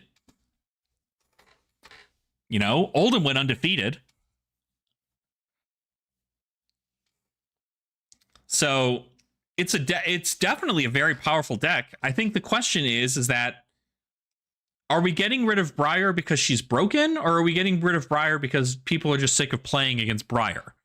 You know what I mean? Like, I think that's the thing that we're going to have to come to when we take a look at this. Because if we go through 5 more rounds of Swiss, if we go through five more rounds of Swiss, and then we cut to top 8, and there's now all of a sudden 7 Briar in the top 8, we're in a different scenario, right? Obviously, then it becomes the case. But I do think that it's because people are just going to be so sick of playing into Briar that they're going to go, yeah, I just don't want to play this hero. I don't want to play against this hero. But Oldham getting a ban makes sense, but also take a look at this top 20. There's only one Oldham. There's only one. And I think even on the next page, there's only one. There's not even any over here.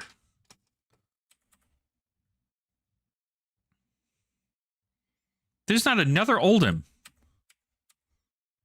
There's an Oldham, second Oldham.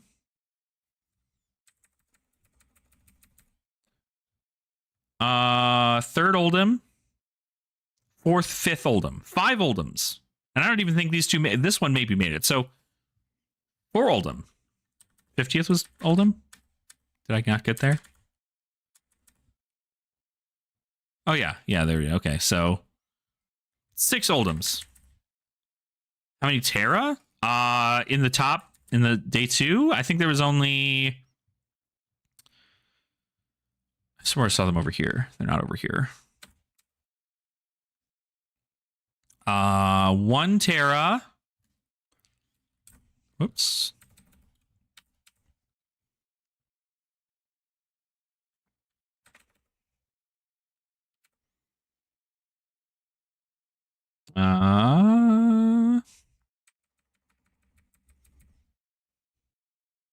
Two Terra.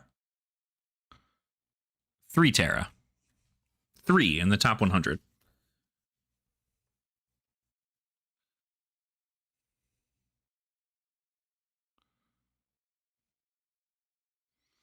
Yeah, absolutely. I mean, there are going to be replacements, that's for sure.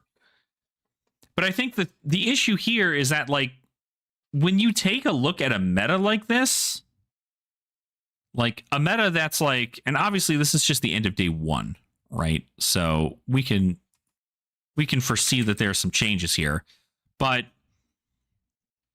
like we see that if you have a suite of armor that you can block with, right? Get me out of here. If you have a suite of armor that you can block with, and you can send a large amount of damage, that is what wins you the game in most cases. Vincent has the ability to send a lot of damage and block with armor. Dory has the ability to send a lot of damage and block armor. KO has the ability to send a lot of damage and block armor. Briar has the ability to send way higher damage than most others, but has poor armor. Although Beckoning Haunt just gave them Guardwell 2, which is really good for their blocking potential. Kano just says die on your opponent's turn, so already like a big deal. Also, Florian at 7 and 2 here at the bottom of this. I don't know if any of you are aware, but Runechant Sack Florian is a goddamn menace in this format. It's a menace. So, I don't know. I mean, like, I think there's quite a bit of potential for a lot of heroes to just go, okay, cool, like, let's see what we do, right? I mean, the Lexi here, like, obviously Snapshot Lexi going 7-2, pretty big stuff, right? Valda being able to block and then send discounted Guardian attacks for 10 Dominate, pretty big. Like, I think any of these heroes are great picks for you to start, like, kind of getting yourself more familiar with it, right? I think getting Kano, this is kind of my list of, like, decks I want to build. Up at the top of that, like, notepad I was showing you. These are decks that I'm going to have for my, like, personal thing, my battle box. I'm going to have Florian, Decimator, Olympia. Unless I find out Decimator Dory is just better, then I'll just switch to the hero. Oldhim, Ira, Dromai, Briar, Rhinar, Dash, and Kano. And I don't even know, Dash is like, the only reason I want to play Dash is because it's an easy hero to learn on. But theoretically, you could just play Briar, and it's a pretty easy deck to learn on too.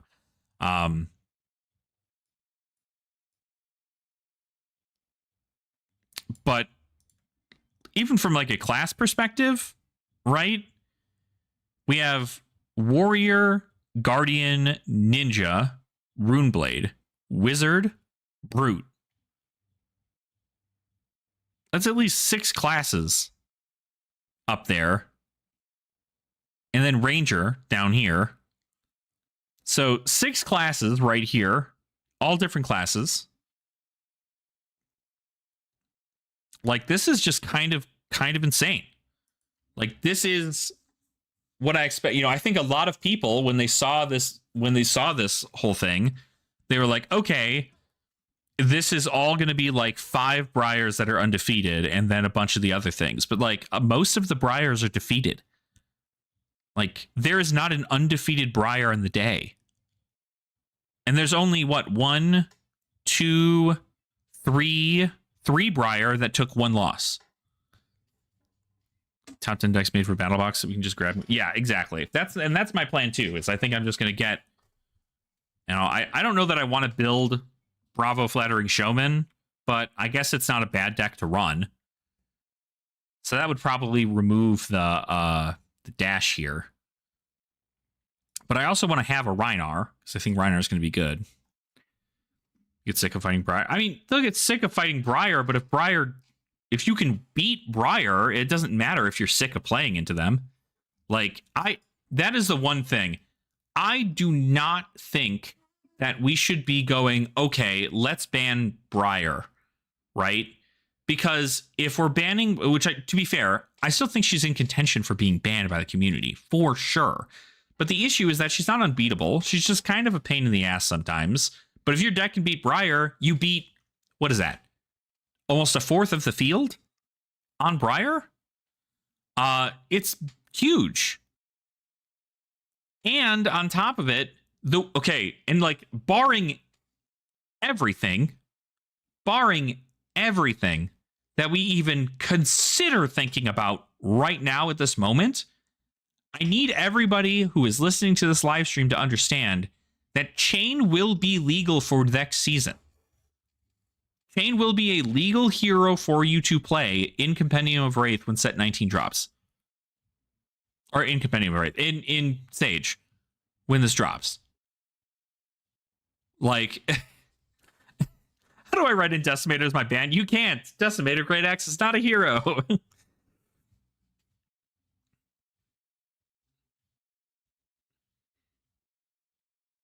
So, I mean, Chain versus Briar, I think Chain wins. But it's just because of the rune chant generation alone. Yeah. You can't ban a hero a season they come back because they have to be able to have been played. You have to be able to play a hero in a season in order for it to be banned for the next season. So since Chain was not available in Compendium of Wraith, Chain will be legal in the next set worth of Sage gameplay, but apparently bans might be happening to alleviate a lot of the issue that Chain has going into the format. So Who's to know? But all I'm saying is that whatever you think is happening here, you're going to see Chain a lot. So if we get rid of Briar, it's just going to be replaced by Chain. So I found someone who wants to hold my bulk. Nice. All right. Well, there you go. Well, go on, get it all set up. I don't know how you ban cards that don't hit Vincent. Oh, it will hit Vincent. But obviously it's okay they hit Vincent because look at this. Like, if Shadow Runeblade in general is a problem, like, I think you could very comfortably ban things like Malefic Incantation and it be a card that, like, affects all Runeblades. And it's like, okay, cool. You don't get to make rune chants like that anymore. They can ban Soul Reaping, yeah. I don't know that Soul Reaping is the reason it's winning. It's really good. Yeah, Malefic is legal. Malefic is a legal card you can play in Silver Age. So, no, that's not banned. Well, and that's the thing, too, is that I think that because of Florian, we could even see Reduced to Rune Chant being banned. Because I don't know if you know, but most of these Rune Chant stacked Florian decks are playing anywhere between 4 to 6 copies of Reduced to Rune Chant, because when you block with it, you get 2 Rune Chants if you're online. And then eventually you just keep on blocking until you go send 6 and 36. Like, get fucked. Like, you die. You literally die. With all these heroes, how am I supposed to pick what? It's hard. I think it's difficult because, like, you can't tech for all the things, right? Obviously, you should be bringing AB3 and Oasis Respite because Kano's a problem. You should be bringing Arcane Polarity and also a bunch of good blocking cards in order for you to have good play into Briar. Like, bring whatever you're comfortable with for sure. But I think it's just, like, so crazy. Like, you know, and that is also the case, right? This is the first time people are playing with these new cards in person. Some cards might be cut. Some cards might not be cut. Some things might not be solved. I mean, we could see, you know, we could see a different hero completely creep up and do something here. But what I can tell you is that in most cases, if you are a Guardian, that has a pretty good hero power. Or if you're a Brute, that has a pretty good hero power. Or if you're a Wizard, that has a pretty good hero power. Or if you're a Runeblade or a Ninja, that has a pretty good hero power. Your hero power is good and your card pool is good, you tend to be pretty okay. But of course, you also have to be a really good player. So, you know, it's not like the deck pilots itself. But in terms of Oldhim, I mean, I think Oldhim is a great pick. I don't see that there's a reason why Oldhim wouldn't win most of your matchups. Because it blocks, you're able to send decent damage, you have access to your D-reactive and ability, which can stop aggro turns, and it can stop, you know, just additional small points of damage with the D-react ability. I think sometimes Oldhim is easily beaten down by arcane damage, which we've seen in the past. So if you could play against like a Kano specifically, probably will be kind of rough. But Valda's also pretty cool because, like, I mean, you get to play Promising Terrain. That's a card you get to play. Promising Terrain is insane. Like, yeah, cool. Play Promising Terrain. Play, I don't know, like heave a Thunderquake into your arsenal. Make 4 Seismic Surge tokens. Next turn, you don't even need to send the freaking Thunderquake. You can just send something with Dominate. A Crush card with Dominate. And then pummel it. What? But very interesting. I am curious to see these builds. I'm curious. You know what? Actually, I wonder if this is in purple.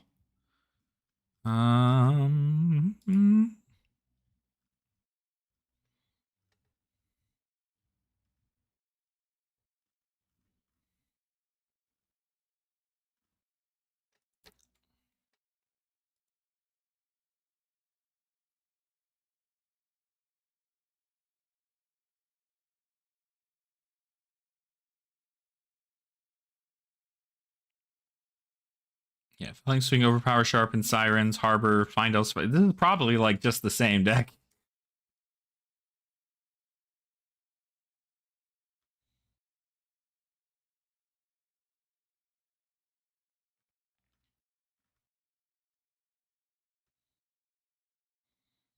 Yeah, we're pretty sure it's Decimator. Nobody can confirm whether or not it's Decimator or Dawnblade.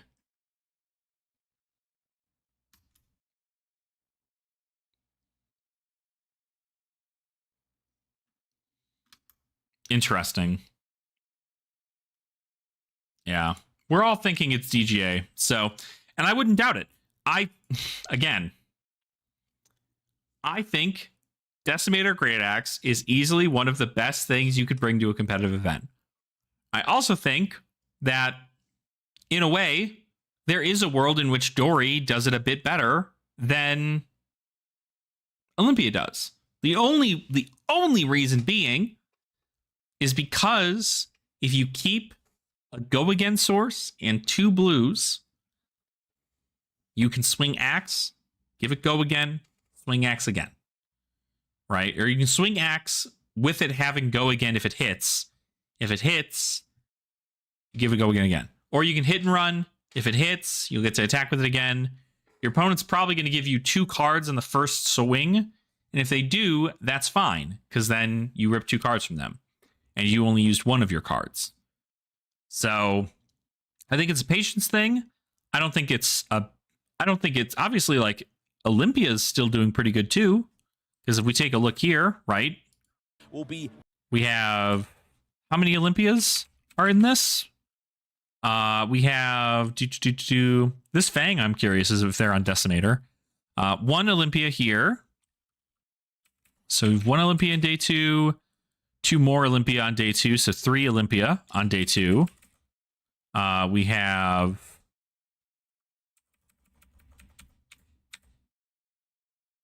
four Olympia on day 2. 4 Olympia. So it's 4 Olympia on day 2. How many Dory are on day 2? We have 1 up at the top there.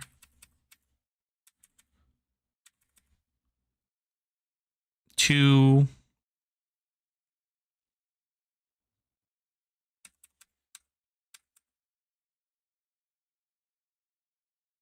3,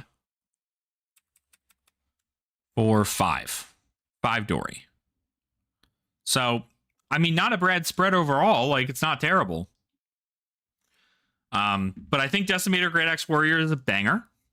I think Guardian is a banger of, like, pretty much any flavor. I think Kano is a banger, and I think Runeblades are a banger. I think all of those heroes are classes and types, like archetypes, effectively, are cards, are decks that you should run if you want to try and win.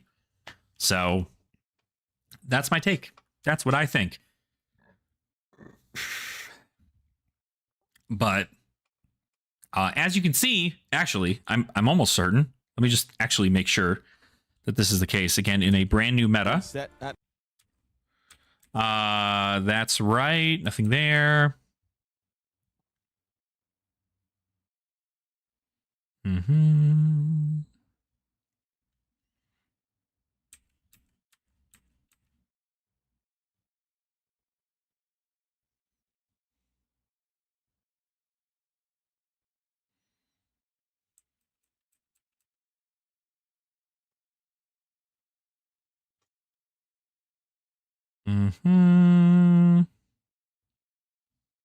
I believe it is as I suspected. It is as I suspected. Folks, we have 0 assassin that made it to day 2. 0 assassins. Not a single one made it to day 2. Another class that didn't make it to day 2 is any of the pirate heroes. Necromancer didn't make it. Dromai didn't make it to any of these. There was an illusionist, right? Enigma did make some.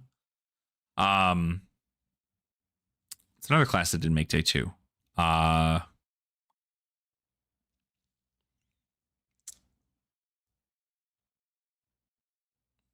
What else? What else?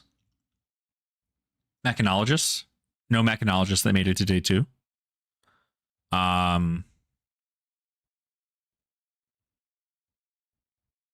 That's it. No mechanologists, no necromancer, no pirate in general, and no assassin. So we know what not to play if we're trying to play competitive is any of those.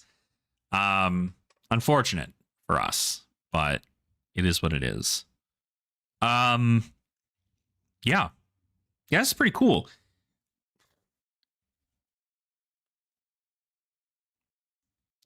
Switch to flow when it made day 2. Yeah, I think that's correct. I think that you should be playing Warrior, Wizard, Guardian, Runeblade, Ninja. Those are the 5 classes you should be playing. Some variety of Brute. I guess you can play Brute too. 6 classes that I can suggest being like, those are things you can do. Ranger, it was a little rough for some. It looks like there was like a couple, like some Lexies that made it. Doesn't look like any Azaleas made it into day 2. So only a Lexi, or like I think it was 2 Lexies or something. Benji. Oh, stop with all that. Yeah, no Azaleas, 1 Lexi there. Yeah, 2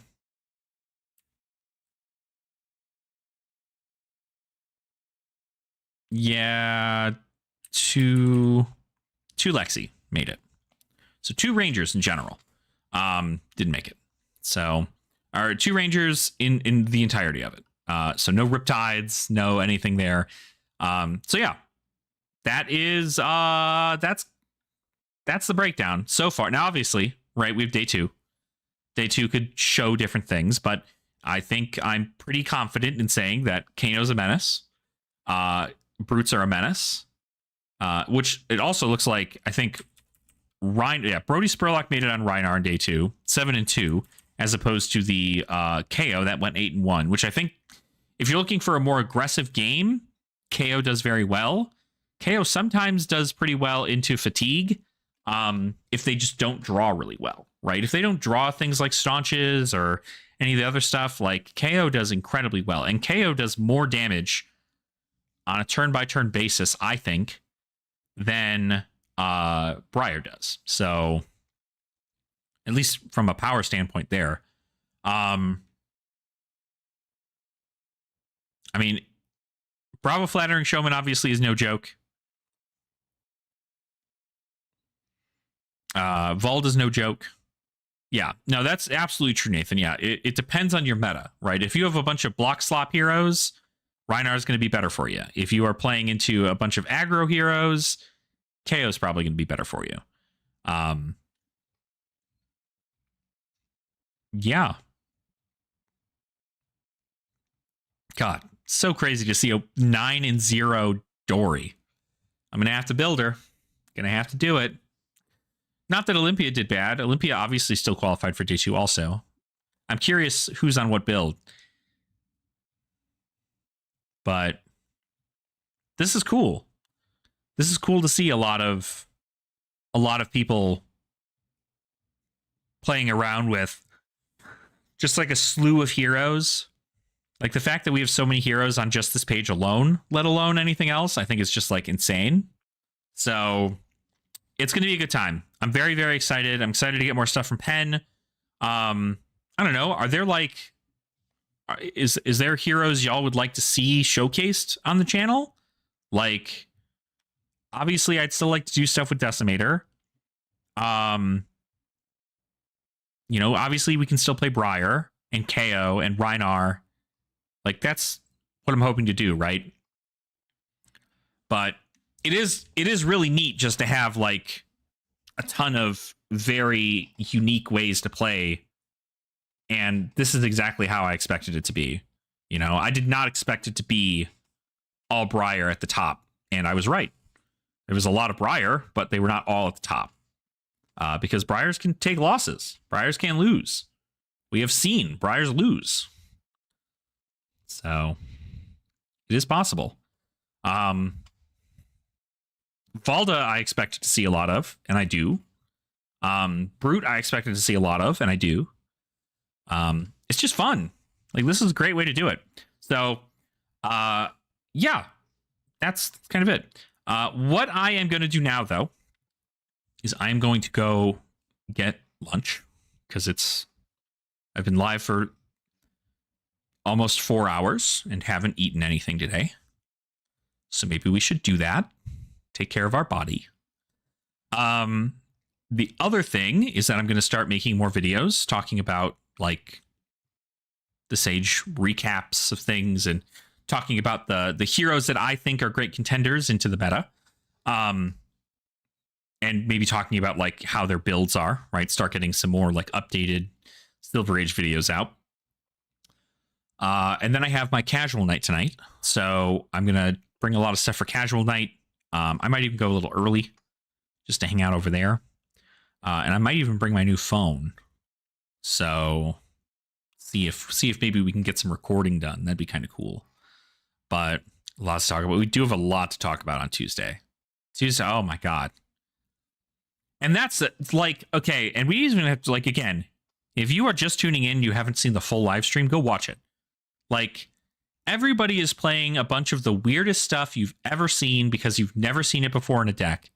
The fact that Phi was able to beat Oldhim with Rise Up, a Phi specialization, like all I'm saying is I think Red Hot is, like, huge into this.